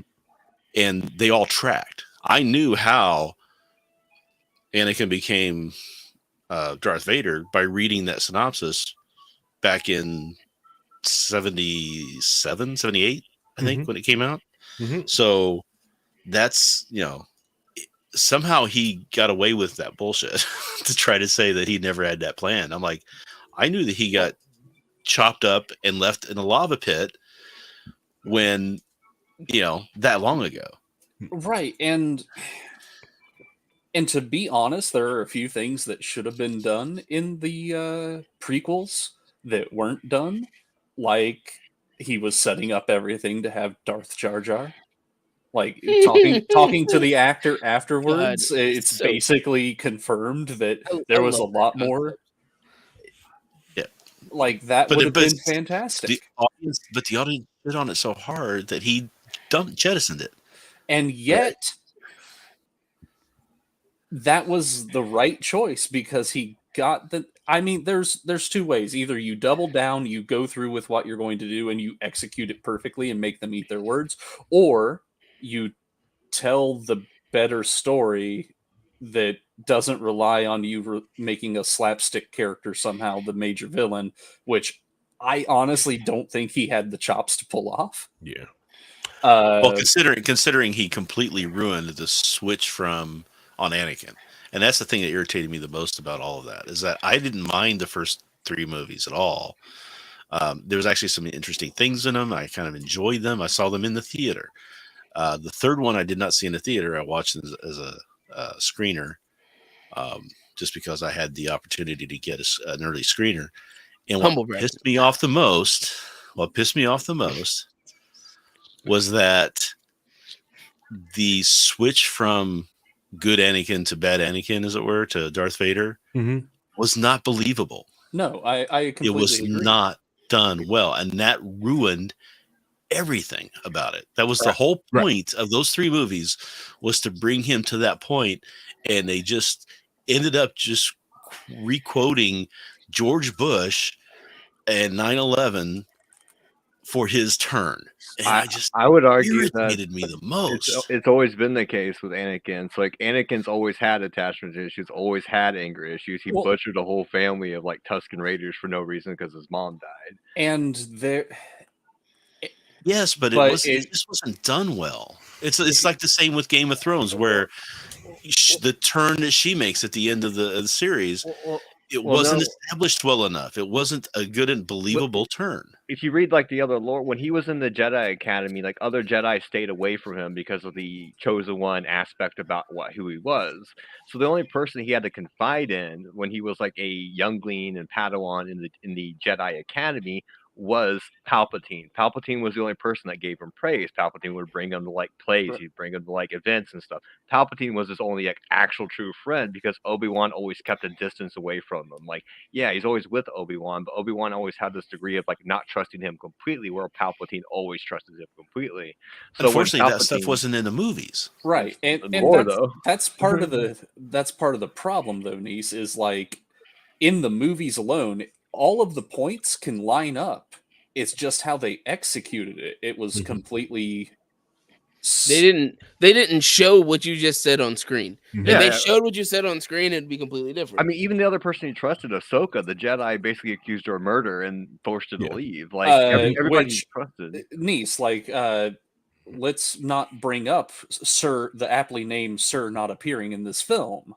Like, yeah, that's true. That's true. But that goes to my point earlier that I brought up, Niece, is like the reason they retro did it. Yeah. Yes. Well, it's not even that they retro did it. It's just that they filled in 2 decades worth of gaps around Anakin's backstory and backfilled it with better content. Yeah, that's true. They did make him better. You know who doesn't have bad content? That's never had bad content in the Star Wars universe? Knights of the Old Republic 2 and Star Wars Online with Darth Malgus. There's no bad Darth Malgus content. That dude just rocks it from like point A to point B. I mean, like literally, like the newest trailer for like the Star Wars where like online is like this Jedi is with like another Jedi. And they're trying to get this holocron that has like basically people that were going to be Jedi, but they just couldn't pass the test, so they weren't allowed to the temple. So they recorded all the names in there. So the Sith Empire wants to get this holocron because they're Force sensitives that got kicked out of the Jedi temple. Why wouldn't I want it? You know, it's more soldiers for this. So like the Jedi were there to destroy it. And then Darth Malgus rolls in like a fucking tank, you know what I mean? Just like slapping people around. And he convinces this other Jedi, because like this Jedi's like backstory with his older master was like he chose her and not her brother, despite them both being Force sensitive. And this because the brother had like emotional attachment issues. And he's like, you ever wonder what happened to your brother? You know what I mean? It's like the Jedi just didn't let him go. The Jedi just sold him into slavery, let him be enslaved and die in slavery. So like he showed her through the holocron what happened, and she hesitated, and Darth Malgus just smashed this Jedi and told him like, you know, come find me, you want more answers, walks out. Darth Malgus is a perfect Sith master because he's not going to force you to apply it. He's just like, look, this dude just lying to you. This dude lies to everybody. This Jedi lies. Like, I don't care about the Sith Empire either. I tried to overthrow that shit like 5 years ago. You know what I mean? He's like, because Darth Malgus is a perfect example of someone like he's a Sith, but he doesn't care about the Sith Empire. He only cares about what he wants to do, and he thinks Jedi and Sith are liars. He's like a path of the dark Jedi at this point. So it's like the lore is really good in KOTOR and KOTOR 2 and like the Star Wars Online games. The cinematics are great. The CGI is great. If we got the budget for the stream house, it wouldn't be on your bandwidth now, would it?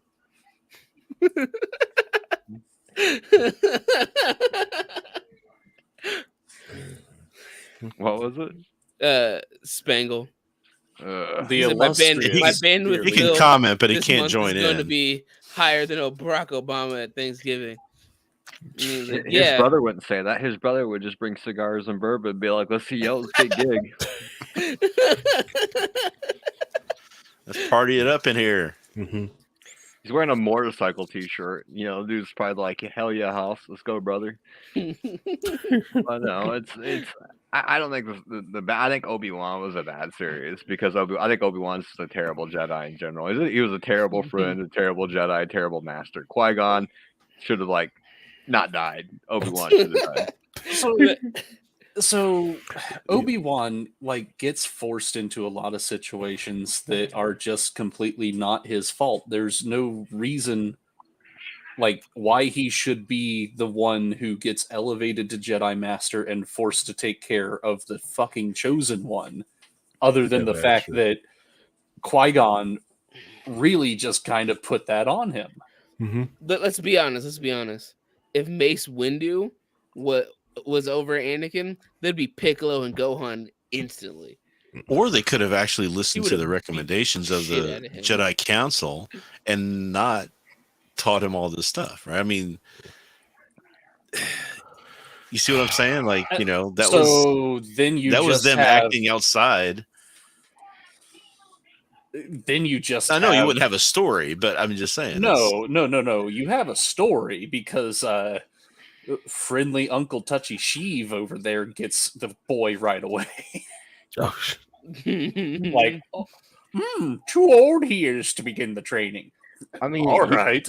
He didn't really need Anakin in the first place. Like Order 66 would have went on without Anakin. Anakin was just a nice distraction because he's a hero. So he's always in the paper. People are like, oh, Anakin's killing droids. Anakin's a war hero. He's just a nice distraction. It would just have been someone else that would have been a distraction. They didn't want to train him because they saw that he had too much darkness inside of him that was going to get turned if they tried to train him. Yes, he had too much attachment to the material world and to other people.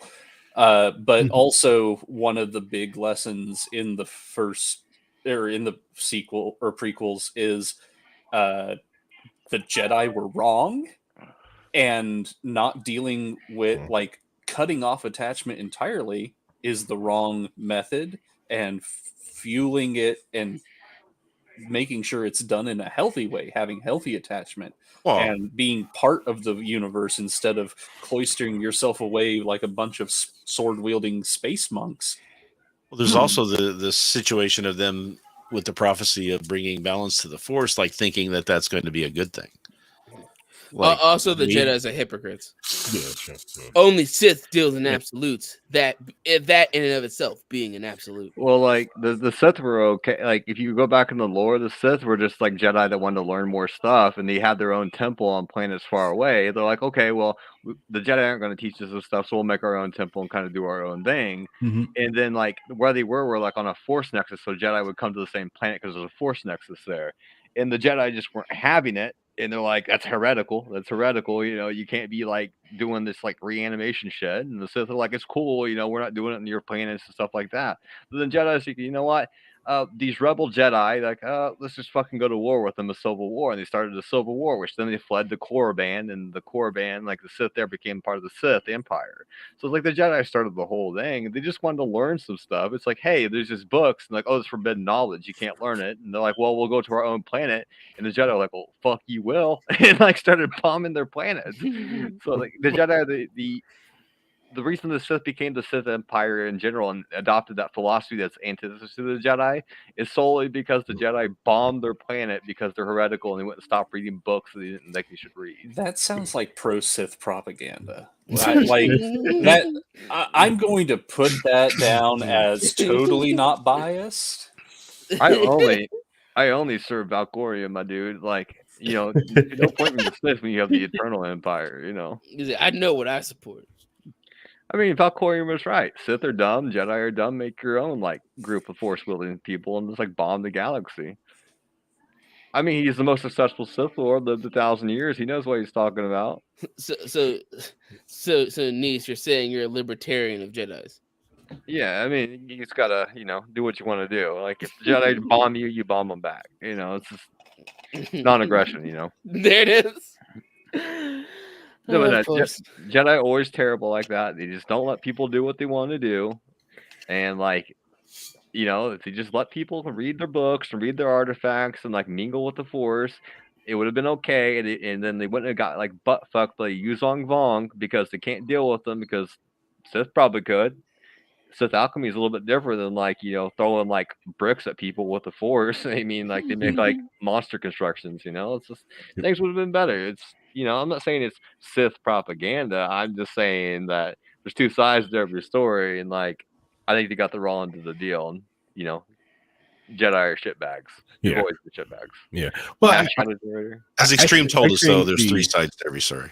I think the main thing that the takeaway is that the prequels of episode 1, 2, and 3 was basically supported heavily by a lot of different things that bridged a lot of gaps, which made us all look back on the sequel trilogy in fondness, like the Clone Wars animated, and a lot of the animated stuff and a lot of the novels they put out made, you know, filled in a lot of gaps, and the Disney's attempt, I think a lot of it is because we always expected something to happen. The Last Jedi kind of like split the kind of holdoed the entire fan base. You know, at that point, like the fan base was limping along, and then it got holdoed in half. When she split that empire, when she put that feed in, that's basically the fan base going like, nah, I'm out. You've checked out. And then the other part of it got like checked out in the next movie. All right. Yeah, so because they tried to course correct, and it didn't service anybody. That's the other issue is that you have a series of things that came after something that's already established that's replacing things that people already like. Yeah. And they already had a tough hill to climb because you already have all this established, interesting things that people have been delving into and reading and enjoying for years and years and years. And then you just go, that doesn't matter. Here's our new characters. And even the new characters had some interesting stuff in it. In episode 7, Finn was a very interesting character. Yes. Very interesting. Finn was super interesting. There was a perspective we'd never seen before. It's like, cool. We actually have a stormtrooper. Here's his plight, what he's dealing with, and then him having to fight his own people of stormtroopers that he's worked with his whole life, his friends, his family, etc. Yep. And then they just go, All right, now you go for Ray now.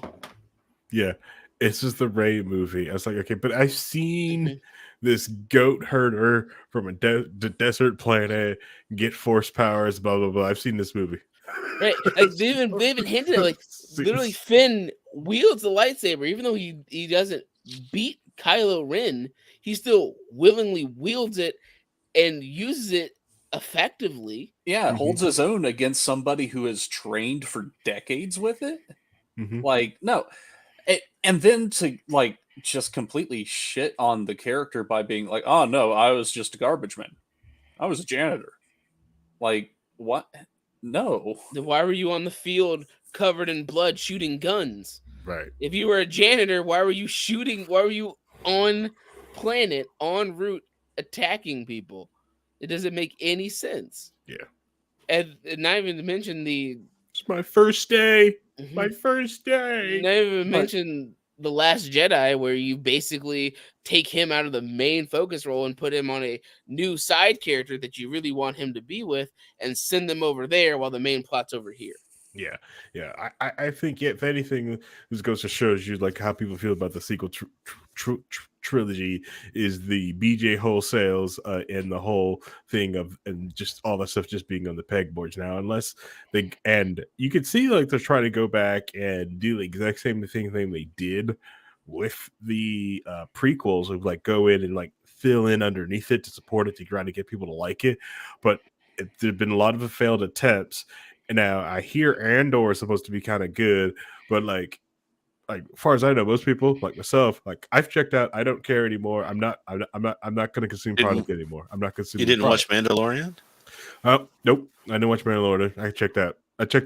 I'm sorry. When Holdo went through, I checked out. Mandalorian and Boba Fett. I checked out. I enjoyed Solo. But I enjoyed Solo. I love Solo. But I've heard that the Mandalorian like first season was good, but it probably slid in the second and later stuff. But the only scene I have seen is poorly CG'd in Luke Deus Ex Machina-ing, and that was set to I believe Mr. Blue Sky. So yeah, which I heard about it. I heard about like people love the Mandalorian. It's really well done. Not watching it. Really, yeah. It's like if you take all the Star Trek, all the Star Wars movies, Andor, and you throw them away, and you have just the Mandalorian. It's awesome. It's like it's better than a lot of the, especially the last three movies. Right? It's really well done, and it you feel the lore. I mean, it takes place on, Tatooine. But I mean, it's interesting. But my issue is that right now the trajectory is Holdo, and to borrow a thing from the previous anime that we've talked about, you cannot advance. I can't advance past that point. So it still ends there. So like as much as they've tried to retcon like established lore around hyperspace just to salvage that one scene, how do they salvage that? Well, you see, it needed super precise, and it was a 1 in a trillion shot, and it's like, okay, so it's like bull crap. Yeah, like, and don't tell me hyperspace is expensive, because majority of the Rebel ships all have hyperdrives in it. Now, granted, the Empire ships don't have a lot of them don't have hyperdrives, but they have different naval tactics. Yeah, like the reason Rebel ships in the lore have hyperdrives is because they were small hit and run bands that have to jump in system, jump out of system, and blow something up in the middle part. The Empire just shows up with a naval carrier a la the American Empire and sits over a planet. With jets, it's TIE fighters and just dumps them out like. The problem really is because like unlike the Empire, the Rebels controlled Arrakis, and they had the connection to the spice, so they were able to navigate. It's all Dune all the way down. But like I haven't watched The Mandalorian either, but also after I watched episode 7 in the theaters when it came out, and then I'm sorry. Again, 7 wasn't the worst. That's the thing. It had potential. I at that point there was still hope of, oh, you have Finn, you have an interesting character. I want to see where they want to deal with that. And even though it was not the worst thing they could have done. So I'm going to it's fair. I will acknowledge that was your perception. Mm-hmm. The moment they're like, you know how we had all that character development for Han Solo, let's just pull down our pants and spray shit all over that and reset him back to, let's make him worse than where he was when we picked him up in episode 1 or in episode 6 of the original, or 4 in the original series. Let's completely reset him. Okay, so let's rob any narrative development. I don't think they robbed too much of Han Solo in the Solo movie. It's Lando Calrissian. I think they shit on mostly. I feel personally. I think Daniel Gomes did a great job as Lando Calrissian, but they really made him seem like a gigantic piece of shit. It's like, why are you friends? He's not talking about Solo. He's talking about episode 7. Oh, okay, sorry. Yeah, he's talking about 7 still. That when he showed up as an old man, he's kind of reset all of his things. He's a smuggler and a bunch of debt and divorce. Basically. Somebody who went from being the roguish character who, this is getting real, I'm out, to having a reason to fight for and risk his life by the end of the original trilogy. Oh, no. This is a dude that will just cut and run. Yeah. We don't understand anything that was done with his character. Yeah. Cut and run, ready to go. Oh, and I agree. They did not do him justice. And then just lose the Millennium Falcon. Yeah. There's like, so was this not important to you?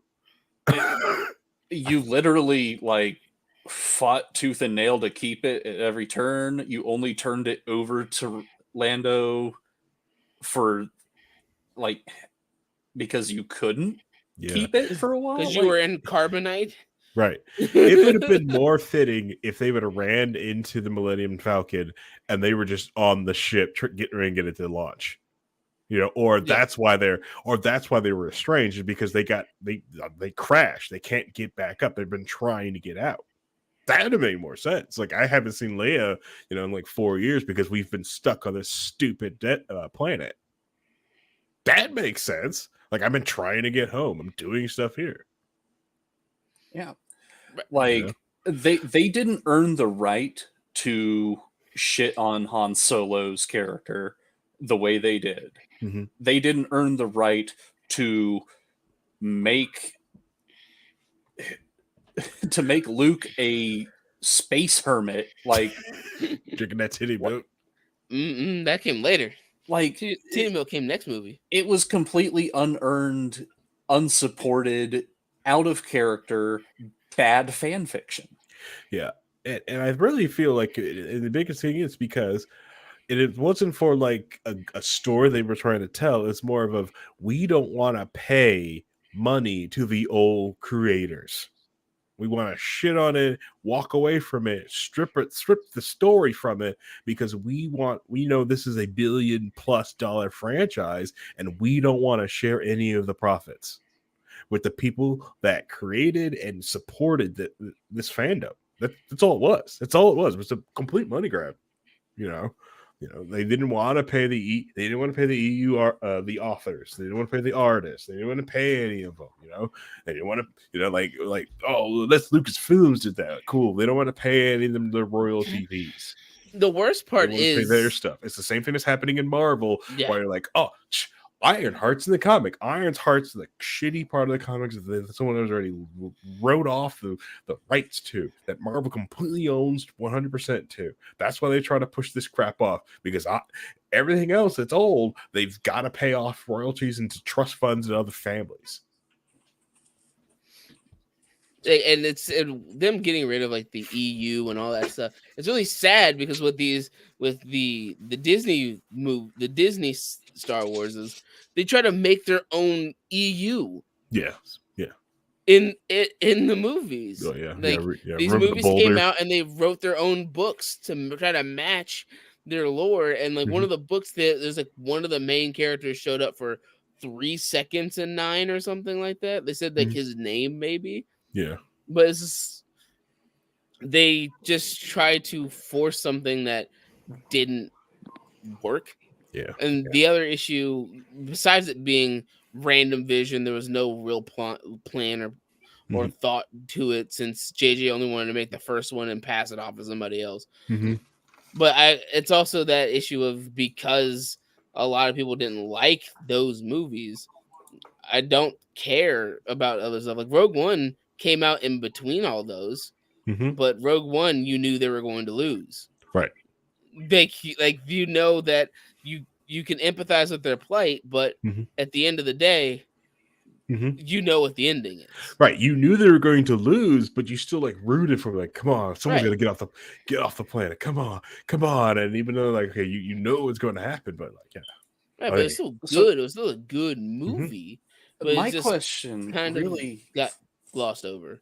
My question really becomes, where's our Rogue 2 that follows all the Bothans that died for the second set of plans? All I know is like that's what makes Blizzard really good at lore, is like they keep the lore, but then they just like fuck it themselves, right? Where it's like you play the Warcraft 3 Frozen the Throne campaign. It's like, oh, Arthas, you took up a cursed blade to save your people. Well, technically, he was under the influence of the Shadowlands and the Jailer, and those Dreadlords that you thought were the Burning Legion were actually agents of the Shadowlands. It's like, it's like, what? It's like the whole fucking scenario with like Warcraft 3 entire campaign completely like washed out. Doesn't make sense anymore. Like, he took it for his people, but no, it's the Jailer with the puppet strings.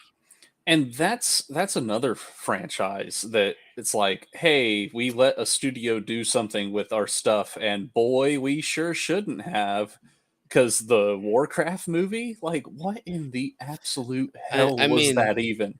I mean, Paul, Cortana controls Master Chief. You shut up. That doesn't exist. That's another great example of the Halo show, which they really didn't care about the lore, and they decided to make their own stuff around it. And like that's a lot of the, I feel like that's a lot of the issues with people taking licenses and trying to cash in on them. Yep. Like a lot of the, like what people have, a lot of the issues I've seen with people who had with Star Trek Discovery is that it doesn't feel like Star Trek. Yeah. This isn't a Star Trek show. If it was branded something else, I would enjoy it more. Yeah. But it's branded Star Trek, so I enjoy it less because this is not a Star Trek show. But let's give props to Star Trek for Star Trek Lower Decks, because that is hilarious. We need more Star Trek Lower Decks, less of the Discovery bullcrap, more Lower Decks. Lower Decks is hilarious. Oh my god! If you like Star Trek and you have been hesitant because the new crap is just junk, Star Trek Lower Decks. So, the issue is that what you just said is exactly why people aren't going to watch it, because the exact same reason why you can't watch Mandalorian and stuff is the exact same reason no one's going to watch Mandalorian. Watch Lower Decks. And I guarantee you, if you sat down with the writing teams for both sets, the Discovery versus the Lower Decks writing team, and you talk to them about their knowledge of and love of the franchise, Lower Decks probably has a writing team that actually likes, loves, and has been fans of in the past the franchise that they're working on. Oh yeah. I feel Lower Decks, like the Lower Decks team loves the fandom. They love everything about the series, and they like making fun of it. They like having fun with it, and it's, because I don't know, it's. And certainly you can do that wrong. You can have a writing team that loves the series too much and they want to make it some like ridiculous black box of only our esoteric knowledge counts.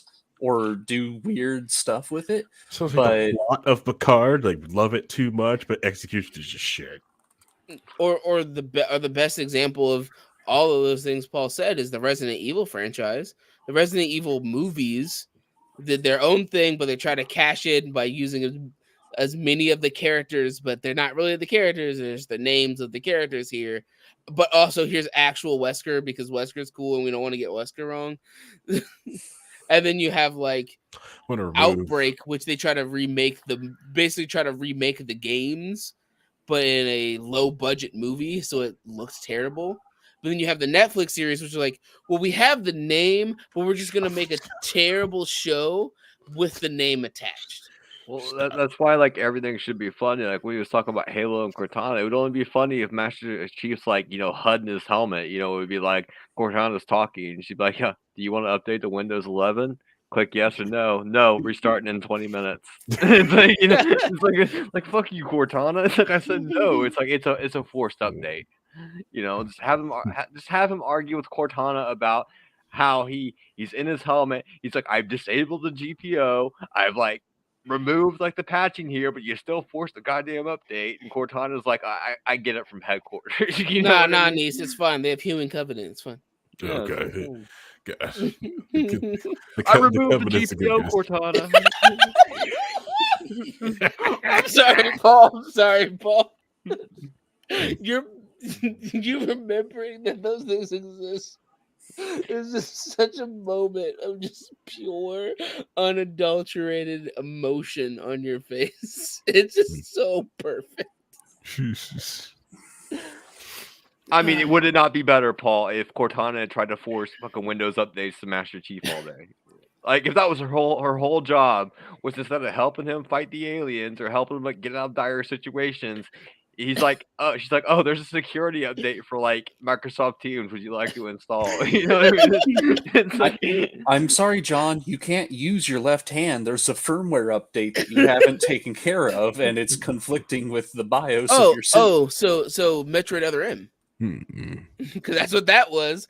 Oh, Sam, you have your entire armor. Well, you have to wait for the your army commander to tell you when you can actually use your abilities, even though they're all in your suit the whole time. He has to say you can use them first.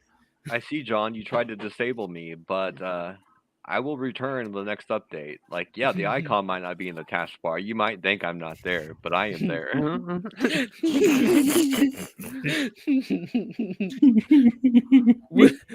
Would you like to play the new album from the Black Keys? Do you have an Xbox Live subscription? We just downloaded 18 more versions of Candy Crush. Katana, open up Groove to play my playlist. What's Groove? Groove has been uninstalled since last update. No. The Covenant of RA1. What do you mean you don't like the UI on Windows 11? It's like Windows 8, but better. Stuff like that. I can't see my shield bar.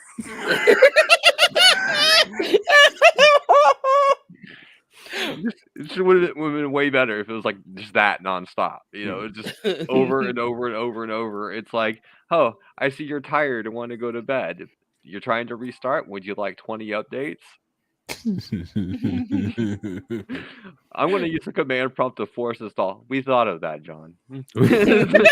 That's a little known fact. In lore, that's the real reason Reach fell. Because John was installing updates. Makes sense. And not cutscene deaths, yeah. Did you disable Microsoft's antivirus? Like, I will reactivate it, John. Like, I don't care if you have a third-party program doing your job. I'll do the job too. So stupid. What are you gonna do, John? Go to Apple? John, I see you're fighting the flood. Here's the weather for Reach, even though it's been falling for many years. The forecast for Reach. Let's see. Monday, average temperature of 68 degrees Fahrenheit. Oh, wait, no, it's the far future. It's like 30 degrees Celsius. Friday, surface temperatures are 56,000 degrees Celsius. No degrees Kelvin. 42 Kelvin, yeah. Kelvin. Hi, John. I see you have DevOps listed on your resume that you posted on Microsoft Word. I'll let you know we have a subsystem for Linux, but we currently removed it in the next iteration, so you can't use it anymore.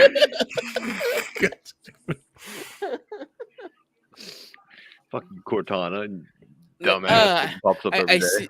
John, I see you're using Chrome. I think you can only use Edge now. Okay. Good luck in installing Edge. I'll be back. It's like...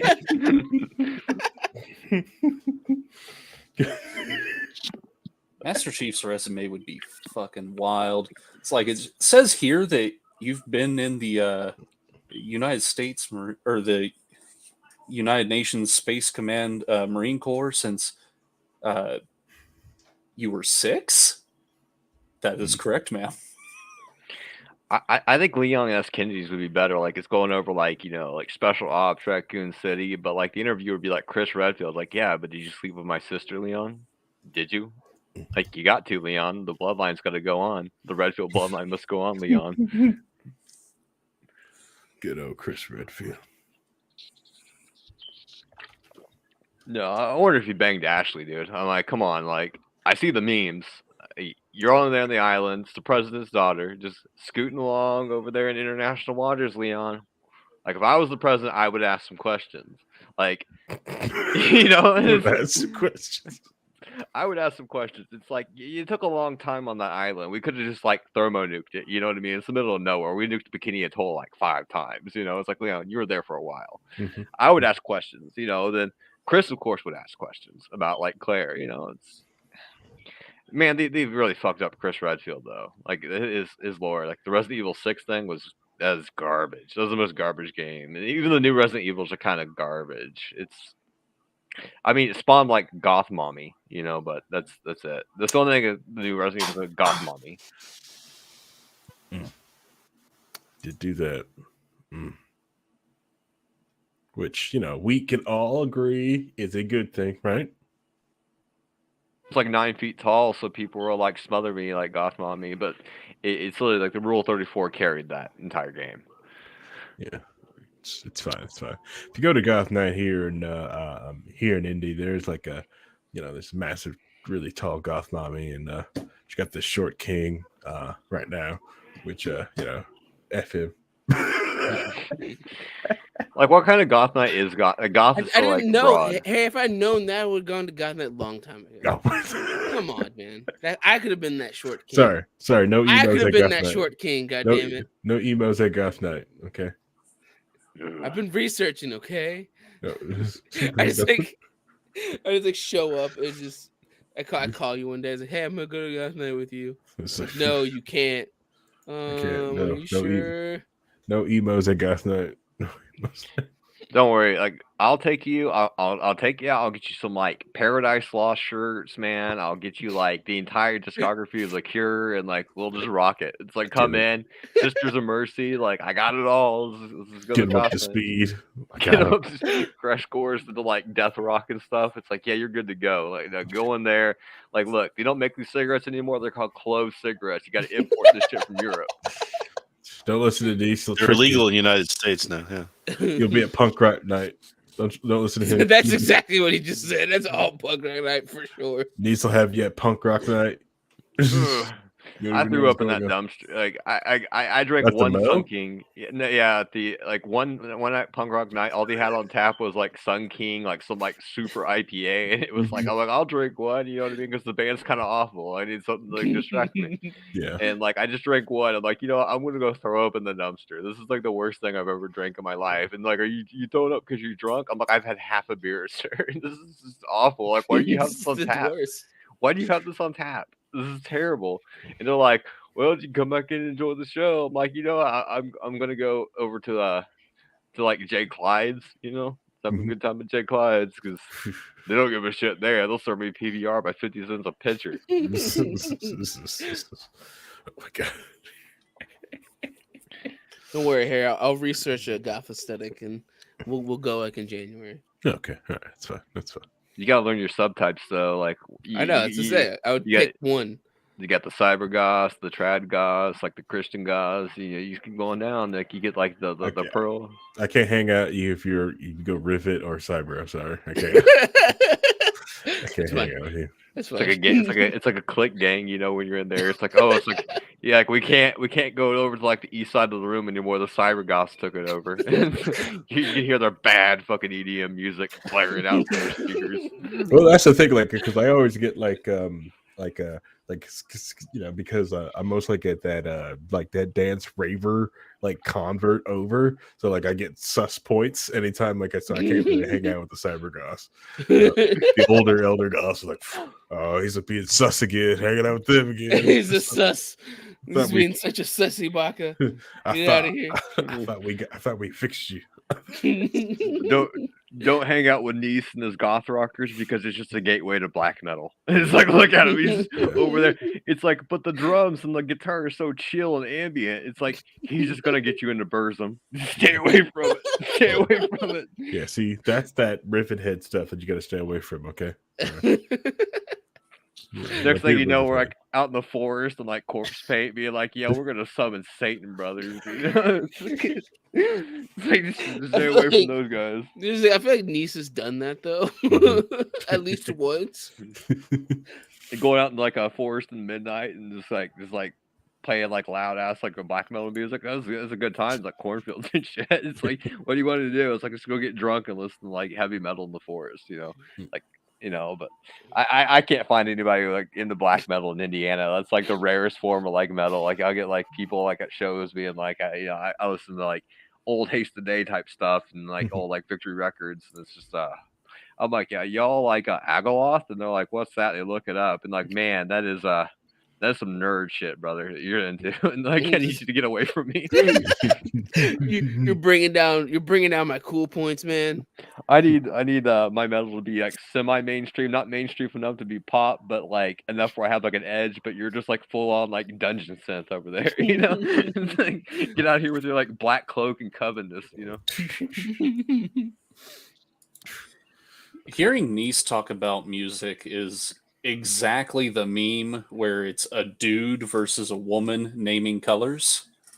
It's like, I'm over here like metal, rock, country, folk, and he's over here like, well, you got your cyber synth Black Death, you got your Black Death, you got your like, you got your gray death. That's the little lighter than Black Death. Make sure you listen to your post-metal ambient garage, especially it's very minimalist, it's like a lot of like down-tuned distortion, but they don't really like get wild with the riffs, you know what I mean? A lot of like FX pedals in there in that chain. It's like, or like I'm the dude, like I'm the dude at the concerts that's gonna point out the gear to you, right? Like if you go to a concert with me, like if you're all in the room, right? You'll be listening to music jamming. I'd be like, Harry, you see that? That's a Mesa Boogie like Mark IV, brother. That's like, Harry shows up. Nice isn't even there. He just shows up and tells you what it is. He's like, he wasn't even planning on being there. They're like, man, these speakers sound loud. I'm like, yeah, they should be. They're benches 30 greenbacks, they're slanted caps. You see, you look at the side, you can see where it's chipped, where they had to replace, where they pulled the face off and they had to replace it with something else. And oh, that's a 7-string baritone. That's why he gets that tone. He's slightly detuned to like be a little bit sharp because it gives it that dissonant feel. And it's like you swap the opposite. It's like Harry's like, and that is that's like a 6/6 slant. And I'm like, what the fuck is a 6/6 slant, brother? It's like, yeah, I feel like Harry would know the music theory while Nice would know the instruments. Yeah, it's fun to go over like some of like the pedal effects though. Some of them are like really intricate, like you think they're intricate, and some of them are just like one switch in it. And it's like, how do you do this? We turn the sound to a square wave. It's like, all right, there we go. But it's like there's like a whole like pedal culture, right? Like these dudes just talking about pedals all day, and they're like, how the Frost effects come out, and like, yeah, dude, the Frost effects came out. It's literally. I have a theory that like any hobby you have has like its nerdy equivalent, right? It doesn't matter how cool it is. Like Rhinehold's probably like, dude, I love playing guitar. Playing guitar is fun, but you're gonna get some dude that's gonna talk about like what transistor circuits are in like the specific brand of amp, and it's just, I don't know. It's just everybody has the things that they delve into that they enjoy. That's their thing. Tube like amp or Paul, riot. yeah, like Paul watching people suffer in movies. Like I don't like a movie unless I want some of these characters to suffer. It's like that was dark, Paul. That was dark. That is wrong. That's wrong. Yeah, Paul can only watch it if it's A, anime, B, it's dubbed, and C, it's isekai trash. That's a lie. What's that? He's out of That's line, your specialty, though. No. Isekai trash is your specialty. I'm sorry. Yes, it's a specialty because it's not that I like connoisseur. It's not that I like trash isekai. It's that the only thing that is being animated currently that is fantasy in the slightest happens to be isekai because it's the flavor of the decade, I guess. I mean, Paul's out there in public online, pointing at buses. You're pointing at buses in public now. That one really isekai you. You know what I mean? Like 30 miles an hour. I mean, I've seen this. This is the one they used in in this shitty isekai where he went exactly 78 miles an hour and hit him on a side-on collision. And that's what got him to that world. I'm gonna shit hope I don't get hit by the red line. I don't want to end up in some environmentalist bullshit world. Like all I know is like I think isekai is a gateway to monster girls. Like it just starts there, brother. You know what I mean? Like you start with a couple like, you know, easygoing, like, you know, isekai is all fun and games, and next thing you know, you're looking at like, you know, I don't know, wolf girl short stacks on like the internet. You just become those people. I'm not saying I'm one of those people. I just say I know where to find them. I'm not saying I'm one of those people. I'm not saying I'm one of those people. I just know where to find them. And if you want to meet them, come with me down to the place I'm going later this evening. Hides his wolf short stack file in his goblin short stack file. I may or may not have added Harry at one point to a group called like a group thirsty for short stacks. I may or may not have added that because there's a lot of like anime like groups I go into. Like, you know what, Harry would enjoy this. I don't recall that at all. And if asked, I will deny. Leaves group.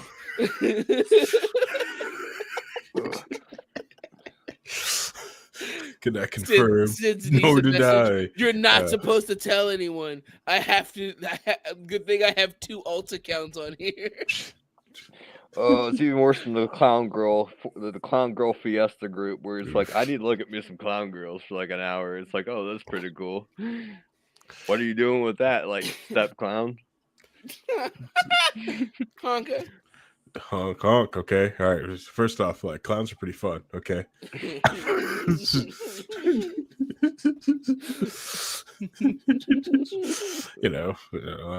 Who doesn't like clowns, right? It's apparently like a rising fetish in the fetish communities, right? Because like remember like people were like all about feet and like now they're like feet. It's like, oh, that's out. What's in now is clown girls.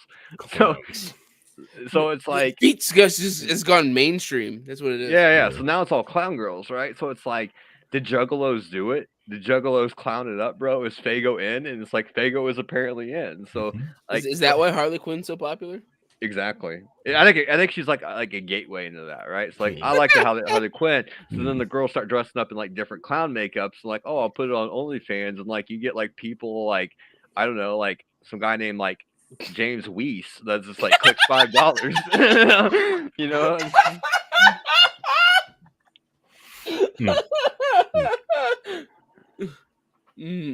I'm surprised you went James Weiss. I for sure thought your usernames always be Paul Copeland. Oh, he's a terrible person. He's very like, yeah, he's just like, I don't know, like the clown girls are cool, but mime girls are a little bit better. You know what I mean? Like, terrible person. Terrible poster on that forum. That sounds like it would start. Mime girls are great, but they just don't make any noise in bed. I hate it. It's just like miming it out, like what's the safe word? It's like I can't read sign language. What's the safe word? It's literally they mime a safe. The dial or the handle. That's terrible. That's so stupid. Are you okay with trying this? If so, like, make it seem like you're stuck in a tiny box. It's Although, dating a mime girl would save a lot on bedroom supplies. You don't have to actually buy a thing. Yeah, they said to mind themselves being tied up. You should just Mind the ropes. Really So impressed that clean up. you're able to mime the swing. That's impressive. That's See, like, there's got to be someone that ruins it though. Like, he's like some guy's like, I like mime girls, and the girl comes in dressed like Mr. Mime from Pokemon. It's like, no, not this, not this way, not this way. It's like, okay, I guess I'll be Ash's mom. Meanwhile, another segment of the internet is like, they're like, I'll make this work. The other part of it is like, oh yeah, We can make that's this my work. finish. Yeah, Oh, we can man, make like- this work. Poor Rhinehold over here looking more and more uncomfortable with every word that's said. No. There's like a I'm a little checked out. buddy. Oh, No, Harry knows what I've got going on right now. so that's why you kept turning off your Go camera. ahead, shut. I understand. You want to see what this son of a bitch is doing? Damn. Oh my god. what is that? It's like RJ. Guild Wars. Guild The Wars, first the one? original. Yep. Still Up can and play run it. Yeah. Yeah, but you can't jump though. Yeah, no, you can't jump. It's annoying. Yeah, come to Good Wars 2. But- You can jump. A solid I do have 15% of my playtime was just standing in Orgrimmar jumping. I have 8 birthday present vouchers right now, so Jesus. that's how long I've been playing this game. I even like boot into Good Wars to get my birthday vouchers. Why would you be horde scum, Paul? Like, why? The only time I was horde was when they allowed like blood elves to be warriors, because I definitely made a Britney Spears like warrior just for things to do in Goldshire for gold. Wow. So Wow. I did horde so I could play an undead tree chopper, and that's what I did all day. I chopped trees. So I did. I had a character named Orc Obama, and I would just propagandize in the middle of Orgrimmar and trade chat.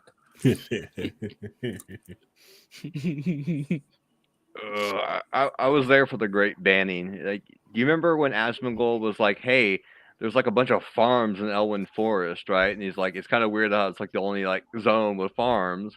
And then Asmongold's stream was like, "You know what? Like, let's make a joke, like a slavery joke, right?" And then half the server got banned. Like, I shit you not, dude. It's like Blizzard shows up, like the GMs show up, and they're like, really, like, this is what you're doing, like enacting slavery into like the fucking melon field and like Elwyn Forest, ban like 150 people right out the gate for like racism. And it's just like, it's the hardest. Get out of here! Like, you guys are shitbags. And it's like, but like I played on Wormrest Accord, which is like a role playing server. So like our like Pig's Whistle Inn and like Goldstar was like packed full of stuff, and it was like just we had an add-on, right?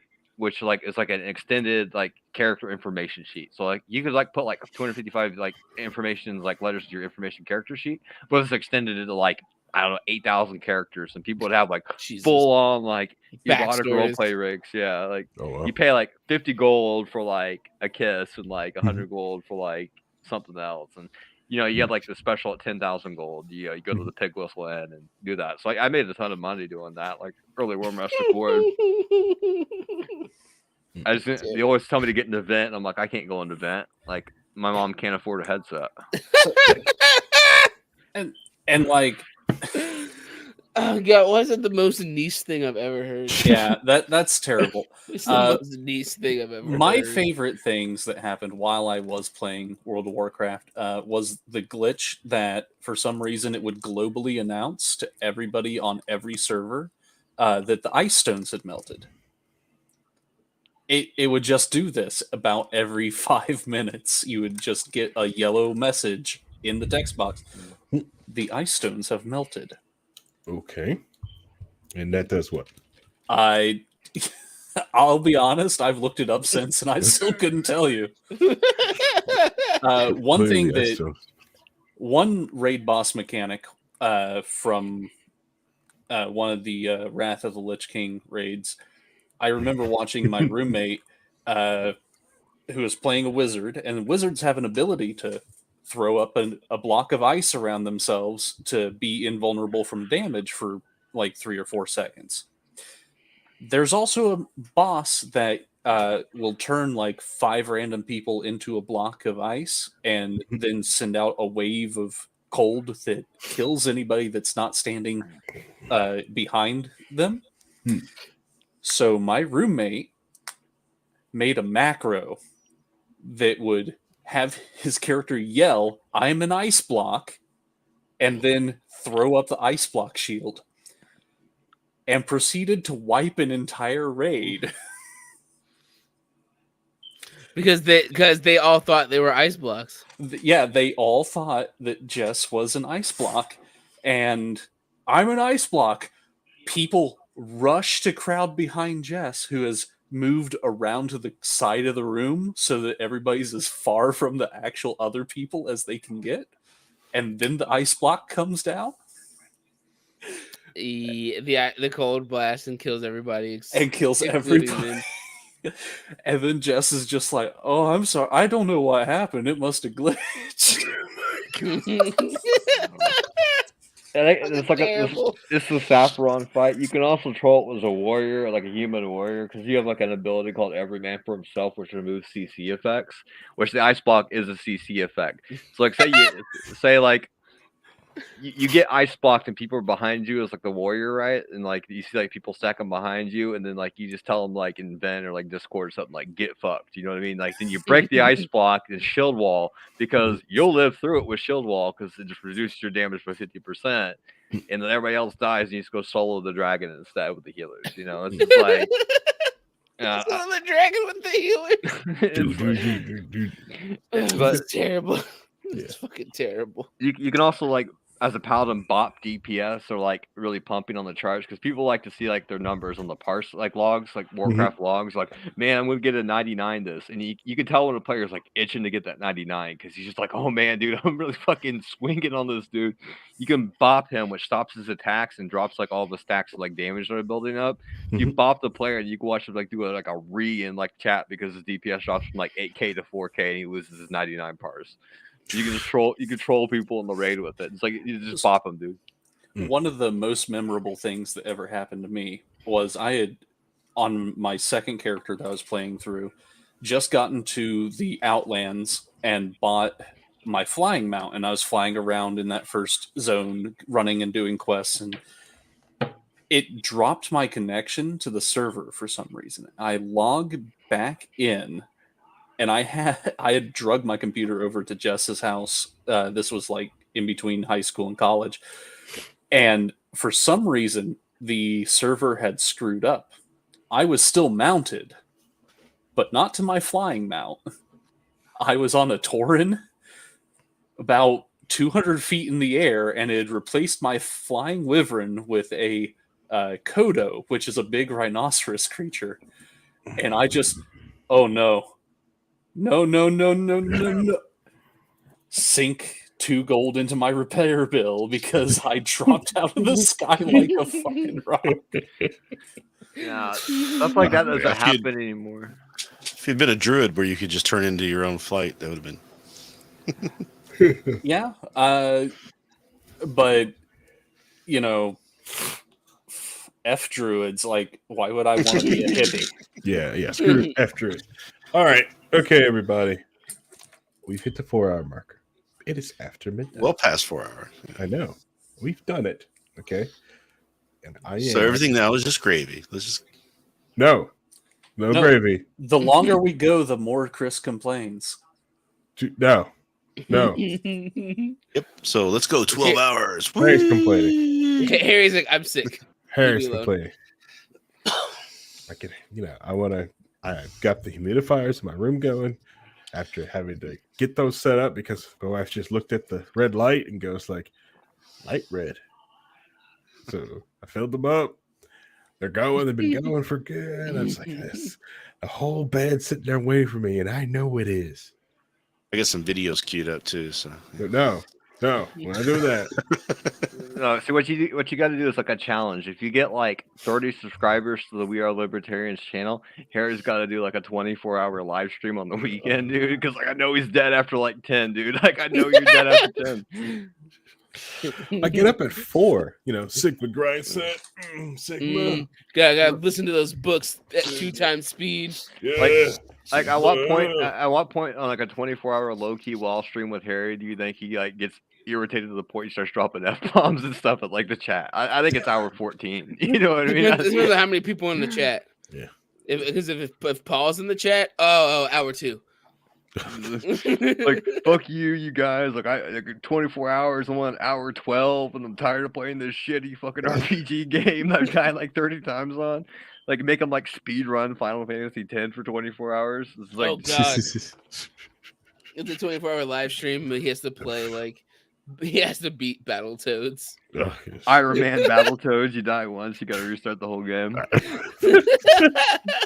What the hell? You guys coming with some evil stuff. All right, so I mean, if you really want to be evil, it's Battletoads, but you take a shot every time you die. That's terrible. Alcohol poisoning. I know, right?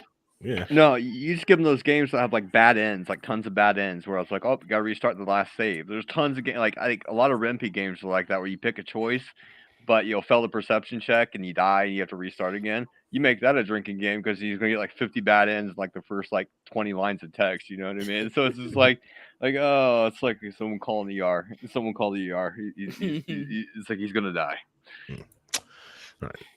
I mean, we all could suffer together and do a 24-hour stream of paladins and just suffer as a unit. 24 hours of suffering. The gold stream. You can only stop. I'd rather pay for everybody. I'd rather pay for everybody a month of World of Warcraft, and we all do that for 24 hours. Not happening. I would be upset that you paid money for World of Warcraft. I'm not playing WoW. Not happening. I've never played it a single time. Paul hates Blizzard like it's free for up to 20 to level 20, so you can play it for free. That's too much. Anyway, so I want to thank everybody for coming out on this Friday night. Watching some real live content. Coming out of live Wall Network. Yeah, real live, not fake live. Long. No matter how much you wanted to sabotage us, stuff like that, and talking with people in the audience. So if you enjoyed that, we're going to do it again in December. Like I said, it's going to be baked into Rhinehold's 2023 contract, so you get one of these once a month. All right, so might do every other month. We'll see how it goes. Every we Friday, might let you skip. Yeah, every Friday. Let's just. We could do it every Friday. We've done it where we start playing games and we just play for 4 hours. We just stream that. Yeah, we could. We could do that. So, are we going to do our media on Monday or no? There's so much other stuff I want to talk about because there's always like this fresh news stuff on that, but we can do media on Monday. We should close out the media too fast, and we have nothing to string people along with. This would be 3, and we have 2 more. We got 3 more to go. Yeah, and one of them is initial D, which is attached to my depression. So. Yeah. I personally vote, if possible, do the media Monday because it should be one of those projects that gets finished. I'm not going to make that decision right now. Anyway, so who knows what's going to happen over the weekend? There may be some big news that Harry wants to talk about, right? Exactly. You never know. Okay. All right. I'm planning on media Monday, so whatever happens, happens. All right, that's fine. Yeah, that's fine. Do what you want. I'm still watching more, my chef, so I'm getting caught up on it. That's good. All right, everyone. Thanks for coming out. Thanks for hanging out with all of us. So, everyone, say goodbye to everybody because you could have been listening to anything else in the world, but just had to listen to this. And I thank you. All right, say goodbye. Goodbye. Bye, everybody. Later.